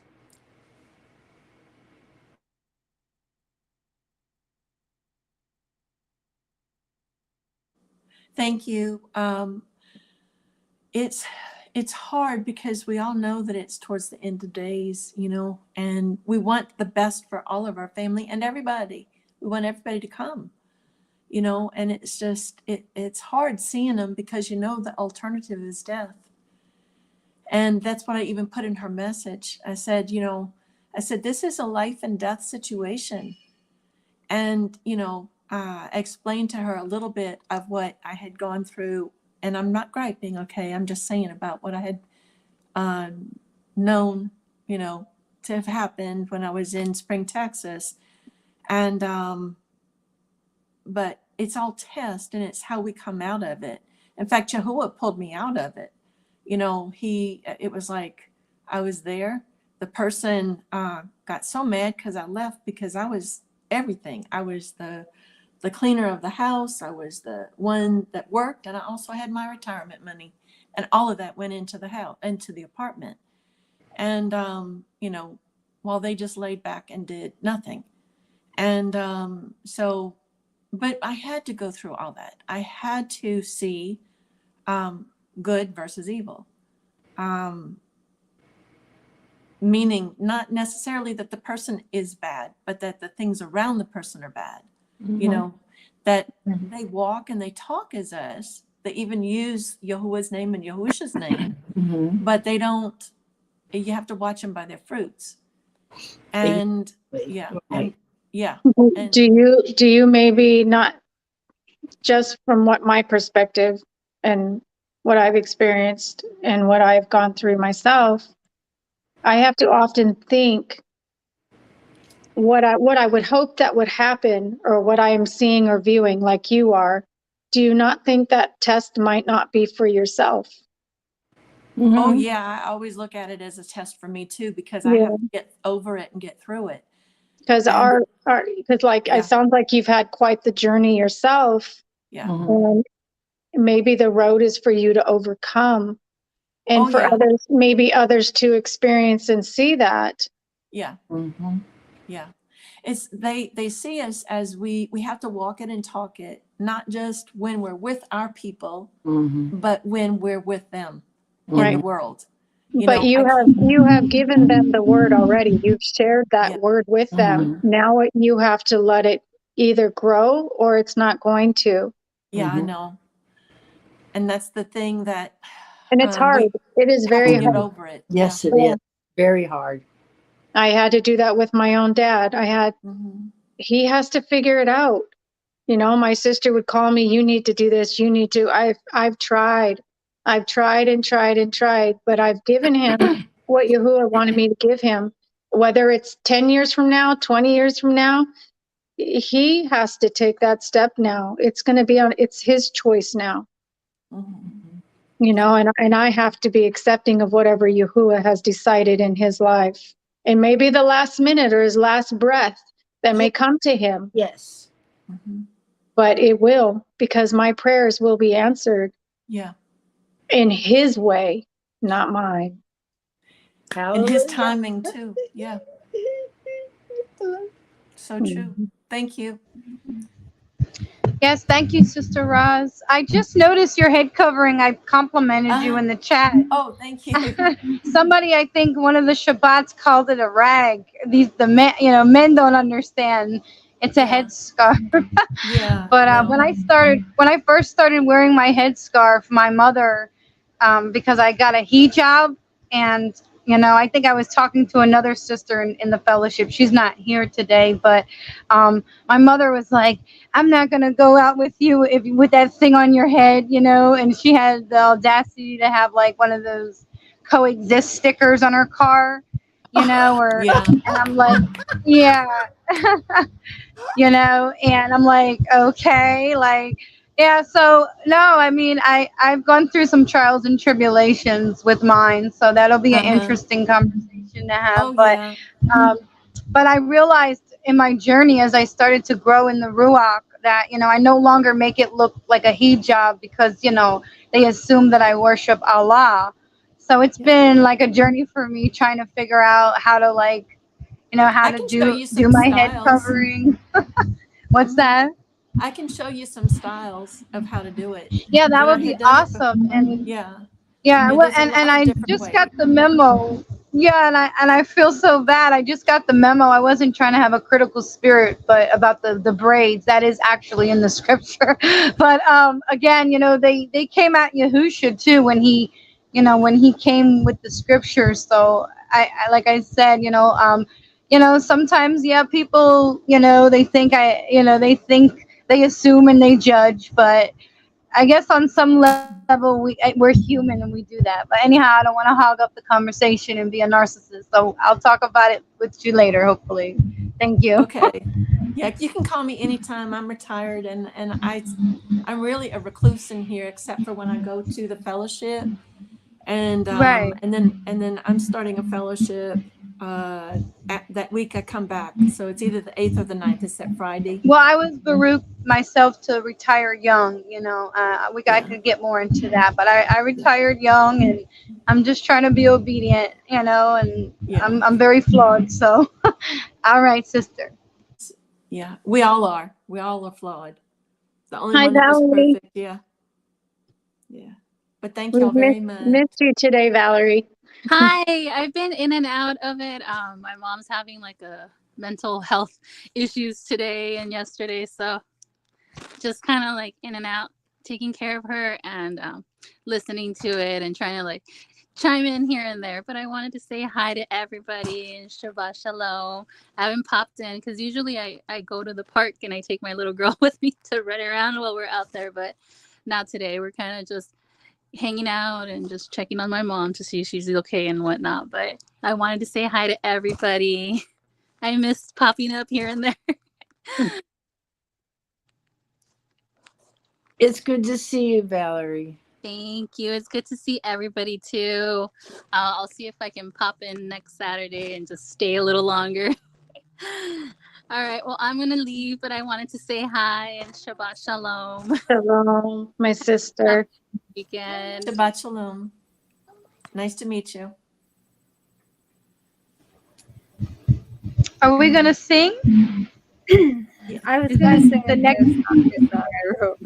Have y'all Okay, been cool. maybe? I seen you said something. You wrote a new song. Yeah.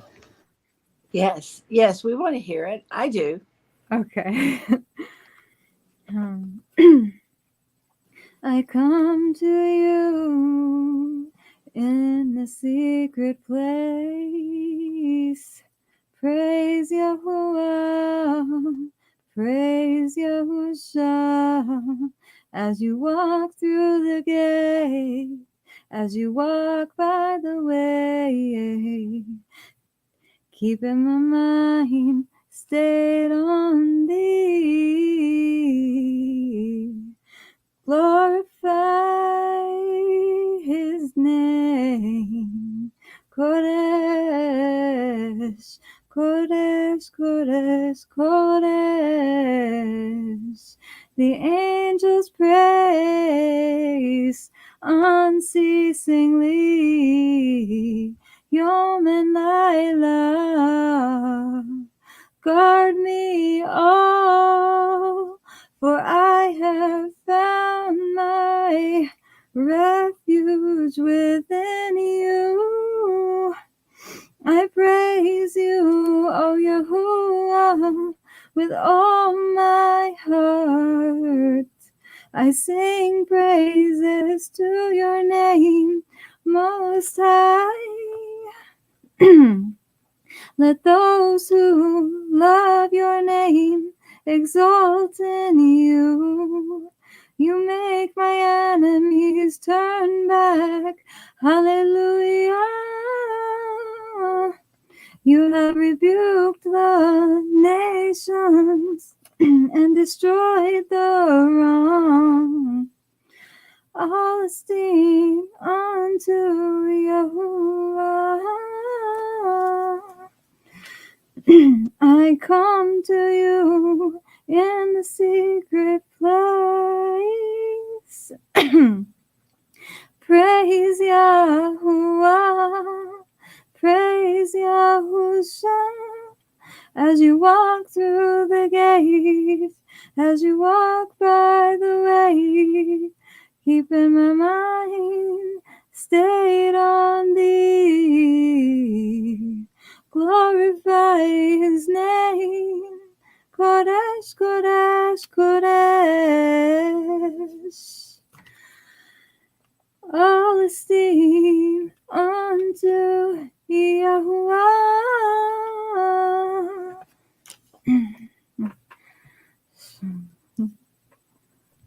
So beautiful. Thank Very you. nice, Mr. Kinsley. Very nice.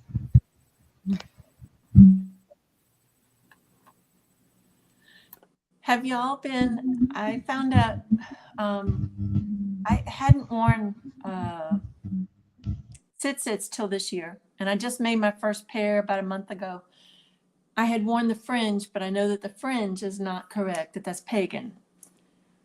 But what do y'all make your own sit-sits, or what do you do? Because that is a form of worship too. Yeah, I ordered mine and a lady made mine. Uh-huh. If y'all Yeah, ever I want, ordered some. go ahead. No, I ordered some off Amazon. I don't know if Torazone or ToraNet rather. I think Brother Lou, right? He has them on your site. Is that right, Phyllis? I don't know. I was distracted for a moment. What are we looking for? The Zeet Seats. Oh yes, we have them on our site, and you get a set of 4 for $15 plus the shipping, of course. Uh-huh. Well, I've been I kind think of having fun with it, and it says I don't really know what the pattern is till I'm doing it, and then it just flows with it. But I've got to make the other 3 for this. This is like wait. It's got the braids on it, but this didn't start out like this. This is like the 4 corners right here. Oh wait, sorry.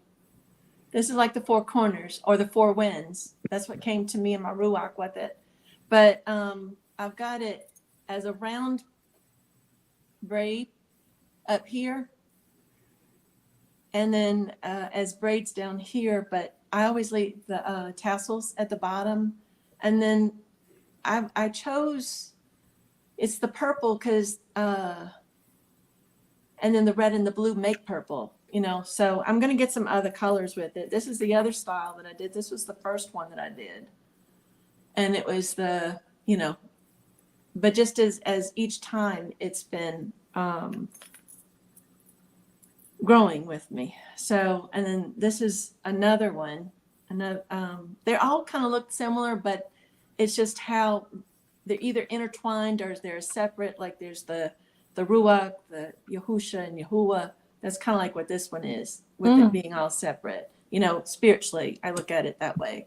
But anyway, I've been having fun with it and doing it. So if anybody wants to do it together, Liz seeds are just 3 strings. Uh-huh. And then he just ties a knot and ties them. There's no special requirement of any kind, but I think that's very pretty that you're being very creative with it. Mine are also red, blue, and purple. Uh-huh. If I can get my husband to grab some materials from the store or something, maybe I can do it with you. Oh yeah, it'd be fun because it really is a lot of fun. But I tell you what to get. I do mine on the doorknob, and I put this on the doorknob, and that way you're when you're pulling, it's not coming. You're able to have this as you're pulling against this, and you're able to have the pressure so that when you're doing it, you're able to make your braids evenly. Yeah. Yeah. That's very beautiful, sister. Thank you. I want to make rainbow ones too, and I also want to make the tribe colors. I love everything to do with Yeah, rainbows. we gotta take Yahuwah's rainbow back, right? It's Yeah.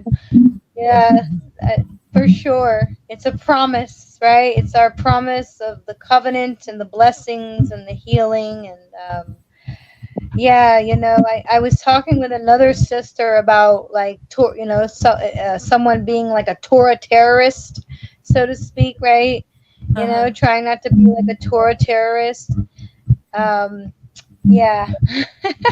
But yeah, no, it is great to have the spirit of obedience, and that's something that I've been trying to work on myself, spirit of obedience, and looking at myself, and that's the beauty of kind of like what my recovery right now, looking at my own character defects and because it can be so easy to think, for me, like, oh, I got this flag and I'm doing this and I'm doing that, but my heart is still wicked and deceitful. It can deceive me into thinking that I'm walking in spirit and in truth.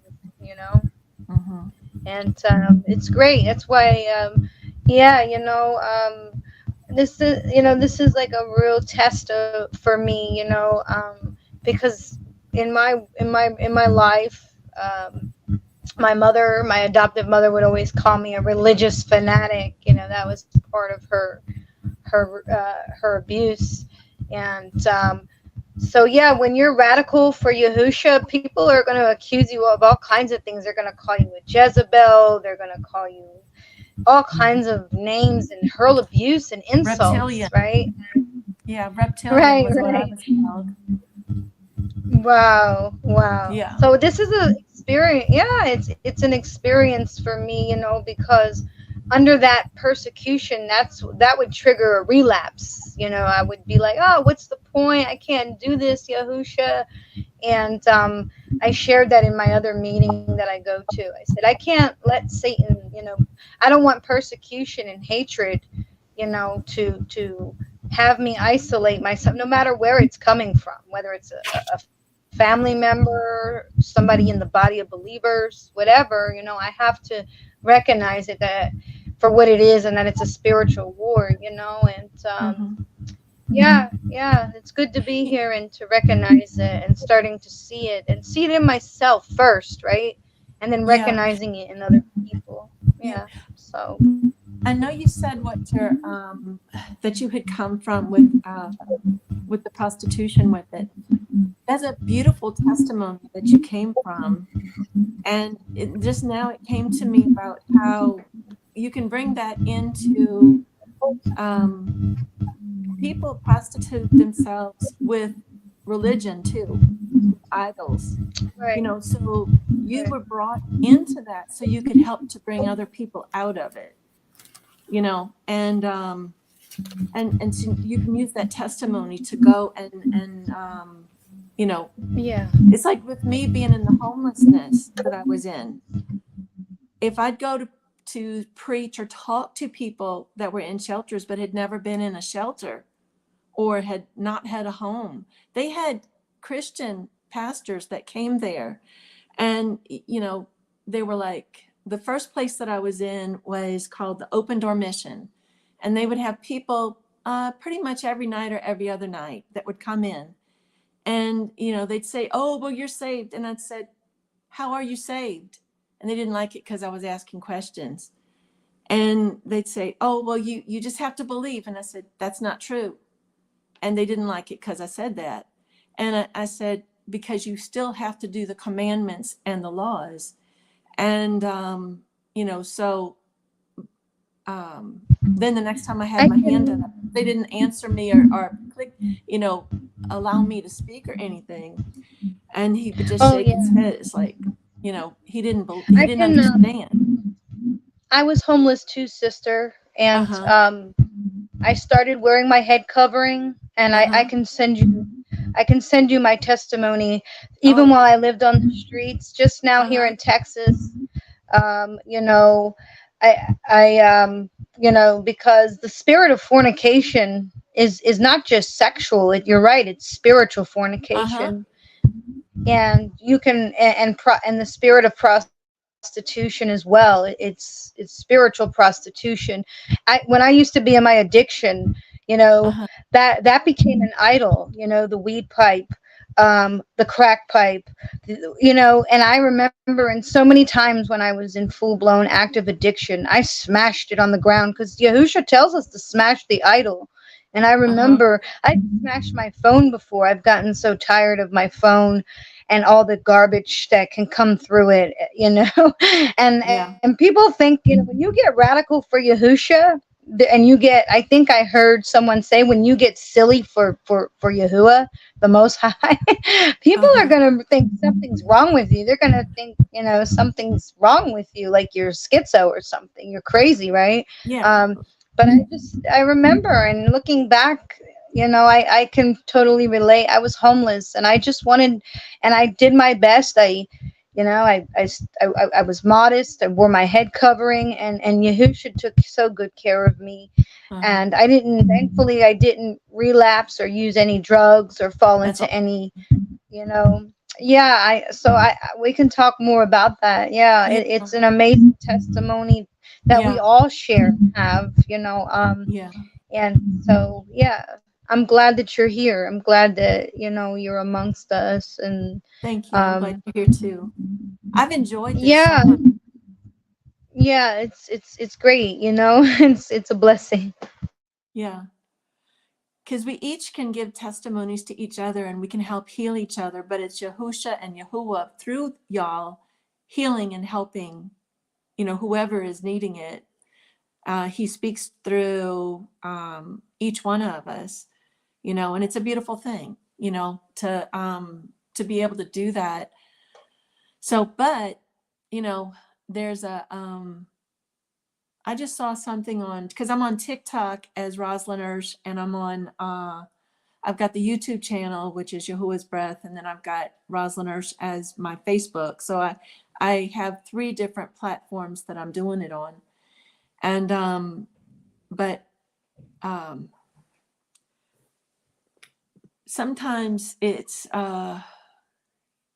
well, I've been having to block people lately because their fruits are being shown, that it's not coming from Yahuwah and Yahusha, so but with that, it's like, sometimes I don't want to block them because I still want them to be watered, and get the teachings. And I pray for them, with it.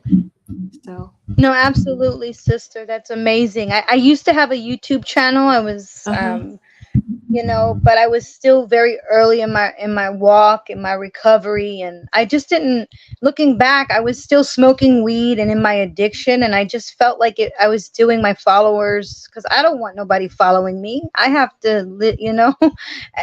I'm trying to lead them to Yahusha, not to have followers drawn on for me to be narcissistic about it. And I knew in my heart, Yahusha revealed to me, you need to take that channel down, because you're still smoking weed, you're still doing drugs, you're still doing these things. Like, I need, I needed to focus on myself and take time, for me. And I realized that, I got off social media, and I'm just like focused on my recovery and my healing journey right now. And because I don't want to be like a double life. We talk about that in Narcotics Anonymous, living it, like going on Facebook, and I'm not saying you, this is my testimony, right? Going on social media, but behind the scenes, I'm smoking weed, I'm doing drugs, I'm doing this, I'm doing that, and not really being honest and transparent, and I wrestled with that for a long time. I said, no. Yahusha rebuked me. He said, no, you need to take a little break, and I need you to focus on your recovery and taking the log out of your eye before you go out and preach my word, because, that's when he showed me in my walk personally, spiritually. And you're right. Some people's fruits are just really not there. And I pray for Yeah. better fruit myself, because you're right. I was on Yeah. social media living a double life, going on there, posting all the time. But behind the scenes, I was anything but a Natsarim and a follower of Yahusha. And he had to show me. He had to show me and correct me. He has, and I'm grateful for that. So I'm taking a little break from social media. The only social media I'm doing right now is coming here to fellowship and Narcotics Anonymous. So I'm trying to take that mask off and stop being a liar and a hypocrite and get right and with myself and with Yahusha. So I definitely understand what you mean by the fruit, for sure. Yeah. Sometimes it's hard because it's people that you trust, and that's what happened. And what part of Texas are you in? I'm in Harlingen, Texas. Yeah, I'm in Harlingen, Texas. I just moved from New Jersey. I lived in Trenton, New Jersey, and I have children, and I'm a mom, and my son, yeah. But I'm in Harlingen, and I have a boyfriend. He wants to study Torah. But again, I'm not his savior. And that's another reason I didn't go to Florida to meet a boyfriend.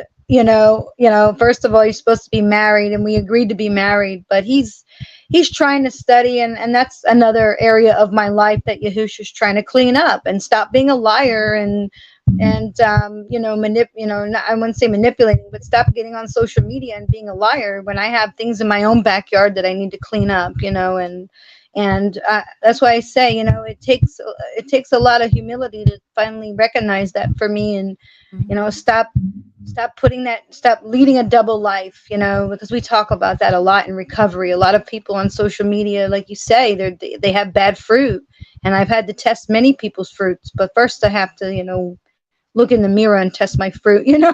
I have to test my fruit first, and let Yahusha clean me up before I can start, helping other people. So. Yeah, it's a journey for all. He loves us where we're at, right? And then he does the work. But where are you located? I'm in Rochester, New York now. New York. Okay, Yeah. wonderful. I've been traveling actually. I wanted to, speaking of fruit, met a brother offline, and and I had to learn the hard way, that not everybody on these social media apps are telling the truth, and I started, he's been revealing fruit to me first, right, but others as well, and I just had to slowly, so I get it, and I was just in New York about 3 years ago, a couple years ago. My niece lives in Buffalo, New York. Yeah. I was in and they didn't. No, go ahead. I was in Spring, Texas, before this, and before that I was in Lafayette, Louisiana, and then before that I was in Fredonia, Pennsylvania, and Mount Carmel, Pennsylvania was before that, and but I'm from right outside of New Orleans, from Metairie. So, I've been all over spiritually with it. So I just, this last time he moved me out of there because it was such a bad, situation. And, but I'm here, and it's a blessing. It's a baruching, Absolutely. Yeah. My niece is young, and she's being influenced by an older man. And because I wasn't even allowed to sleep in the home, I was on the street, sister, my family. And I was, so I know I can handle persecution. I don't give Yahusha enough credit sometimes. But it's not easy. It's not easy to be radical for him. It's a narrow path, right? So, but that's wonderful that you've traveled, and I wanted to, I've been traveling, and I know what you mean by these Christian homeless shelters and these churches, and I've been hated and kicked out of many, and I have to look in the mirror and see what part I played, because I'm not gonna lie and say that I was preaching perfectly. It's a learning process. for sure. Yeah. But I know what you mean. They don't like me either, and I know that I can't reach Christians if I'm living in if I'm in active addiction. I just, that's one thing Yahusha had to reveal to me. You can't, if I'm in active addiction, and I look like the world, they're not going to listen at the homeless shelter. They're not going to take me seriously. And so I had to start to do some self-reflection and, in my own life, and listen to the Ruach and let him lead me, as opposed to my flesh. Yeah. So, yeah. I wouldn't give anything that's happened up, it's all made me who I am now. And that's what he knows. We just have to trust him. And always in my head, it's like, wait till the end, so, and it's a beautiful thing. So. Absolutely, sister. Absolutely. Yeah. I don't, I'm grateful I went through, and I'm going through everything I'm going through, because it's building my character, and it's building my faith, and he's sifting me right now. He's sifting me. And that's why I said the only social media, I come here and to fellowship, and I go to a meeting for substances, and it's a challenge. I still have Facebook, but I don't accept anybody's friends request or take DMs from any men, because it's, yeah. So I know, I know my boundaries, and Yeah. Yahusha wants to protect me, and he's going to show me the areas of my life that, I need a little more discipline. Yeah. Toria, Yes. that place is beautiful.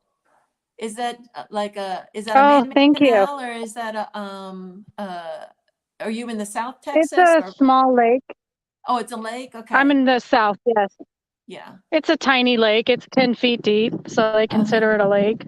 So it's fresh water. But yeah, it's yeah. There's it's full of fish, I can tell you that. They come up, the catfish will come up and let me feed them. But yeah, I'm in South Texas. Yeah. Well, that's pretty.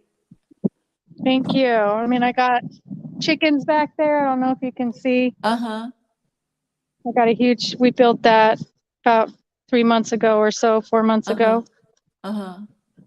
So yeah, we bought the house 5 months ago. But I love to go sit at the little lake there and watch the ducks and the fish, and it's really relaxing. Yeah. I love it out here. So yes, it is very hot. Yeah. But I don't think it's that hot. I came from California, so I like this. Well, that's good. It's a nice getting away. Yeah. Enjoying Yahuwah's creations. Yeah, and that's what we all need to do, is looking at his stuff. I see his numbers, that there'll be plants that have the 4 petals for the flowers, or the 4 leaves on a stem, or or 7 leaves on a stem, or whatever. And we can see him in his creation. It's so beautiful. It was interesting how we were talking earlier about the milk and the solid food, because upstairs, my little office up there is upstairs, and I look on, my view is this lake, and I'm sitting there, and on the edge of the roof is these birds, and they're fully grown. At least I assumed they were. And all of a sudden, here comes mom feeding them. And I thought, that's interesting. You would not, by looking at them, they all look just the same, but they weren't fully grown. They're still not on the solid food without mom. So That was a teaching. it was really interesting watching them land. And they look like they're fully grown, but yet here comes mom, and dad keeps coming back and forth, and they're just sitting there, fully grown, waiting So to he be. speaks to you and animals too, and birds. Oh yeah, my they like to call me the chicken whisperer because every day my chickens will run to me when I go out there because they're free with the dogs and stuff. They don't mess with them, and they let me pick them up. I just go out there and I pick up my chickens, and each of them they love to be held and just have attention. So, of course, I got to tell them about Yahuwah. They understand too. Yeah, and more than you'd even think. I don't know if you can see. Let me point it. There's a big, huge oak tree. Can you see it? Way The out one there? yeah. Is it way out there? Yeah, there's a cow sitting underneath the shade under there. Just the one cow. He broke into the neighbor's yard there, and yeah, her and I have conversations too. I bet. But it's kind of cool because, like with the ducks, I'd love to have ducks, but they're so messy. I'd love to have a cow, but they can be messy too. Yeah. But see, I have them. He's provided them around me. So there you go, Toria. right? I speak to the squirrels and the skunks and the birds. I talk to all of them. They know Even the Mama's possums. The possums I don't know what it is with the possums. People tell me how dangerous they are. And I'm like, well, I don't know, because when I go out to do whatever, they're out there. They just about their business, and I kind of talk to them a bit, and they just off. So I don't know. Yeah, they don't bother you. They just kind of off. They're on their agenda. They're taking their babies over here to get some water at the water hole. The only thing I'm really afraid of here is the raccoons, because I mean, we're friendly with the raccoons, but I'm waiting for that first rabbit one to show up. It's kind of, every time I see a raccoon, I look at him very carefully. Oh yeah, they can be really nasty. Yeah. Our last house we had, our next door neighbor, it lived in their tree. So, he didn't mind as long as you were feeding him. I wouldn't get that close to him because I don't know. Yeah. No. We had a pet raccoon when I was young, and it actually got out of my grandfather and my father were tugboat captains. I'll be right back. And the mom had gotten up on top of a barge, and when they went to go move it, they didn't know she was there, and she ran away and never came back. So there were 4 babies. So my dad said, "Oh, I've got an ugly kitten. I'm going to bring it to you." And so he brought it home. Do you know, my mom bottle fed it, and we brought it into the Alamo. Wow, that's cool. Yeah, but she was like a dog. She protected my sister. There was a child that was chasing my sister, and she thought that she was attacking my sister, and she got out and she bit her. But she wasn't rabid or anything. She just was, thought she was in distress. Yeah, she was just protecting her. I've had different animals throughout the years too. So, but he speaks to me through animals.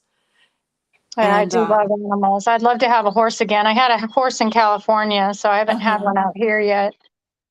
My husband just keeps telling me no. He says, "You don't need one." Oh, I don't say I need one. I say I want one. Yeah. I miss having a horse.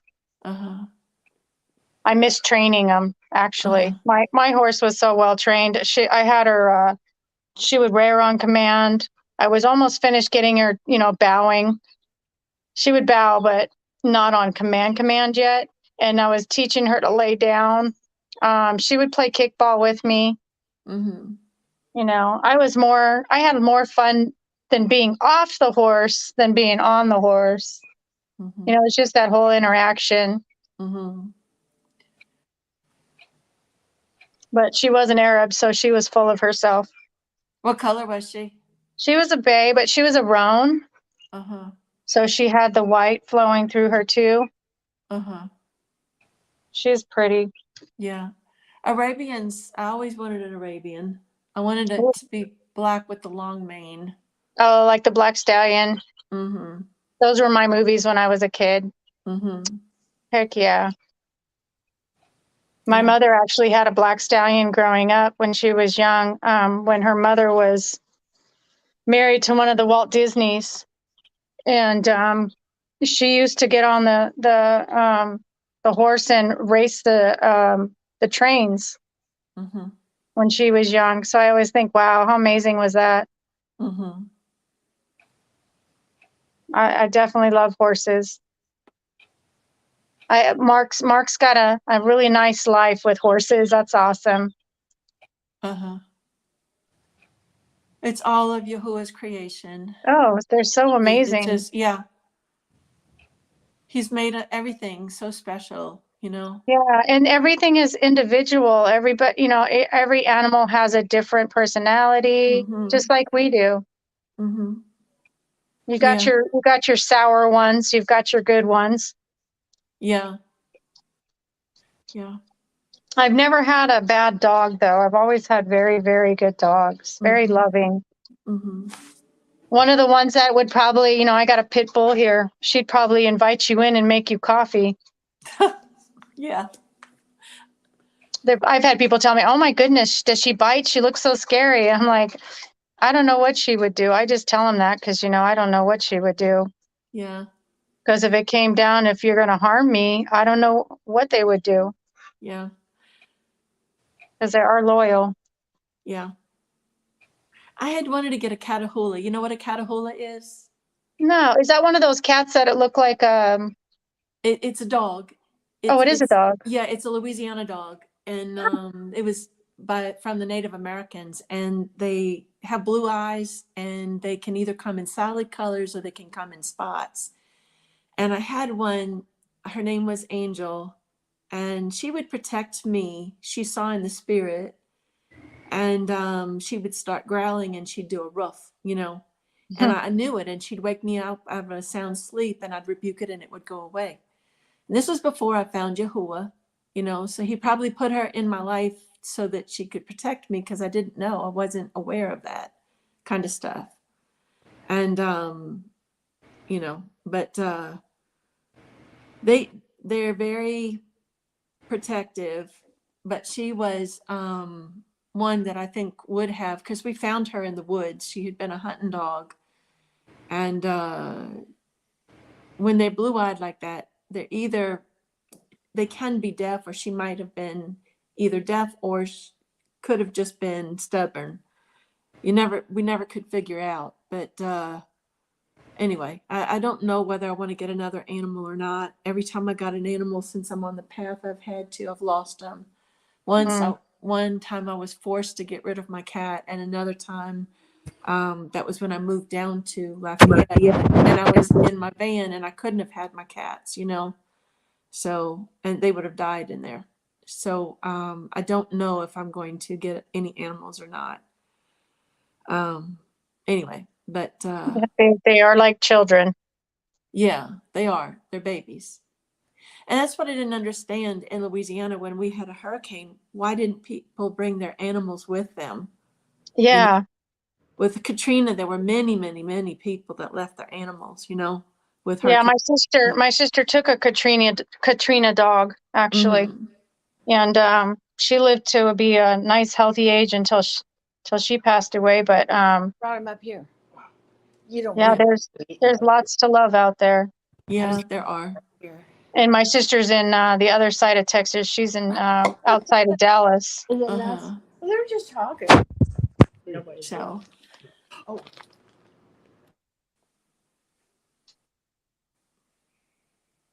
I do like Texas, I have to say. Anywhere Yeah. I've been. I mean, my husband's from the Virgin Islands. You can't really beat that. It's beautiful. Uh-huh. I did live with him for a while there. We had our first son together there. Uh-huh. But then we ended up back in California because of circumstances with my oldest son. Uh-huh. And we wanted to move back. We actually found 2 houses, and then that horrible hurricane happened there, that one with Puerto Rico about 6 years ago now. Yeah. And so all of our savings, we didn't have to, we chose to send it to his family there. Uh-huh. We had to buy generators, buy his mom a car, things like that, Uh-huh. And so when we started saving again, then after the pandemic, they closed that island down Uh-huh. as if they were cattle to be held into a cage. Mm-hmm. And we decided, well, the closest place to go would be Texas. and that way we could still see our kids and you're not on lockdown. And so we made that choice I retired early and came here. Mm-hmm. Yeah. It's definitely been a bumpy road. The first day we arrived, literally drove into the parking space right when we pulled in. I got that call. My brother-in-law passed away that day. Oh. And then 3 weeks later, my husband lost his dad, who also lives in Texas at the time. So it was just kind of like, because I prayed, is this what you want from me, Yahuwah? Is this what you want? You say, get up and move, you mean it. Mm-hmm. When you say move, you move, because we lived in that house, our last house, for 24 years. Uh-huh. So then all these things, and my sister lost her right after she loses her husband. 2 months later, she loses her best friend of 20, almost 30 years, Uh-huh. which was a friend of mine, by phone. And I'm Mm-hmm. telling you what, I could call, we would talk to each other all the time about Yahuwah. She knew with a name, Mm-hmm. before she passed, and she was just starting to obey Shabbat. She's like, you're right, I got to get on this. She started doing Shabbat. And then my sister, she passed away 2 months after my sister's husband. Yeah. So it's just like, wow, what a roller coaster. But then I always know there's a reason for everything. There really truly is. Mm-hmm. And then my youngest boy, he moved out here 2 years before we did, which probably was a kind of kick in the pants to maybe we should move out here too. Mm-hmm. And then he started going through this horrible divorce. She just up and left, Mm-hmm. went back to California. And I thought, well, maybe that's why he brought us here. Maybe he needed us to be there for him, being out here pretty much all by himself, and that ended up being quite a blessing, watching him stand strong and firm, yet, leaning on his parents, but yet figuring it out, figuring out and knowing that all things have a purpose. Well, Yahuwah takes us and puts us in places where we're needed to help. Sure does. That's what I told my sister. I said, this just happened. Don't you think that if he had wanted it, it could have happened after I'm leaving from down there? He wanted me there to be able to help and the family to come back together. Right. And, but that's the kind of stuff that he does. He brings us in and out of relationships and family. And he brings us, it's so true about sometimes people are there for a season. Sometimes the season can be a day. You never know what that season's going to be with a person in particular, Yeah, my sister, she's been studying probably as long as I have, but because she lived in Texas, she left at 14. We didn't know each other was on the same journey. Mm-hmm. She was studying Hebrew, and she was going into the Messianic. She even went to a synagogue where we were doing the same thing in the late 80s, and with my parents. And then, she didn't realize that I took it to another extent. And when we finally, after we lost my mom, is when I really started seeking truth and connecting back with my sister. And we're like, wow, it's amazing to me that he chose us both, and then her going through what she went through, because she actually lost her son a year and a half prior to her husband. And for me, I can sit back and I can see what he's doing, and she would call me, and I don't know why she feels like it's being done to her. And it's test and strength. Right. And he used me, and I had to tell her, Job, same thing with Job. Everything was removed. Here she is. She has her daughter still, but her daughter's got some stuff going on, and she's not understanding, the one person that she was studying with. And they would literally go to the library and just before they had this computer stuff and just seeking, And so they were such good friends. They worked together, and I said, well, maybe he needed to remove her to make you grow without her. Like my mom being removed brought me to where I'm at today. Because if it wasn't for losing my mom, I wouldn't have opened that scripture like I did and read it from the beginning to the end and found that's where my questions started. Mm-hmm. You know, and I do believe, you know, that's why things happen is we either need to be waking up or we're too comfortable asking somebody else. Yeah. You know, I could say, hey, Mom, where's this in the scripture? Hey, Mom, where's that? Instead of looking it up and reading it myself, I relied on her. She was my Moshe, my mediator. Mm-hmm. So I think she had to be removed for me to seek out the truth. It's Yahuwah is quite amazing, and I guess I just see things so differently as I've gotten older. Yeah, it's very much a baruching to be able to know, you know, and understand. You know, and my sister will call me, you know, she's gotten better. It's just hit 2 years now that her husband's been gone, and her best friend is probably next week, I think. And she always says to me, well, you still have your husband. And you know, that kind of burns in you because there's nothing you can say to fix it. And I finally one day told her, I said, you know what? We're all going to pass. And when you're a couple, when you're married, one will always go before the other. We don't know who, but it's going to happen. It's what you do with your life in between all of that. What you do with your life when you do lose that loved one. You know, it's not about, you know, crumbling up into a ball and saying, I can't do this anymore. It's about what are you going to do? You know, what are they going to say about you when you pass? Did you stand up for Yahuwah or did you crumble? Because we're all going to pass because this is temporary. Yeah. I believe that's why he says take each day, as if it were your last. And we can't live for tomorrow and we can't live for the past. No, absolutely. So enjoy his beauty today. Enjoy what you have in your family and love them and, you know, to love each day to the fullest.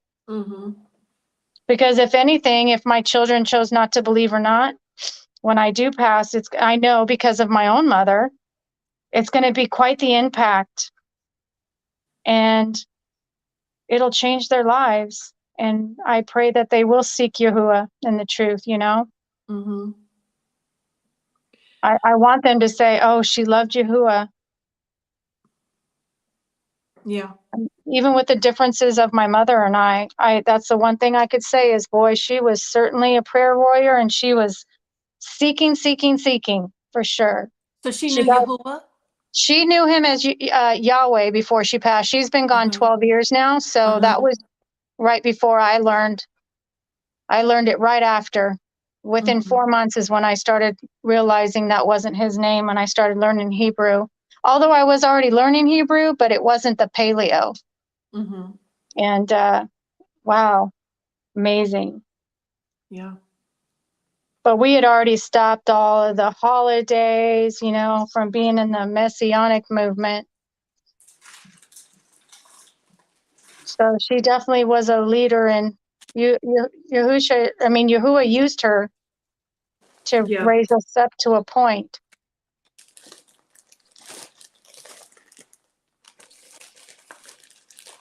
Ladies, I'm sorry. I think I'm going to sign off here now. Okay. I love seeing each and every one of you. Praise Yahushua. Shabbat Shalom. And Mark, thank you very much. You. Shabbat Shalom. Shabbat Shalom. Love you, sister. Love you.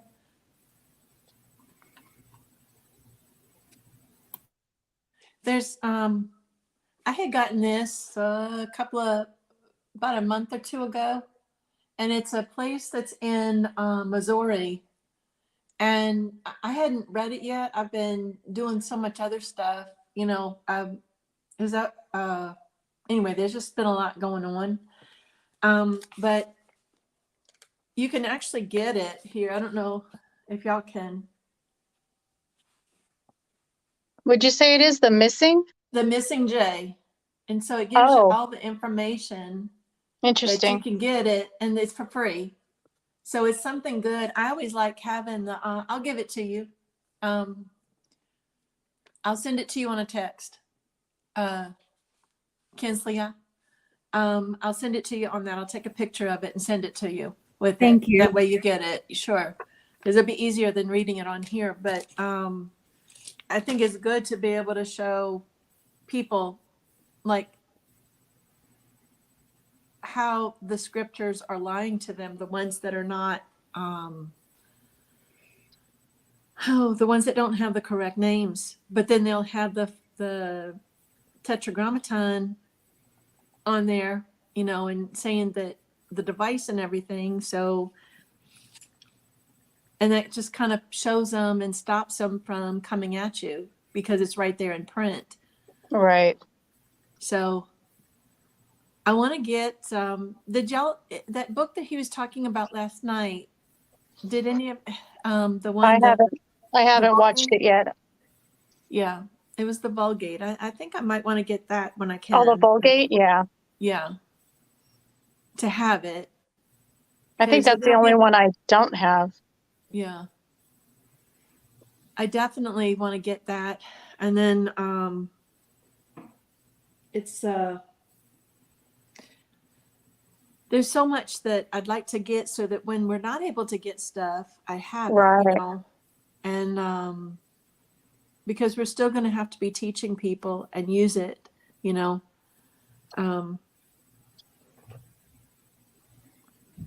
So does y'all want to read a scripture?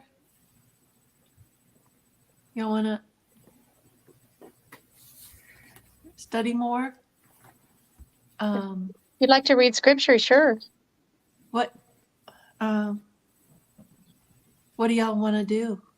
What kind of scripture? Or song or whatever, you know? There's a psalm I like to sing on here. Yeah. Yeah. Psalm 136. Okay. And I just found out my husband has to work one more Saturday, but I'm hoping that That's paper 3. helps him so he doesn't have to work another Saturday. Yeah. That's 3 though. That's your He's gonna have to stand his ground. Yeah. He sent me the schedule that was on the wall. Well, he's given them written testimony of his belief, so. Yeah, and I see on the schedule where some of the managers have scratched off different times and changed their times. So I'm sure they can change his days. He just has to let him know it's not his day. It's the Father, our Creator's day. Mm-hmm. Yeah, he explained it at the interview, and he explained it to him like 2-3 other times, and then he said, "I'm going to give him this paper, and then that's the last thing that I have to do," he says. But he was worried that they were going to fire him if he brought that paper in, but he brought it in today, and they said, "Well, as long as you can work nights too," and he said, "Well, I'll work double just as long as I don't have to work on Shabbat." As long as it's not on a Friday too, because he can't work past sunset. He gets back. He always gets back by 4:30, and today is the latest he'll ever get back because he's not back yet. He'll be coming in any minute now. Yeah. So he's always back before dark. Yeah. But when he starts nights, that'll be the difficult part. Well, you'll have to decide whether it's a single day or you're doing 2 days, because some of us think a little differently about that. Yeah, we usually start it after dark Friday evening till Saturday evening. Right. That becomes 2 days. Yeah. That becomes 2 days. Yeah. Yeah. And that was something that my sister when I was talking to her the other day and said about talking to her some more. She said, "I'll call you on Friday night." And she said, "Can you actually talk on Shabbat?" She didn't say Shabbat, but can you actually talk on it? So that's what was giving me the feeling that she's starting to change, that Yahuwah was working on her, but it's one step at a time. Right. She's asking questions. Mm-hmm. Yeah. What was your psalm that you're reading? It's Psalm 136. 136.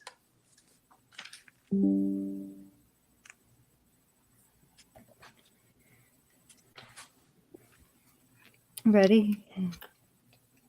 Mm-hmm. Give thanks to Yahuwah, for he is good, for his kindness is everlasting. Give thanks to the Elohim of mighty ones, for his kindness is everlasting. Give thanks to the Master of masters, for his kindness is everlasting. To him who alone does great wonders, for his kindness is everlasting. To him who by wisdom made the Shamayim, for his kindness is everlasting. To him who spread the Arats on the Mayim, for his kindness is everlasting. I saw to him who made great lights, for his kindness is everlasting. The sun to rule by Yom, for his kindness is everlasting. The moon and stars to rule by Lila, for his kindness is everlasting.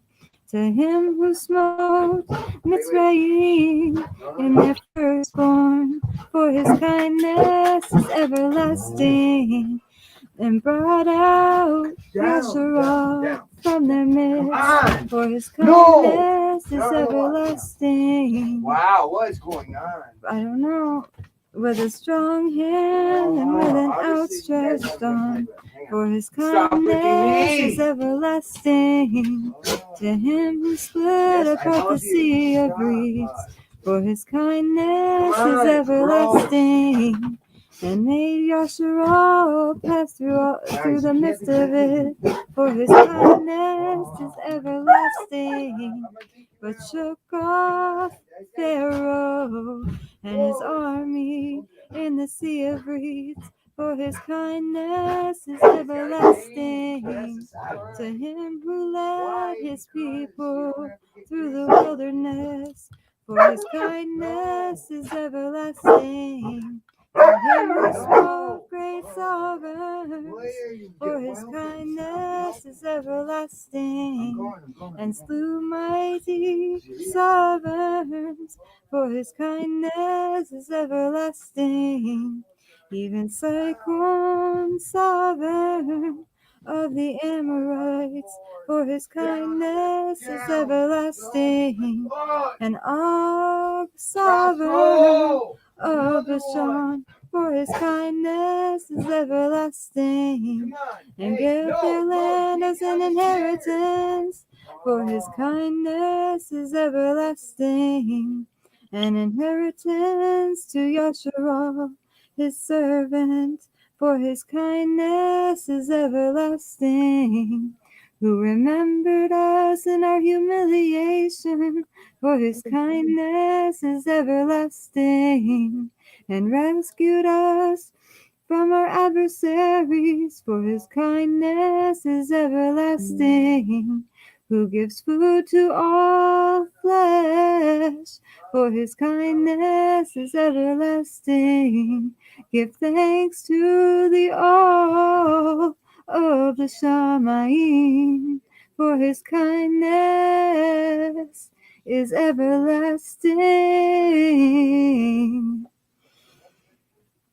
I apologize. My husband got home and the dogs go crazy. That's I okay. love that song. So pretty. It is a beautiful song. Oh no. Tora, do you sing? Do I sing? Uh-huh. Not very well. I've had to make myself on my channel. I have sung on there, and I had to make myself do it. Well, I've done it on here, but I if it's not written down, I have a hard time. Yeah.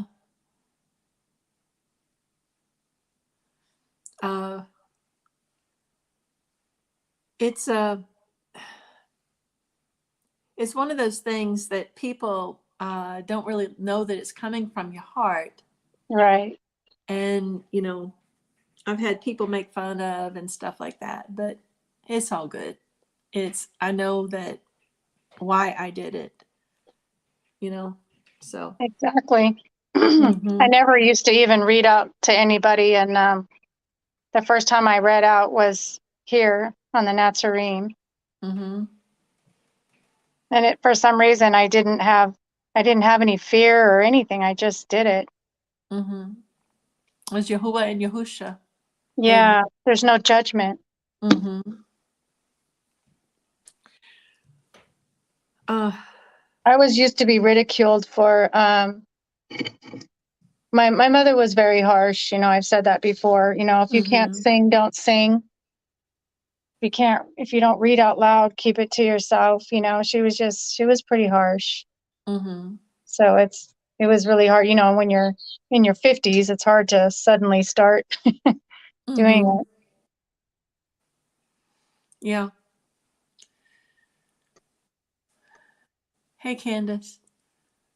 Yeah, sorry, my tablet was getting hot. I'll be quiet, ladies, because you know I'm a talker. That's one of my flaws. But I love talking. We all do that. Does anybody play the guitar? 3 of my sons do. Uh-huh. They play acoustic and electric, and I have one son that plays the violin, keyboard, Mm-hmm. and drums. Mm-hmm. Myself? No. Yeah. I had seen, I'm sorry, go ahead. I played the flute when I was young. Uh-huh. Not the sideways flute, the other one. Uh-huh. And then of course I could do the shofar. Uh-huh. I definitely have to get a shofar. Yeah, I have a little baby shofar. I bought a whole bunch of stuff when I lived in New Jersey, and you know it was nice. I think you can get one off Amazon. I don't know like where. I'm not like that's not my forte, knowing the best spot to get I'm one. trying to remember. Like I bought my sister one, and it's a place in Israel, and I ordered it from there off of a site. Mm-hmm. Wonderful. Well, I definitely want to get one for it. Do y'all, what is everybody doing for Sukkot and the Feast of Trumpets and all? I'm so used to doing it by myself. I don't. It's usually just me. Uh-huh. Yeah, I've been pretty much doing this walk on my own and myself too, and I'm sure I have kept his feast days perfectly, and yeah, but I'm still hopefully he has mercy. Yeah. I mean, my kids, when they were still at home, we were doing those things together, and they were interested, but since they've gone into the world, it's changed. Yeah. Well, do y'all want to, you know, do readings and stuff on that day and read about Sukkot and everything on those days? I mean, we could do it over the phone.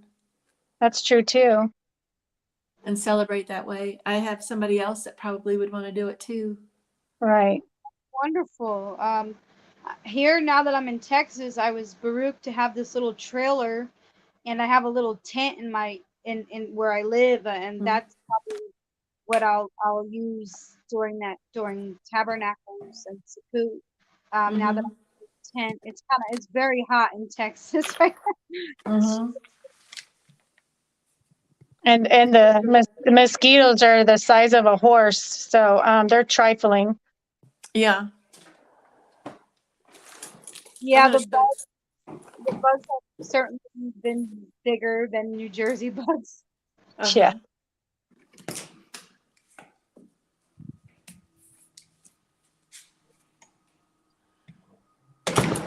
I put this on my apartment door. Is it the little? Is it like the thing you put on the doorpost outside? Oh, beautiful. The Masutsa. Yeah, I had a pizza myself. I have a couple of them, one on each door, going out and going in. Uh-huh. Yeah. I was living in an apartment complex. Talk about persecution when one of the neighbors ripped it off. Uh-huh. But it's a learning experience for Yeah. sure. I had stuff on my windows, and they Yeah. came and they told me, oh, well, you can't have anything in your windows. I had behind me. That's why I have them all over my apartment. Yeah, That's that's the 10 Commandments. I do calligraphy, and so I put that on my doors, and I had that on my windows, including my bedroom window and everything. And they said, no, you can't do that. And then I saw, well, people had Easter stuff up on their window. And so I put it back on there. That was what was in my ruach. I put it back on. And so the guy came and said, if you don't take it down, we're going to give you an injunction, whatever.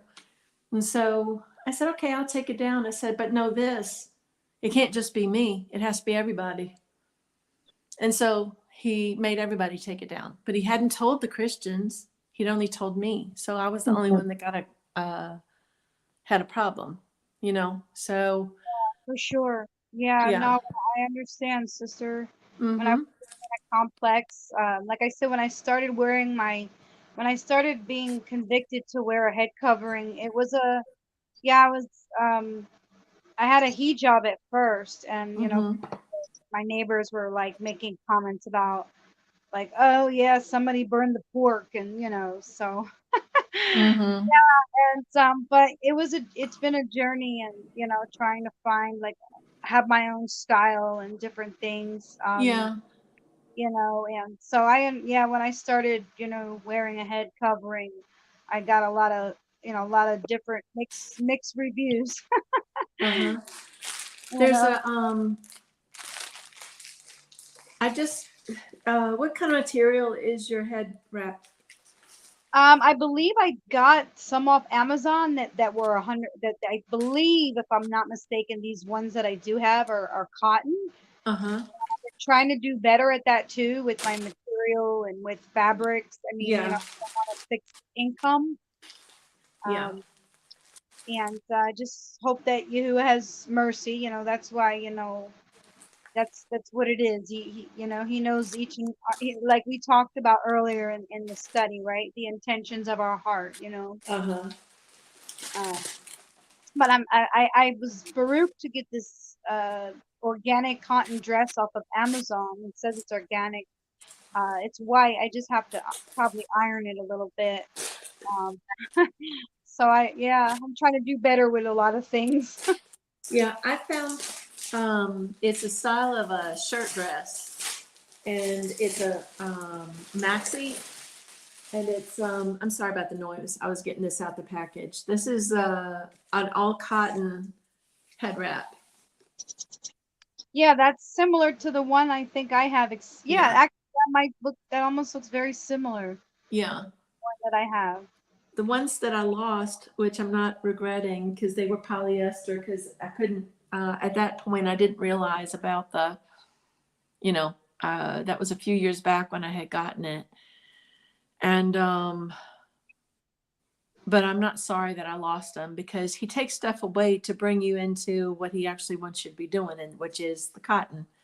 So, but like this actually feels really, really nice. And, I'll have to send you when you text me, I'll send you the link on the dress, because it's a shirt dress. It's maxi, and it's got a collar, and it's got buttons down the front, and it's all cotton, and so it's very comfortable. Awesome. And yeah, and I'll send it to you, because some of these things out there, they're just too revealing, For sure. Yeah, and I'm like So Victoria, and I have tattoos as well, and yeah, I know that's my old life, but it Yeah. does get the wrong kind of attention. yeah.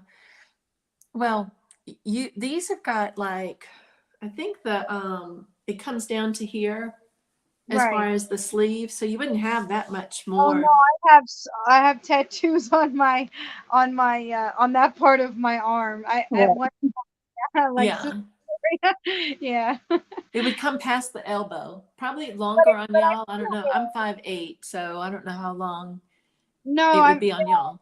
I actually started going to this church. It was, it was a 501c3, of course, during my journey. It was a Uh-huh. church on Saturday, right? Shabbat, and they teach Uh-huh. Shabbat. And that's actually what happened. One of the brothers in the church, the circus, because I still think that was a circus church. Mm-hmm. Even though They it was all are. yeah, even though it was on a Shabbat, they did Shabbat.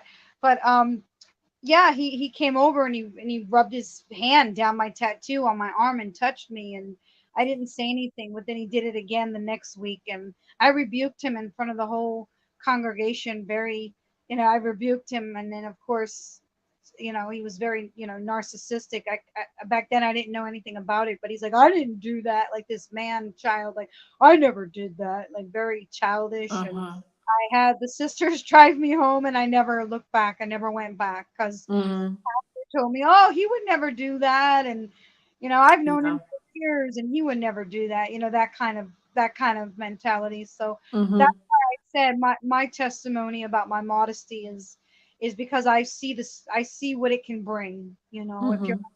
careful, Mm-hmm. Yeah. But and so when I was in my van, I stayed by myself. I was in the parking lot under lights and all. I actually got solicited like 3 or 4 times. And then there was another time that I had this guy that he had demons. They all do, when, and you just pray for him to go. But I had this one guy that wanted to, he said, oh, you can come and you can stay in my driveway and all that. And I said, no, that's okay. My father's got me. And I'd point to the sky and say, Jehovah's got me. And then this other guy stalked me for about a week and wanted to marry me. And then I had a couple of others that wanted to proposition me. And I thought, what am I doing to make myself, have that? But it's all test, that's what it is. absolutely. Yeah. Yeah, no, Yeah. I'm not condemning anyone. Like my journey for me is I just know, like, and I'm grateful that Yeah. brother brings it out here about, like, yeah, we live in a very narcissistic society. Uh-huh. Part of, it's in prophecy about, in Timothy about lovers of self. Uh-huh. And so, I've noticed for the culture, it's not to put women down, but the culture of women, it has become, sometimes the hair has become, used as a form of manipulating men.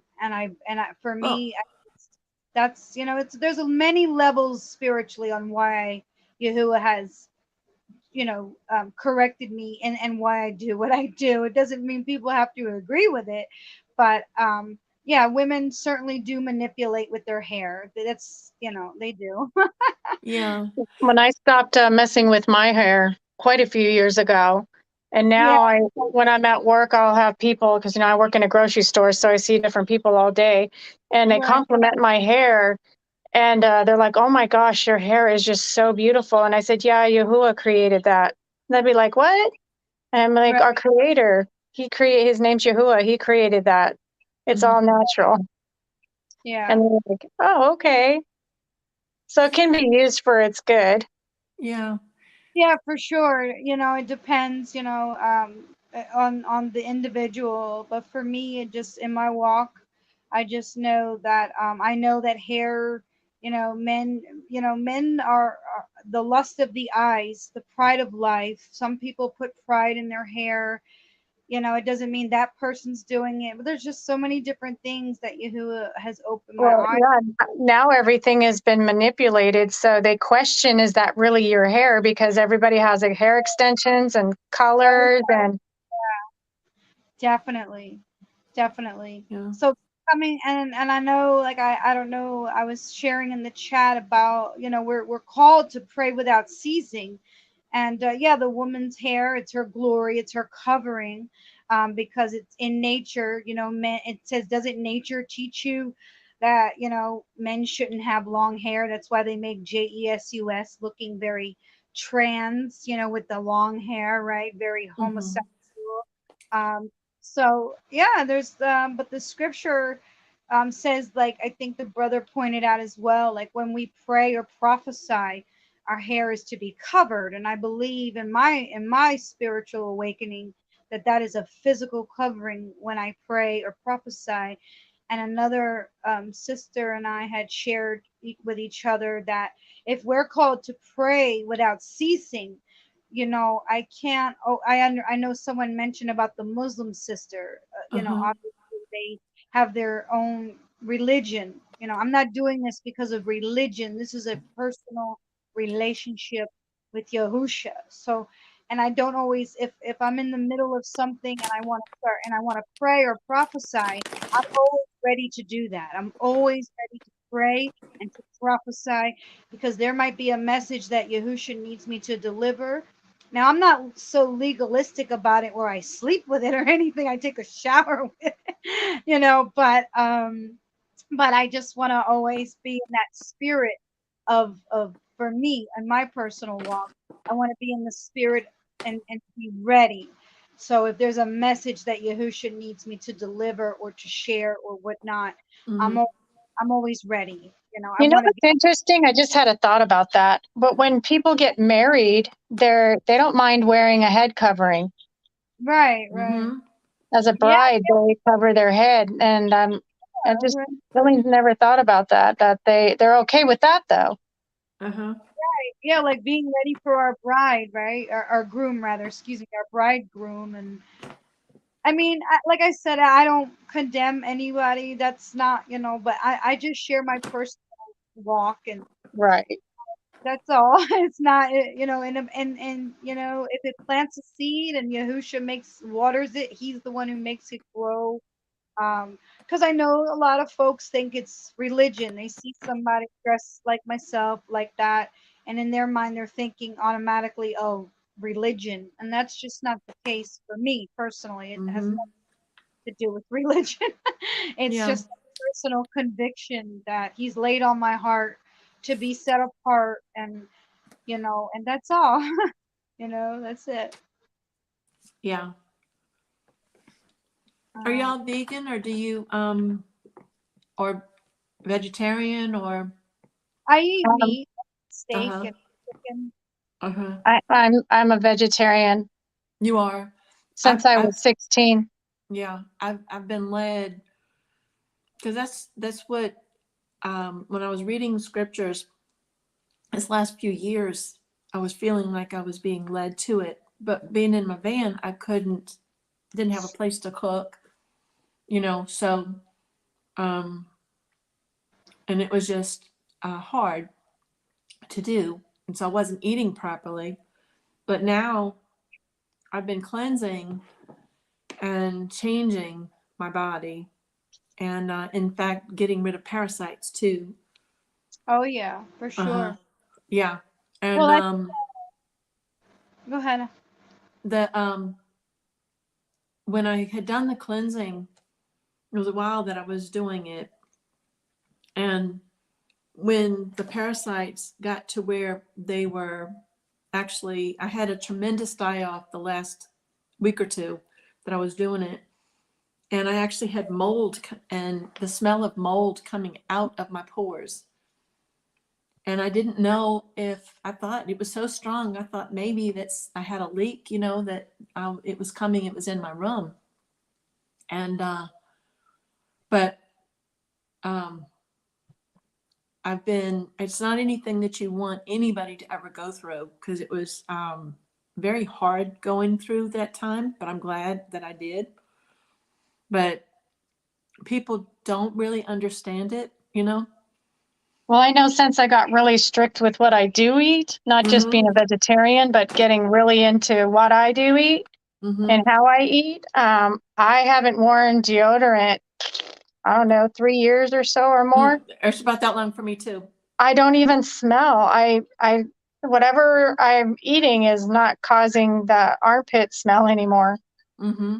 Same here. I still I buy organic, non-GMO chicken.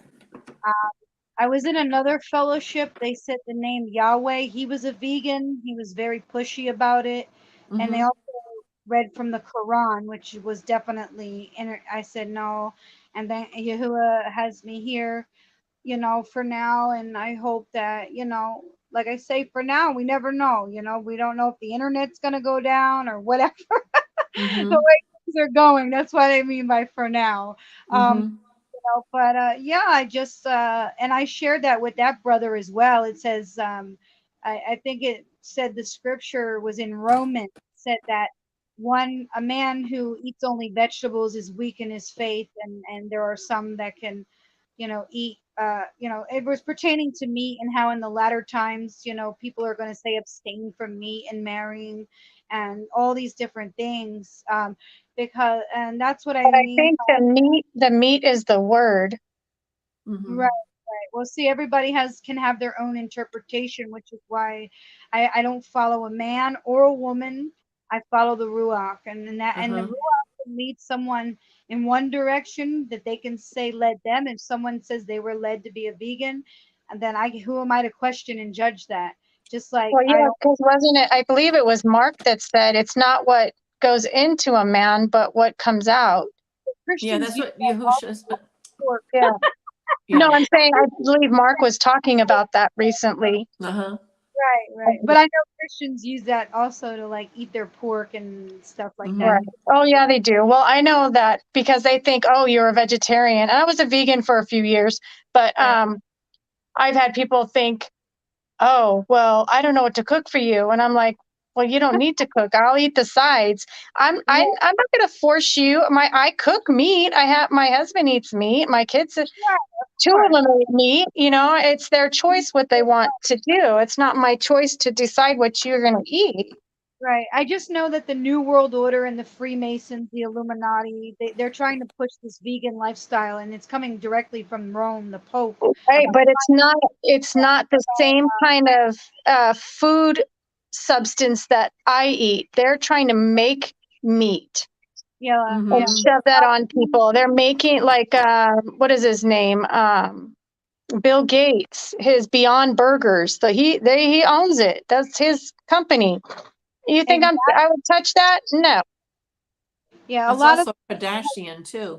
a lot Yeah. of the foods have been genetically altered and modified, and Yahusha knows that.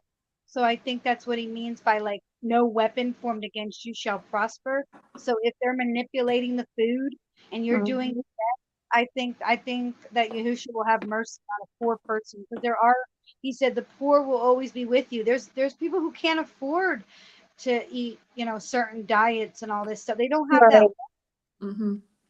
And we can't just say, for me, I can't say, oh, well, it's his fault. He's not following the Torah. He's cursed.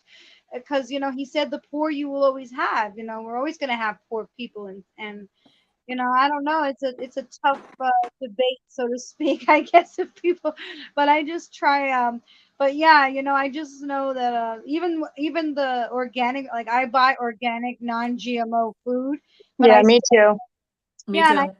I still say, Yahuwah, I'm trusting and having faith that they're telling me the truth, because I don't believe them. I know that they're corrupted people. Right. When I was in the shelter, I told them, I said, I'm in both shelters.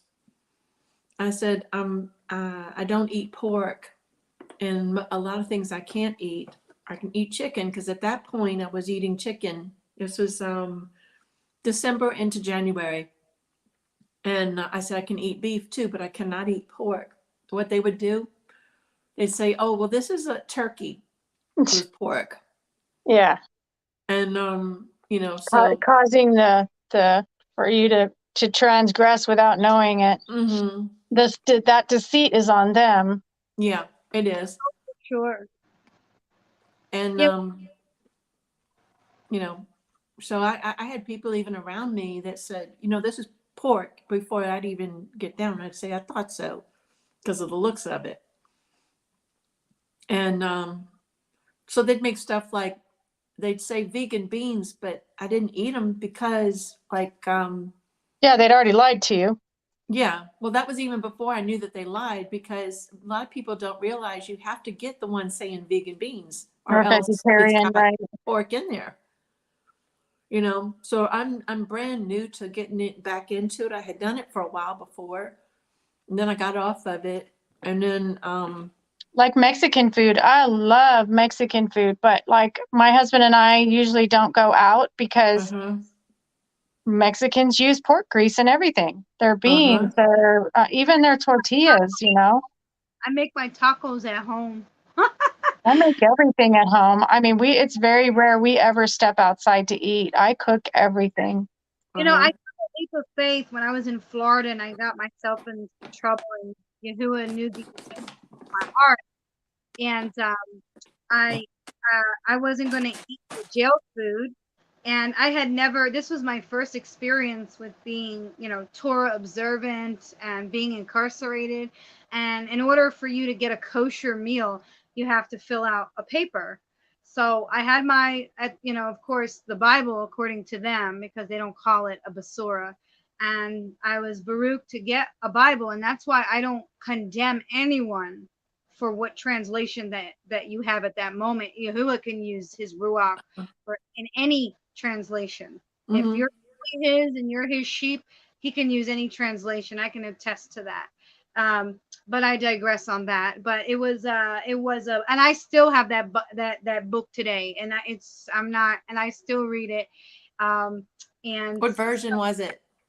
I think it's a study Bible. I don't remember exactly. It's in it's in my home, and and I understand I have a whole different myriad of translations, and that's I don't put Yahuwah in a box. He can use whatever he can to teach you and to show you something, even through a corrupted book. Because his word does not return void, of course not. And so I just remember that's all they had, and I said I need a Bible, because they're not going to know what Basura is. I don't get sick about the words here. And I'm like, I was like, I need a Bible, and they're like, it's going to take you 3 weeks, and I'm like, oh my gosh, like you got to, because this was all during COVID and the pandemic, and I'll try to keep it short. So thankfully, another inmate gave me her a Bible that she had, and I had to fill out this paperwork. And I don't know if they offered a vegan tray. Who knows what you would have to fill out to prove that? But I do know that it mentioned about a rabbi, and I gave them all the scriptures. And because I'm not perfect and acting like I'm some like I know every scripture, everything in here and there, but I have but you're trying to plead your cause. Absolutely. So when they talked about the rabbi and this, I said, I gave him the scripture. I said, Yahusha said no. And I used the set apart names. I didn't use JESUS. And I said, Yahusha said, call no man rabbi, and asked all these, Torah, basically Torah questions, the 5 books, right? The covenant. And sure enough, I took a leap of faith. And next thing I know, I started getting kosher trays. They were giving me kosher. So whether or not the Jewish people are being honest, because about, and of course not to be anti-Semitic, but they are, Revelation 2:9 calls them the synagogue of Satan. So do I trust that they're giving and me 3:9? Do I trust that they're giving me kosher food? Honestly, not to be like paranoid about it, but there's times when I'm like, I don't know, but I still want to pray over my food and know that Not only that, you have to stop and think, would they be eating this right now? Yeah. So at least I knew I was eating something better than what the jail has been giving the regular folk, the non-set apart people. It was definitely a better, they were giving me better option, yeah. Yeah, and you could see the difference in the meat, all of that. So yeah, so it's just like I say, it's a learning experience, to say the least. And Yahuwah, he came through. He's like, I made sure, And I still prayed over the food. Believe me, I still prayed over the food.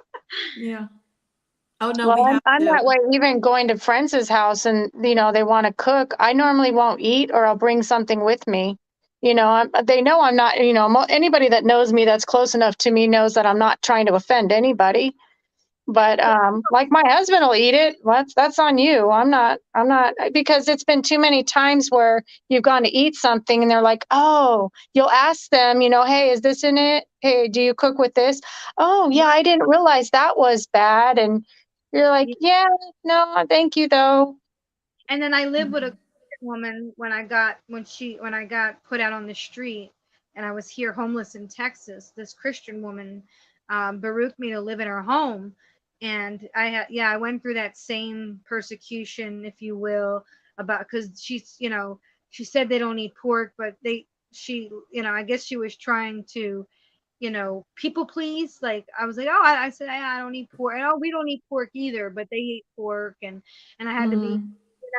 and thankfully Yahuwah has mercy, right? And it's a journey, and we learn. And she gave me pizza with pepperoni on it, and I Oh, just pulled pepperoni off of it. And then I was like, you know what? Because that's why Yahusha is the mediator. He's our lawyer, and I just, the next time she ordered the pizza, I had to be strong. I had to be firm, and I just said, you know what? I said I can't eat that, and no. I told her that before, and that's why I'm so glad that Yahusha, we are covered by his blood. So when we do fall short, when we're, falling short, but it was a very hard situation. And I thankfully I was Baruch to have an abundance of food stamps. So I was able to buy my own food and cook my own food. And yeah, it is hard. It's not easy, for when you're living with people and you have to, and you're eating separate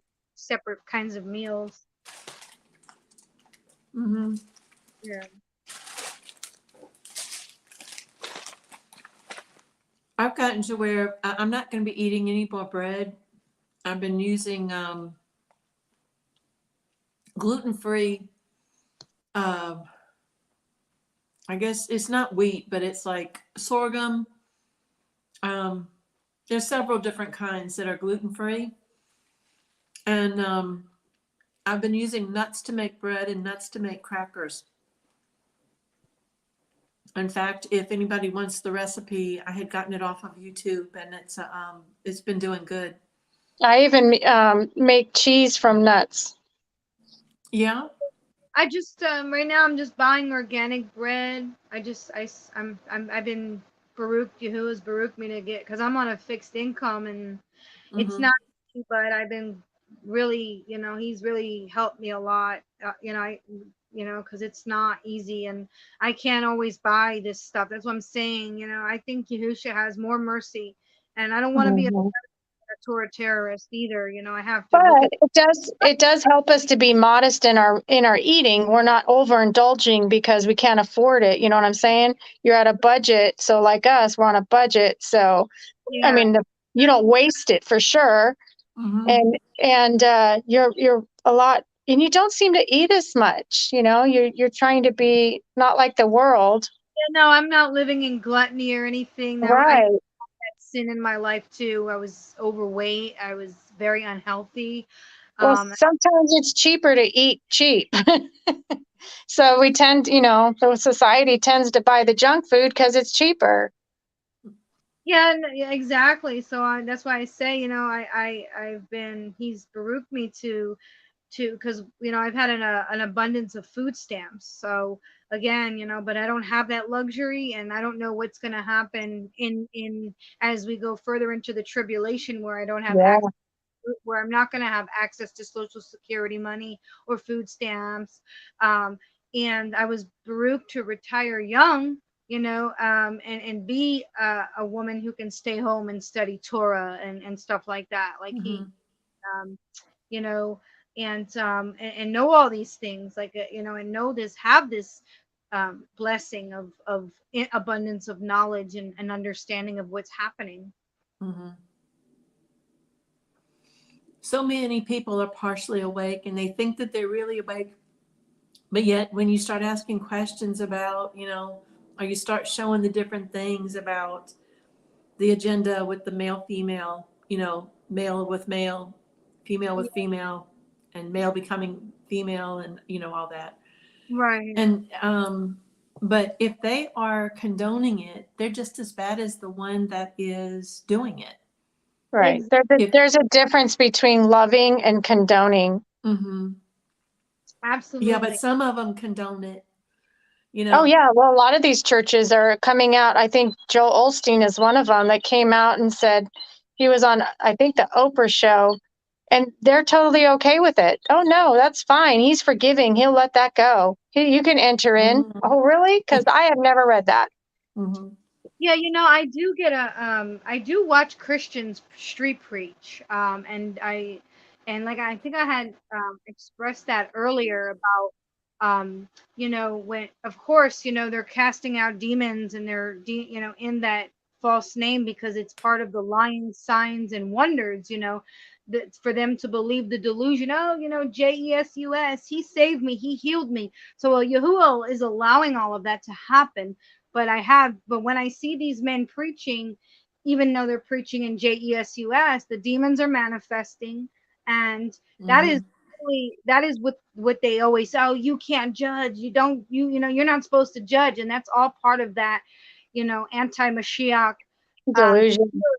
the spirit of we can't. Of course, you can't. I can judge someone and say, hey, or correct. They say judge, but you can say, hey brother, you're living as a homosexual, that's you're living against your creator, or you're using drugs and alcohol, or so they're always going to come at you.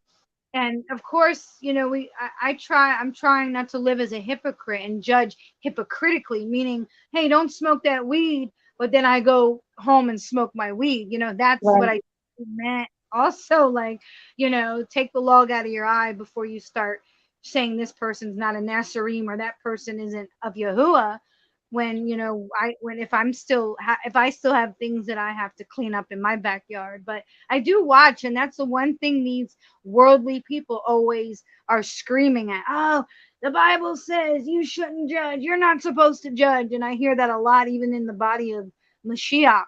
And that people say, oh, you're not supposed to be judging, when scripture clear. There's plenty of scriptures that say, the set apart ones are going to judge the world. So But even Messiah taught correction. It's not a judgment, it's teaching correction. Exactly. Well, to them they say judging, and Yeah. but correct. Well, trust me, I know. I've dealt with that. Yeah, like even maybe a rebuke or a correction, because I know that I don't like being correct. Who does? What person likes to be told, hey, you need to fix yourself here. You need to do something about that. Or, of course you're saying it in love, but some folks aren't going to ever think it's love, because they're in their narcissism, they're in their ego and their pride. And that's what a lot of this stuff that's going on. And when I watch these Christians street preach, you see the that's what, Sodom and Gomorrah didn't fall because of homosexuality. It was the pride, it was the gluttony, it was the that, and the sloth, the laziness, and the pride, and it's so it's so funny sometimes when people just want to, straight people molest and rape people. Straight women have been in the news for sexual deviancy, sleeping with little boys. So, yeah, it's just to blame everything on homosexuals it's just kind of, it's like a scapegoat for some people, maybe. I don't know. Yeah. It's the world's distraction. Yeah, I would definitely putting it into law is a problem. It opens the door for evil, for all kinds of perversion. That includes straight people that are perverted. Well, they want to live by man's law, but they don't want to live by Yahuwah's laws. Right, exactly. Yeah. I'll be right back. Sure. Yeah, like I said, I used to live my life as I was under the spirit of confusion, but thankfully it pulled me out, and I still have things in my life I need to clean up. You know, my boyfriend and I were supposed to be husband and wife, but he's not a. He's just studying, and I have to stay focused. You know, but I don't want Right. to say he's not a Nazarene. Who am I to say that? Who am I? He might be a better Nazarene than I am when he you know repents and gets in Yahushua's word. I Right. don't you know I just pray. All I can do is pray for him, but I'm not going to write him off and point the finger and say, you know, oh, he's not a Nazarene, because I don't know that. I'm not the Father. I'm not Yahusha. And some people could say that about me and say, well, I'm not a true believer or follower because of the times that I've fallen short and missed the mark, you know. Right. And you're young. Imagine us that are older. Right. Yeah, yeah, like I'm still you know, age-wise, I'm still a baby. Like I'm still coming out of the world, coming out of Babylon and trying to you know, shake the devil off, if you will, right? Shake him off and Yeah. And it's harder because the deceit in the world today is so much more abundant than when I was younger. And some obviously, you know, my great grandparents, it was, you know, they probably looked at us like, wow, this Satan is so abundant in your time, you know, right. 'cause they had, you know, less to worry about, but it Yeah, certainly is today, though. yeah, it's not easy, sister, and I've I been mean, the on worst that we had to do was go outside and play. yeah, yeah. Well, that's where a lot of my addiction started, with AOL dial-up, AOL, getting online, being online and unsupervised. That's where a lot of this started for me in my life of you know a sinful lifestyle, and you You know know what's there's funny is they used to say, "Oh, she's disconnected from the world." Now you're like, "No, the problem is they're connected to the world, right. literally, Wi-Fi connected." For sure, definitely. Well, I don't know. I heard there's an internet apocalypse coming. I guess that's kind of the next big, you know, warning that, you know, they're going to shut this down because, you know, and do the reset, you know, do the reset. I The do, EMP.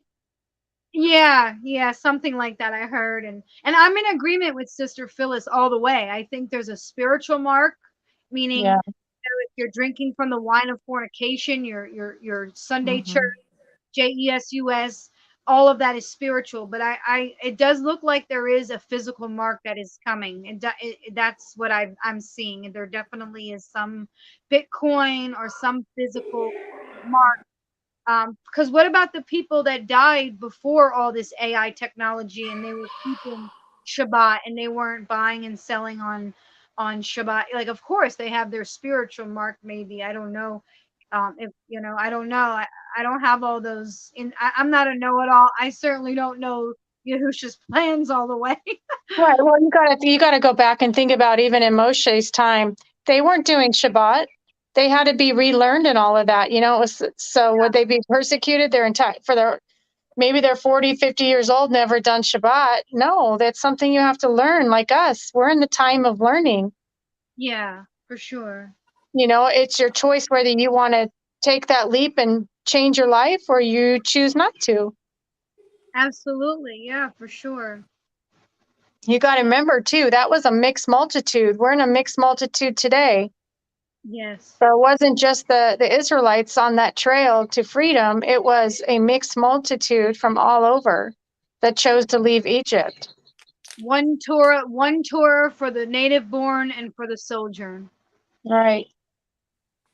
And that's why I try my best to keep my spiritual discernment open, because, you know, to the Ruach, the true Ruach HaKodesh, because there's a lot of hate groups out here that preach so much hatred and they base it off of skin color and blood. Oh yeah. You know, I don't want to. I try to always be mindful and careful of every fellowship, every teaching. I'm very you know, you always have to pray, use discernment. Hmm. Like when I was with, you know, I used to study with Jehovah's Witnesses, and that's why, you know, Yahuwah revealed Himself to me through the JW scripture. It was the modern Hebrew, the modern, not the Paleo, but the modern and he revealed his name to me, and I'm still on, like you say, I'm still on this journey.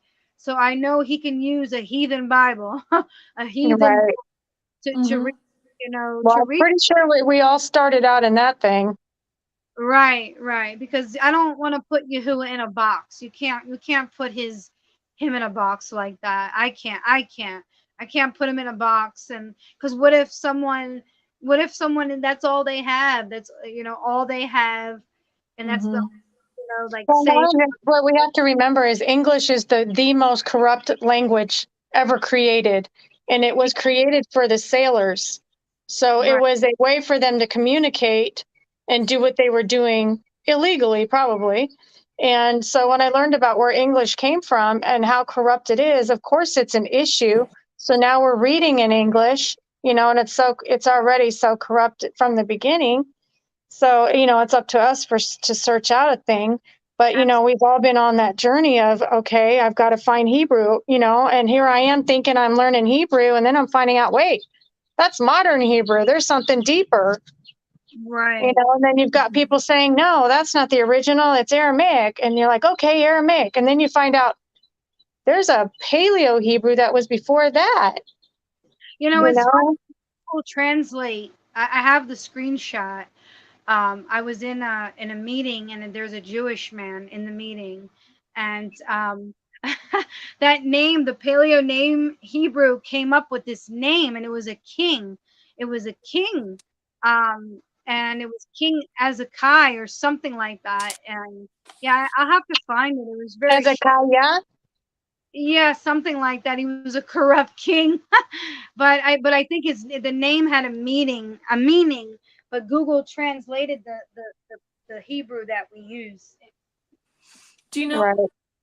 Of course, I don't trust Google. Who knows? But it was just very weird, and I have to get into.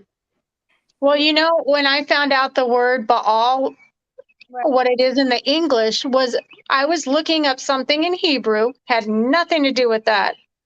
right, And as right. how you Google it and you start looking down to see the different types of translations.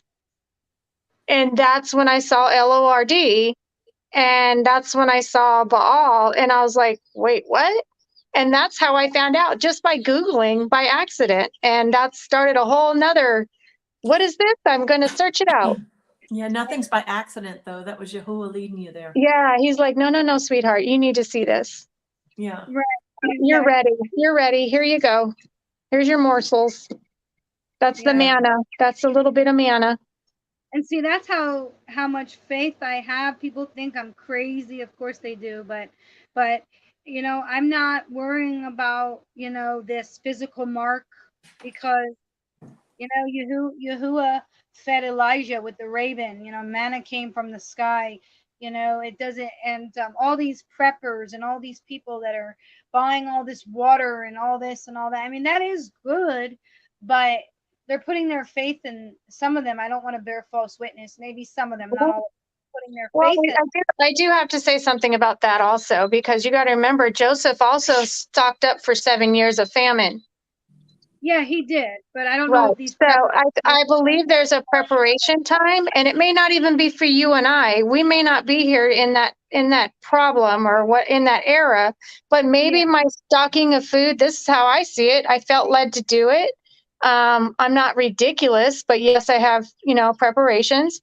And I see it may not even be for me. So maybe while I'm gone, somebody's going to stumble upon my house and be able to eat. Yeah, I had that blessing when I lived in Trenton. I had my whole pantry. I was stocking food, and I left New Jersey, and I baruched my neighbor with the food, and I said, "Here, you can have the food and everything." Now I'm in a situation financially where it's hard for me to be able to fill my cupboard, and all this kind of stuff. But I have a little bit of land, like I said, financially. And we're living in these times where all these preachers, all this prosperity gospel, money, money, money, and Yeah. you know, and I heard a preacher one time. Yeah, I believe in that as well. Preparing, like I have bottled water here that, but I can only do so much, and I do what I Right. can. I All of only us. Yeah, and I'm just letting Yahuwah, I trust Yahuwah. I believe he'll send a bird. He sent a bird to my window actually the other day, and he spoke to me through a bird um, the other morning, and Mm-hmm. revealed some things to me. And yeah, it's like I trust. I know, like he can use a bird to bring me something. He can use a Mm-hmm. squirrel. He can use a cat, for crying out loud. A cat could come over here with something, like, That's right. Do y'all have this yeah. flow water? What is it?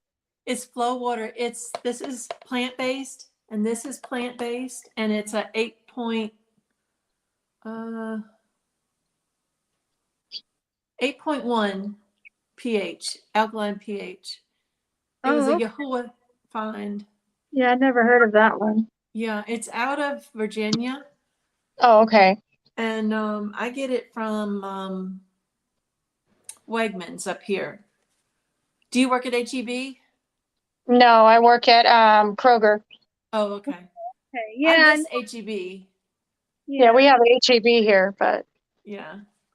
I went to we Kroger a couple of times. I also have a oh my goodness, why am I having a brain moment? My Berkey. My Berkey, I don't I recognize have that. I have a Berkey, so look it up, Berkey. So it used to be advertised back in the day when they would scoop up water from a dirty, nasty pond and it comes out Mm-hmm. clear. Uh-huh. So it's got Oh, yeah. I know what you're talking the about. black filters and it's got Mm-hmm. a chloride filters on it. So, I mean, I have deep well here, so I'm not really worried about it, but I have my Uh-huh. Berkey ready to go if I have to. Well, there's Yeah, I have a also a bug way that you, out, all that stuff. And the straws, the straws, just in case you have to pick up and go, have it in mm-hmm. your bug out bag ready to go. If he tells us to move, you move. Mm-hmm. If Exactly. you have to Don't drink be from like a dirty stream, Don't right, Sister Tori. Don't be like Lot's wife. When he tells you to go, go. exactly. That's definitely a lesson for me. I mean, I don't turn back. I mean, definitely back to your vomit. Yeah. Right. Like when we moved to Texas, I felt like Yahuwah said, move now. This is your time. Like I said, I prayed on it. And then my husband suddenly wanted to go back. And I'm like, why? Why do you want to go back there? I just didn't feel the need to go back. So we ended up buying another house out here. And I feel at peace now for the first time in a long, long time. That's good. That's But awesome. he didn't want me to go back. He's like, no, don't go back. Yeah, I feel you on that for sure. Like I've had the devil play tricks on me, try to get me to go back to New Jersey, and Yeah, like you're comfortable. You have what you need here. You don't need to move. no, You've been here so long. Yeah, I think I had those things whispered in my ear. yeah, exactly. The devil trying to play tricks, and yeah, oh yeah, yeah. Just trying to. That's why I say just trying to stay focused and not return back to no vomit or none of that stuff, and just trust in His plan for me. And there's definitely a plan. That's my hope, sister. And I'm not walking this walk perfectly, and I'm not, I know, But one day it will be. definitely, definitely. Yeah, Because because even after this, we gotta be taught a lot of stuff, Yeah. yeah, He's gonna open new scrolls, for Well, sure. I used to always get not fearful, but I used to get like at a panic like state, like I needed to learn everything right now. What am I Right. missing? What if something happens to me? I'm not ready. I'm not ready. I'm not ready, And then it's, oh, I don't feel my kids are ready. Oh my gosh, I need to be here. And then, I realized that he has that plan, not me. Absolutely. Absolutely. Yeah, that's been the biggest thing for me learning in recovery is that Yahuwah's in control. I'm not in control. He's in control. Yeah. And I surrender to him and surrender it all, surrender my flesh, my ego, my pride, because I'm human. We all have it. And just allow him, even like with this with my boyfriend, we're supposed to be married, but we're not evenly yoked, and he struggles with unbelief, and I can't, Yahusha's building strength, trying to build my heart to have strength, and just, because we all, that's why I'm saying, we miss the mark. We miss the mark. And Right. thankfully, he is our mediator, he is our And mediator. I don't believe before I knew his name that Yeah, I was ever equally yoked with my husband, because I didn't go before Yahuwah and ask him. right, Most of us have done our own thing. We decided we're going to get married, and we yeah, just do it, whether it's in a Cersei or wherever, And I mean, like, I watched my parents renew their vows under a hoopah, right, under the name of Yahweh. I mean, his name is in there, Yah. I mean, that's the singular name of our Father. right, And that is an actual Hebrew word, but yeah, it is not his name. His name is in it. But right. they renewed, and they wanted to be renewed in the Father's name. Absolutely. That's great. Yeah, all I can do is pray for him, and Yep, and if we're meant to be together, if it's Yahuwah's will, he'll will it. If not, but I have to keep moving forward in my recovery. And right. And you're doing the right thing. You got to work on Yahuwah. You got to allow Yahuwah to work on you first. exactly, exactly. Even in recovery, they teach us that, just to not be in a relationship for about a year. Right. And then not to be anxious about it either. Let Yahuwah. Wasn't looking for this person. We just I was he said he prayed for a godly woman, quote unquote godly, and but I'm but once he realized what my life of Torah looked like, they lose interest very fast. Oh, yeah. They lose all of a sudden, that goes out the window when they realize what it actually means to Oh, follow me. no, usually it's, oh, you have rules. No, I don't have rules. Yahuwah has rules. Thank you. Thank you. That's exactly right. And that's what the Christian woman said to me too. Oh, all these rules, like, yeah, Yahuwah has rules for his house. He's a father, and he wants you to Yep. obey rules. Since the beginning, nothing's changed. Exactly. Like, I had to learn that. I'm hard-headed too, stiff-necked, right? And I had to learn, no, if you want to stay in his house, you got to follow his rules. That's right.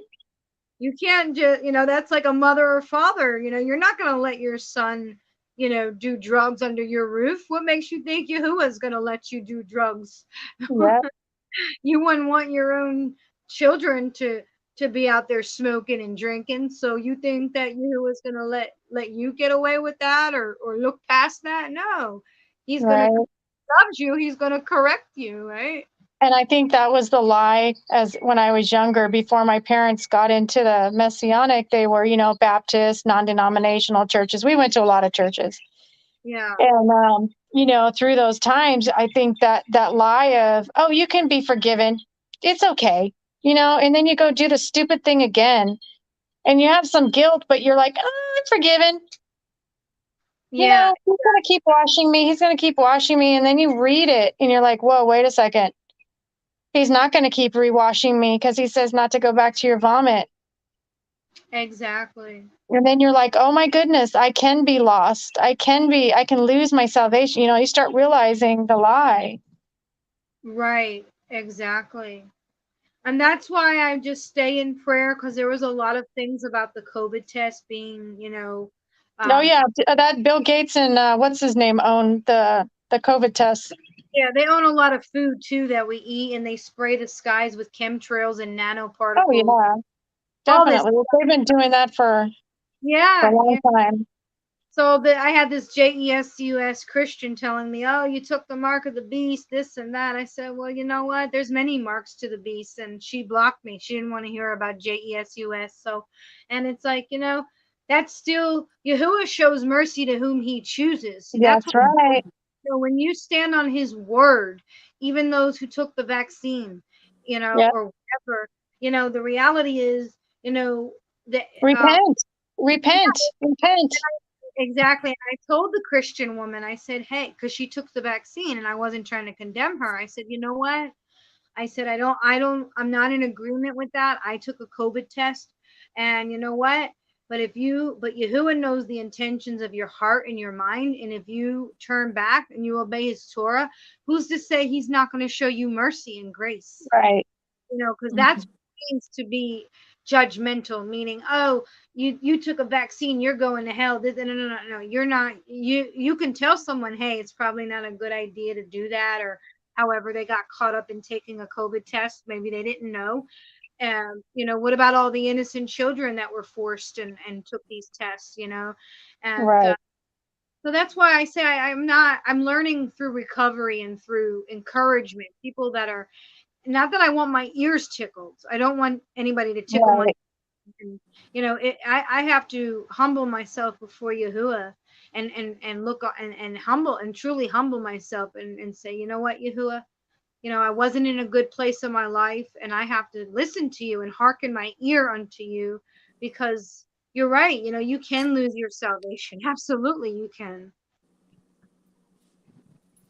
Absolutely. But And I think Christianity has mixed up the spiritual death yeah. with whatever death that they think that's, you know, they're covered by. Yeah. Because we shouldn't be desiring to be in the flesh. We should be desiring to be in the light with the Father, with the Exactly. Messiah, Yahusha, you know? Exactly. Yeah, because I know a lot of the, like, you know, a lot of the foods have nanotechnology, the medication, you know, Toilet paper, paper towels. They've had the what clothing, do some they, of the, yeah, they've had that what do you call it? Hormones in toilet paper for years. oh, I don't doubt it. Alex I Jones. stopped using I stopped using regular toilet paper and paper towels, gosh, well over 10 years ago when I heard about that. And that, look how long ago that was. So what kind do you use? Do you use the bamboo? I do. I Okay, do. I'm gonna have to start getting that. I've got The thing about it, oh, sorry, go ahead. I've got oh shoot, sparkle, because it doesn't have the pork in it. Right. And that's another Angel thing. People soft. don't believe you when you tell them there's pork and that kind of stuff too. And they're like, no, there's not. Why would they do that? And I'm like, because it's a cheap byproduct. Absolutely. It's And the see, gelatin, and that it helps to keep it packed together. Right. I mean, it's in Cheetos. oh yeah, it's in Jello and stuff, right? Yeah. Jello. Your Oreos. I mean, what do you think is that filling? It's lard. Ugh, gosh, yeah. Oh, but something that I wanted to say, you were saying something about that the Jewish people being kosher and saying it correctly. Do you know that they have a pork farm over on the other side of the New York that Well, they own a lot. They own McDonald's. Yeah, they sell kosher pork. Yep. You know what kosher means, right? It just means it's been blessed by the high priest. Yeah. Their high priest. That's all it is. And today, because they own so much and it's in a mass production, that they have a recording of their voice to bless this stuff now. They don't even do it in person. Wow. Well, this is an actual hog farm, and they sell it, and it's able to be done like that because it's kosher and good, and they feed them clean and everything. Yeah. So I don't remember what part of the state it is, but when I told that to somebody that's a Christian, and she said, "Oh yeah, you see that they're Jewish and they made it clean," I said, "It's in They forget scripture." they forget they're Jesuits too. Oh Who? yeah. You know, there is a difference between, you know, like even the Catholics. This Pope that's in there now was the first Jesuit Pope that they ever had, and most people have no idea even what that means. And when you try to explain to them, do you realize a Jesuit sacrifices? That's what they do. It's part of their tradition of sacrificing. That's children and whatever. And that's what your Jewish Jesuits do. They sacrifice. And I've seen it in every fellowship that I've ever encountered. I was in another fellowship, and the one guy was throwing hand symbolism, diamonds. He even did the devil card at the end of the meeting. He did like the Jewish that the Spock used to do. It's all rooted in Kabbalicism, Judaism, and Yeah. it's all and believe me, it's everywhere. It's these YouTube channels. A lot of them, I'll see it on YouTube channel, and sometimes the enemy will discourage me, and I'll be like, you know what, Candace, you know that Yahusha said that there's going to be wolves among the sheep, and he's going to sow the good seed with the bad, and they are everywhere. These Jesuits, these Illuminati, they throw their, Uh-huh. they Do throw you? the Yeah. signs. And it, it's it, big in Texas. They don't hide it. They put their emblems on their cars, on their license plates. It's yeah, big out here. And I mean, even coming from where I did in California, I didn't see that. Every once in a while you see their little logo on their vehicle, but here, oh, yeah, wow. yeah. Well, because they're connected to the churches. The pastors have to be, they go through their schooling Right. and, what they call, I call it cemetery school, but, seminary, and there, in order to become a pastor, you have to be brought in through the messianic movement. Oh, for sure, absolutely. And even with the Jehovah's Witnesses, a lot of their books had, someone was bringing it out about their watchtower and how they hide Illuminati symbolism in it and all kinds of stuff. And it's just very, and then it's like I try not to let it trigger me, because in all reality, there's nothing we could do. Yahuwah is a righteous judge, and I can't let it affect my walk, and be all, No, I when I can't be was all feelings when I about. was when I was learning about all of that stuff, yes, it led me to where I'm at, but there was a point where I was like, okay, I really don't need to deal with it anymore, because I want to focus on Yahuwah. I don't really, he used those things to get me where I'm at. But I Right. think it's kind of like the milk and the solid food. That Yeah, was milk, and now Yahuwah has got me on his word. exactly. And that's what I'm saying. Like I surrendered it to the Father and say, if they're doing these hand symbolism and I see it, it's like, do I have to, I could get all in my feelings about it, and but at the end of the day, I have to look in the mirror and take the log out of my eye. So, Right. I this, always just say, Father, forgive them for what they do not know, and then I move on. yeah, exactly. Because, everything, when Yahusha comes, everything's going to be revealed. Mm-hmm. I Everything don't. that was done in secret or behind closed doors. And that's why I'm always very cautious, because I've been in fellowships before, and I've learned from my past. See, that's the key. Did you learn anything from it? When I studied with the Jehovah's Witnesses, I knew you could, they have a pyramid, they have the all-seeing eye, they're Freemasons, and they're Illuminati confirmed. And I saw their watchtowers, where one time I saw their watchtower, and I saw a demonic face and I was in a jail cell, and I saw that. So yeah, and it's just, What you got to remember is it's called the Watchtower. That's an obelisk. exactly. So, that's why for me, I just say, you know what, like you say, Yahuwah, Father, forgive them. As Yeah, long for what they don't know, because they could be right where we were at one point, and then he's just waiting. They're just waiting to, for it to be revealed to them. Right, right. But yeah, it's just, I'm trying to learn that and realize that it's not, I have to focus on my walk, and Yeah. because I've seen it. Joel Osteen does it too. He throws up the 666. Oh, yes, he does. A lot of them do.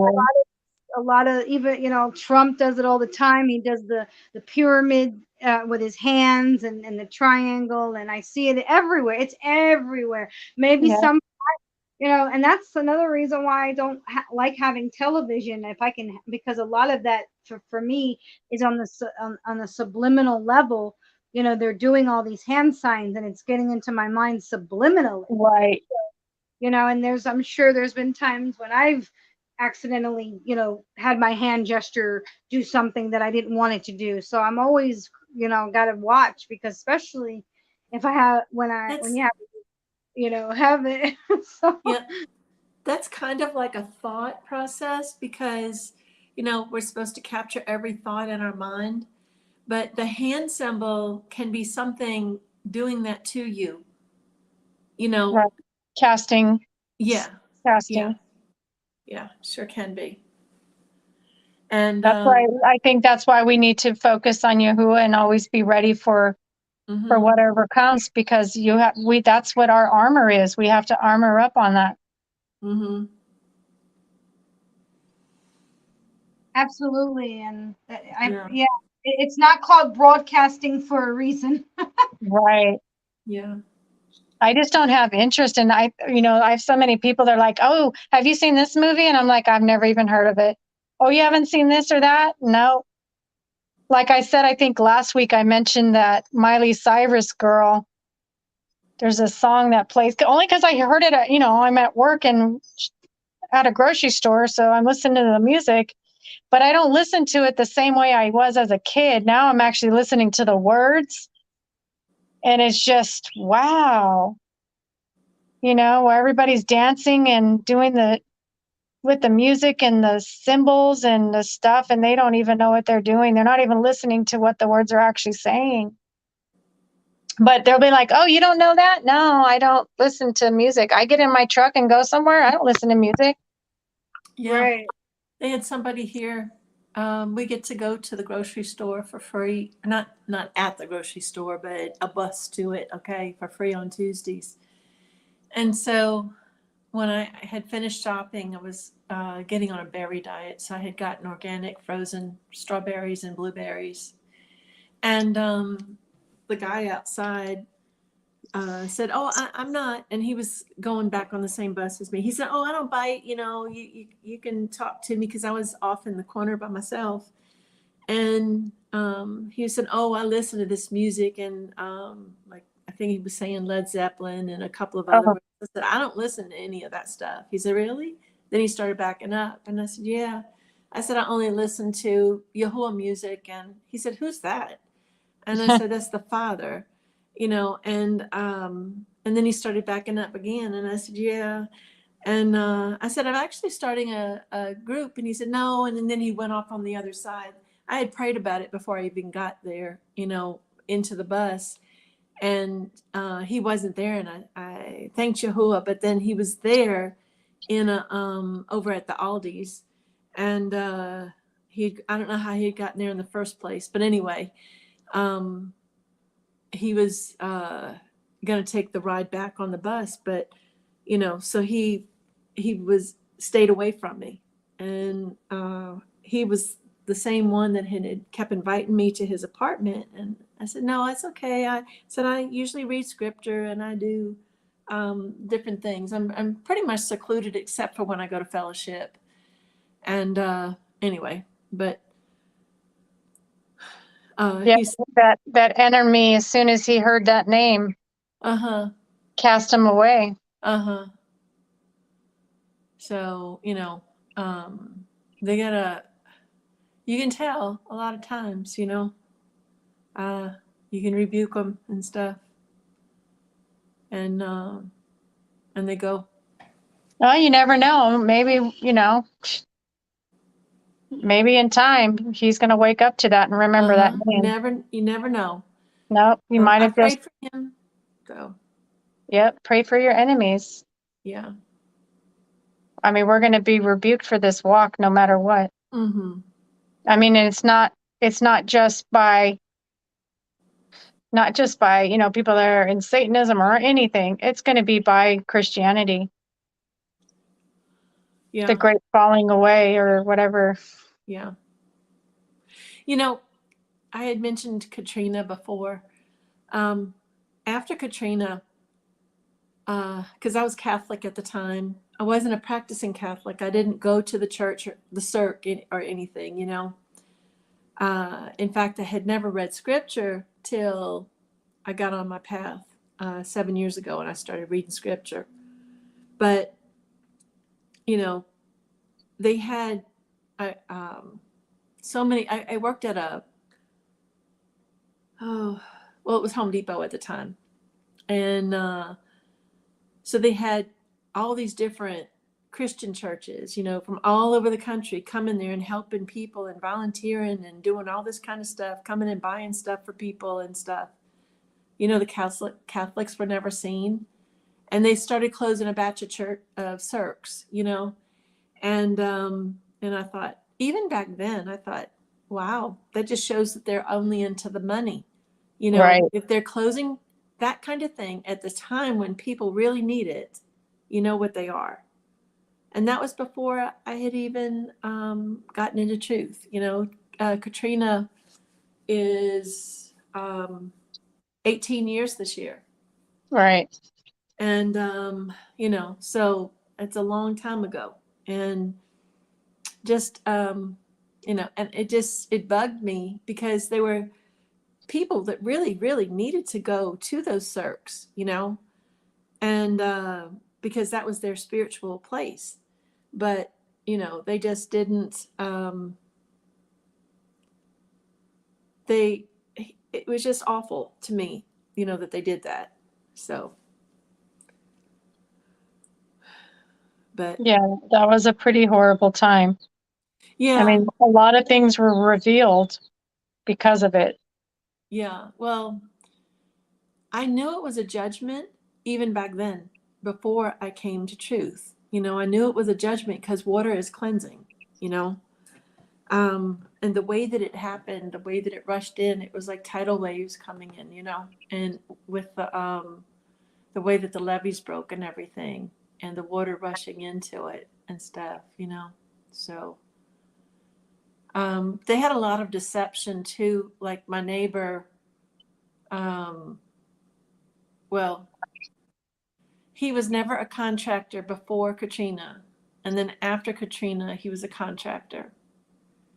And he actually, the ones that I had heard, he had gotten money from people and just never did the work, and it's like, wow, how could you do that to people that have already been through stuff, but That's how they make. That's how the government makes money, by catastrophes. Yeah. Like I worked for a gentleman before I worked at the store here. Mm-hmm. He was a neighbor, and he says, "I know hurricanes and stuff aren't great, but I really could use one right now because I can make some money." And I'm just like, "Wow." Yeah, when How do Andrew you was, wish that upon somebody? Well, I guess it is like the word it is, that the wish word, it's satanic. yeah, It's, well, conjuring. they don't care. Yeah, they don't No. care. I couldn't even, I just couldn't imagine even thinking like that. Uh-huh. When Andrew was threatening us back in the early or middle 90s, it had already devastated, what was that, home something, Florida. And then came over and was threatening us and didn't land by us. But every time Home Depot makes buku money. Oh, yeah. And people don't bring it back because they think that, well, we already got it, we'll have Well, it they're for not taking it back anyway. At that time, their policies were different too. Yeah. I know during the hurricane that happened on my husband's island, I guess 6 years ago now, we had to buy generators. Generators doubled and tripled in cost. Yeah. They took advantage of the situation, and it was unbelievable. Batteries, I mean, everything. They're doing that now. Yeah. COVID and all that has given them free reign to be able to do that now. Yes. And like with food and everything too, with the fact that they're buying up that Gates is oh, and by the way, Gates is actually related to John D. Rockefeller. Yeah.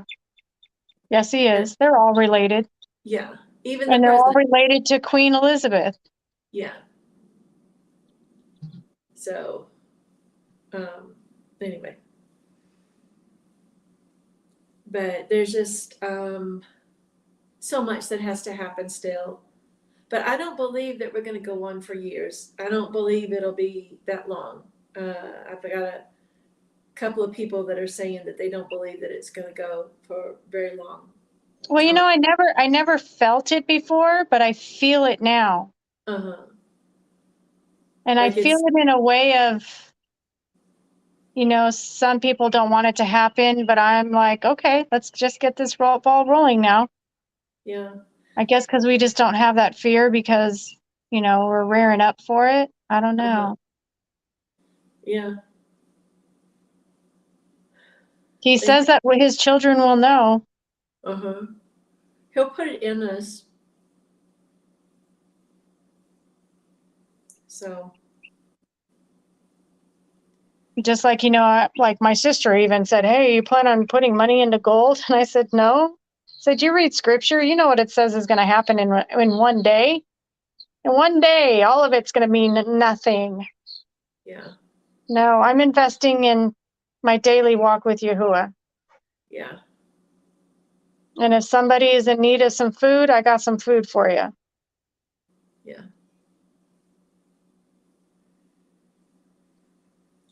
Yep.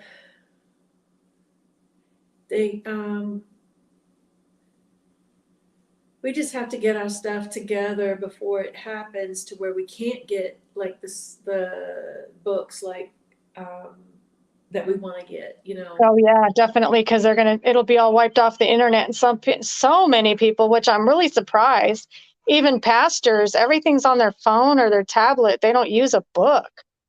Yeah. And I'm like, wow, what are you going to do with that? I mean, look at the younger generation. They go to school now and they use a tablet. They're not even picking up a book anymore. They don't know how They to multiply. No, and they can't cursive. They can't. It's going to get to the point where I think they're not even going to be able to read, period. But you know something, and it's actually better that they're not, in some ways they're being very worldly, with what they're teaching them by having like the transgender people coming in and reading scripture to them.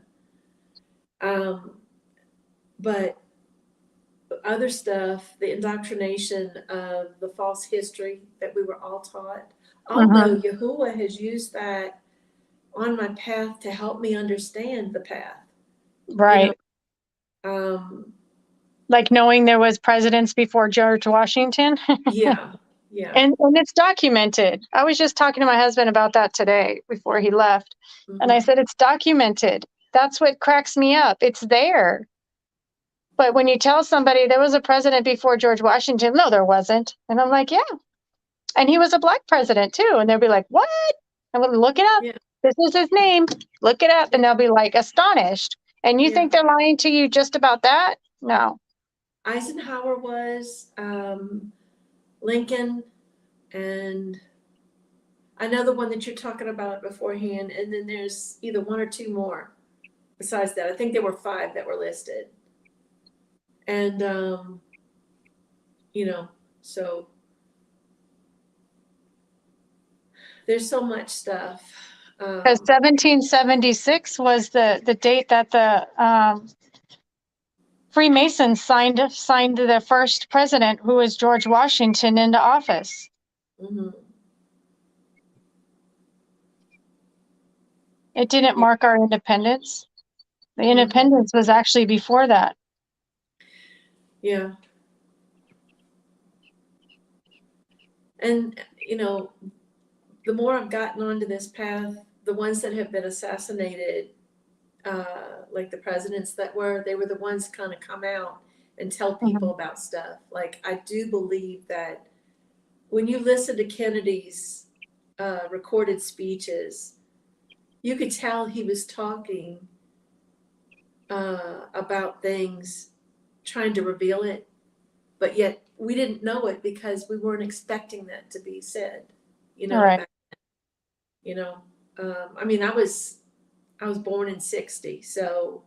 Right. And when you read Lincoln's letters, see, that's what I did. I started researching Lincoln's letter because I read the book, I believe it was the Fourth Reich. And then I started looking up his letters, and it just, wow, have we been lied to? And knowing why he was killed he came up with what's called the Lincoln Greenback. It's a $5 bill. And that was to get us out of the debt from the elite. And it was so big, and he had us almost, the United States almost out of debt, and then he was killed Yeah. because that's not what the elite wanted. Yeah. Yeah. There's a whole lot that we just don't know. Yeah. And look at how many years that one that was during the war. And then Truman got it after him because he was his running mate. Shoot, who was it? Roosevelt. Yeah. Rockefeller.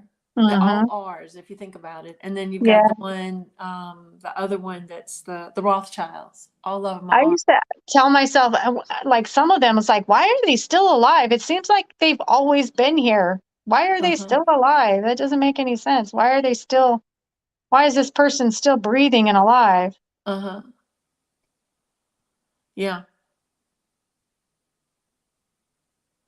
Like George Soros, I'm just like, man. Yeah. Do you know that they have got some that believe that Yahuwah is going to come, or Yahusha is going to have to come in a alien saucer, a flying saucer? I've heard that about the J-Man. Yeah. But I mean, they had people, this was about 4 years ago, they told me that. And I said, do you think that he has to have a vehicle like that?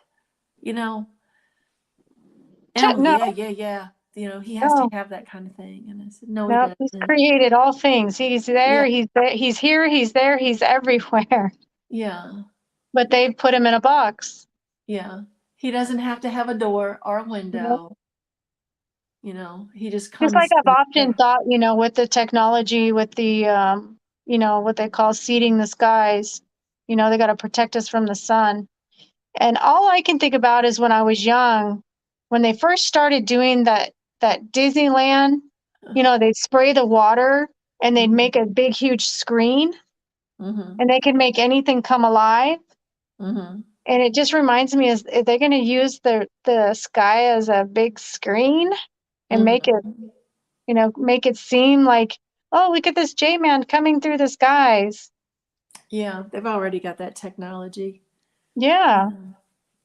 So, I mean, they've shown that with the cities. I'm sure you've seen it. The cities that have been in the clouds, yeah, creating mirages in the sky. Yeah. So that's part of the rumors of wars. Yeah. And when people start saying, oh, you need to go do this or you need to go do that because war's coming, and I said, it says that there'll be rumors of wars and just to not pay attention to it. And but people don't realize that. Right. So, but you can tell that it's gotten worse. It's like the storm that I told you about when we first changed over to where it was open mic. With my sister's house, because I said, was anybody else? Could you see a path of destruction? Oh yeah, there's a whole batch of trees. I said, but were other houses done? Oh well, I don't know, but Yahuwah's not Yahuwah.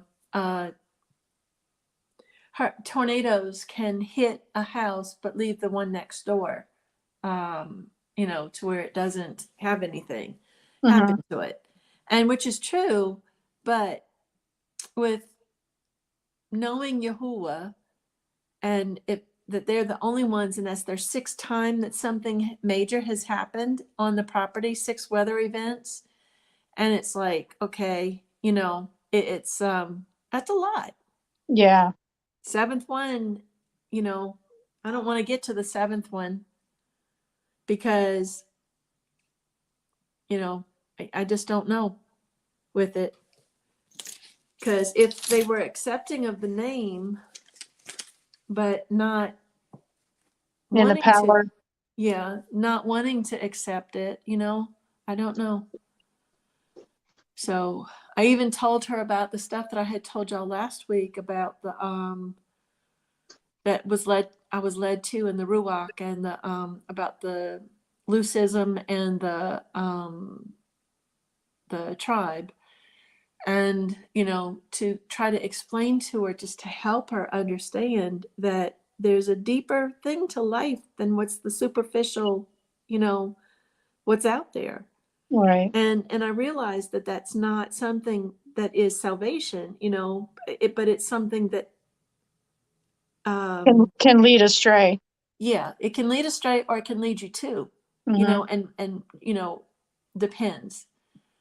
So anyway, but they don't want to listen to it, so, but you want to read a scripture? Is anybody still on here? Just you and I. I'm still I was just gonna here. say, I think Kingsley's here. Yeah. No, I'm still here. I've been listening. Wow. I thought Mark would have been hanging out with his family. I was. I'm going back and forth, man. See what y'all talking about? Going back down there eating watermelon with them, and chilling out on Shabbat, man. I was thinking, man, are these guys gonna break the world record? And I looked it up, and it's 8 hours and 44 minutes. And I told my grandson, they got 2 hours to go before they're gonna break that. Yeah, no kidding. Well, we can go ahead and close it out, so you can go enjoy your family for Shabbat. Okay, if y'all want me to, I don't mind you staying on. I'm not hanging out here. Really, you're not making me stay here. I've been downstairs most of the time, back and forth. It's up to you guys. You guys want to cut out? I'll do a priestly blessing over you. If not, I'll turn back off and let you keep talking. I wanted to tell you, I thank you for having this kind of thing. I've really enjoyed being on it, and just fellowshipping with it. The other fellowships that I had been with before always had agendas that were really not of Yahuwah. Be like personal sins that somebody did, and it was like constant, and I've really enjoyed this. It's not that type of thing at all here. It's strictly the word, and it's just beautiful. It's really nice, so, but thank you. No problem. All praise, all esteemed. It's all Yahuwah and Yahusha. Yeah. It's all for him. My cell phone's about to be done. I'm gonna get you out of here at the priestly blessing now. Thank you. And then I'll see y'all next week. Oh yeah, I can't wait to start watching the video you did last night. All right, here we go. Yahuwah bless you and guard you. Yahuwah make his face shine upon you and show favor to you. Yahuwah lift up his face upon you and give you shalom. Thus, Hallelujah. they shall put my name on the children of Yisrael, and I myself shall bless them. Baruch haba b'shem Yahuwah. Hallelujah. Love you, sisters. Love you, brother. Thank you guys. Love y'all. See you next week. Bye. Bye. Bye.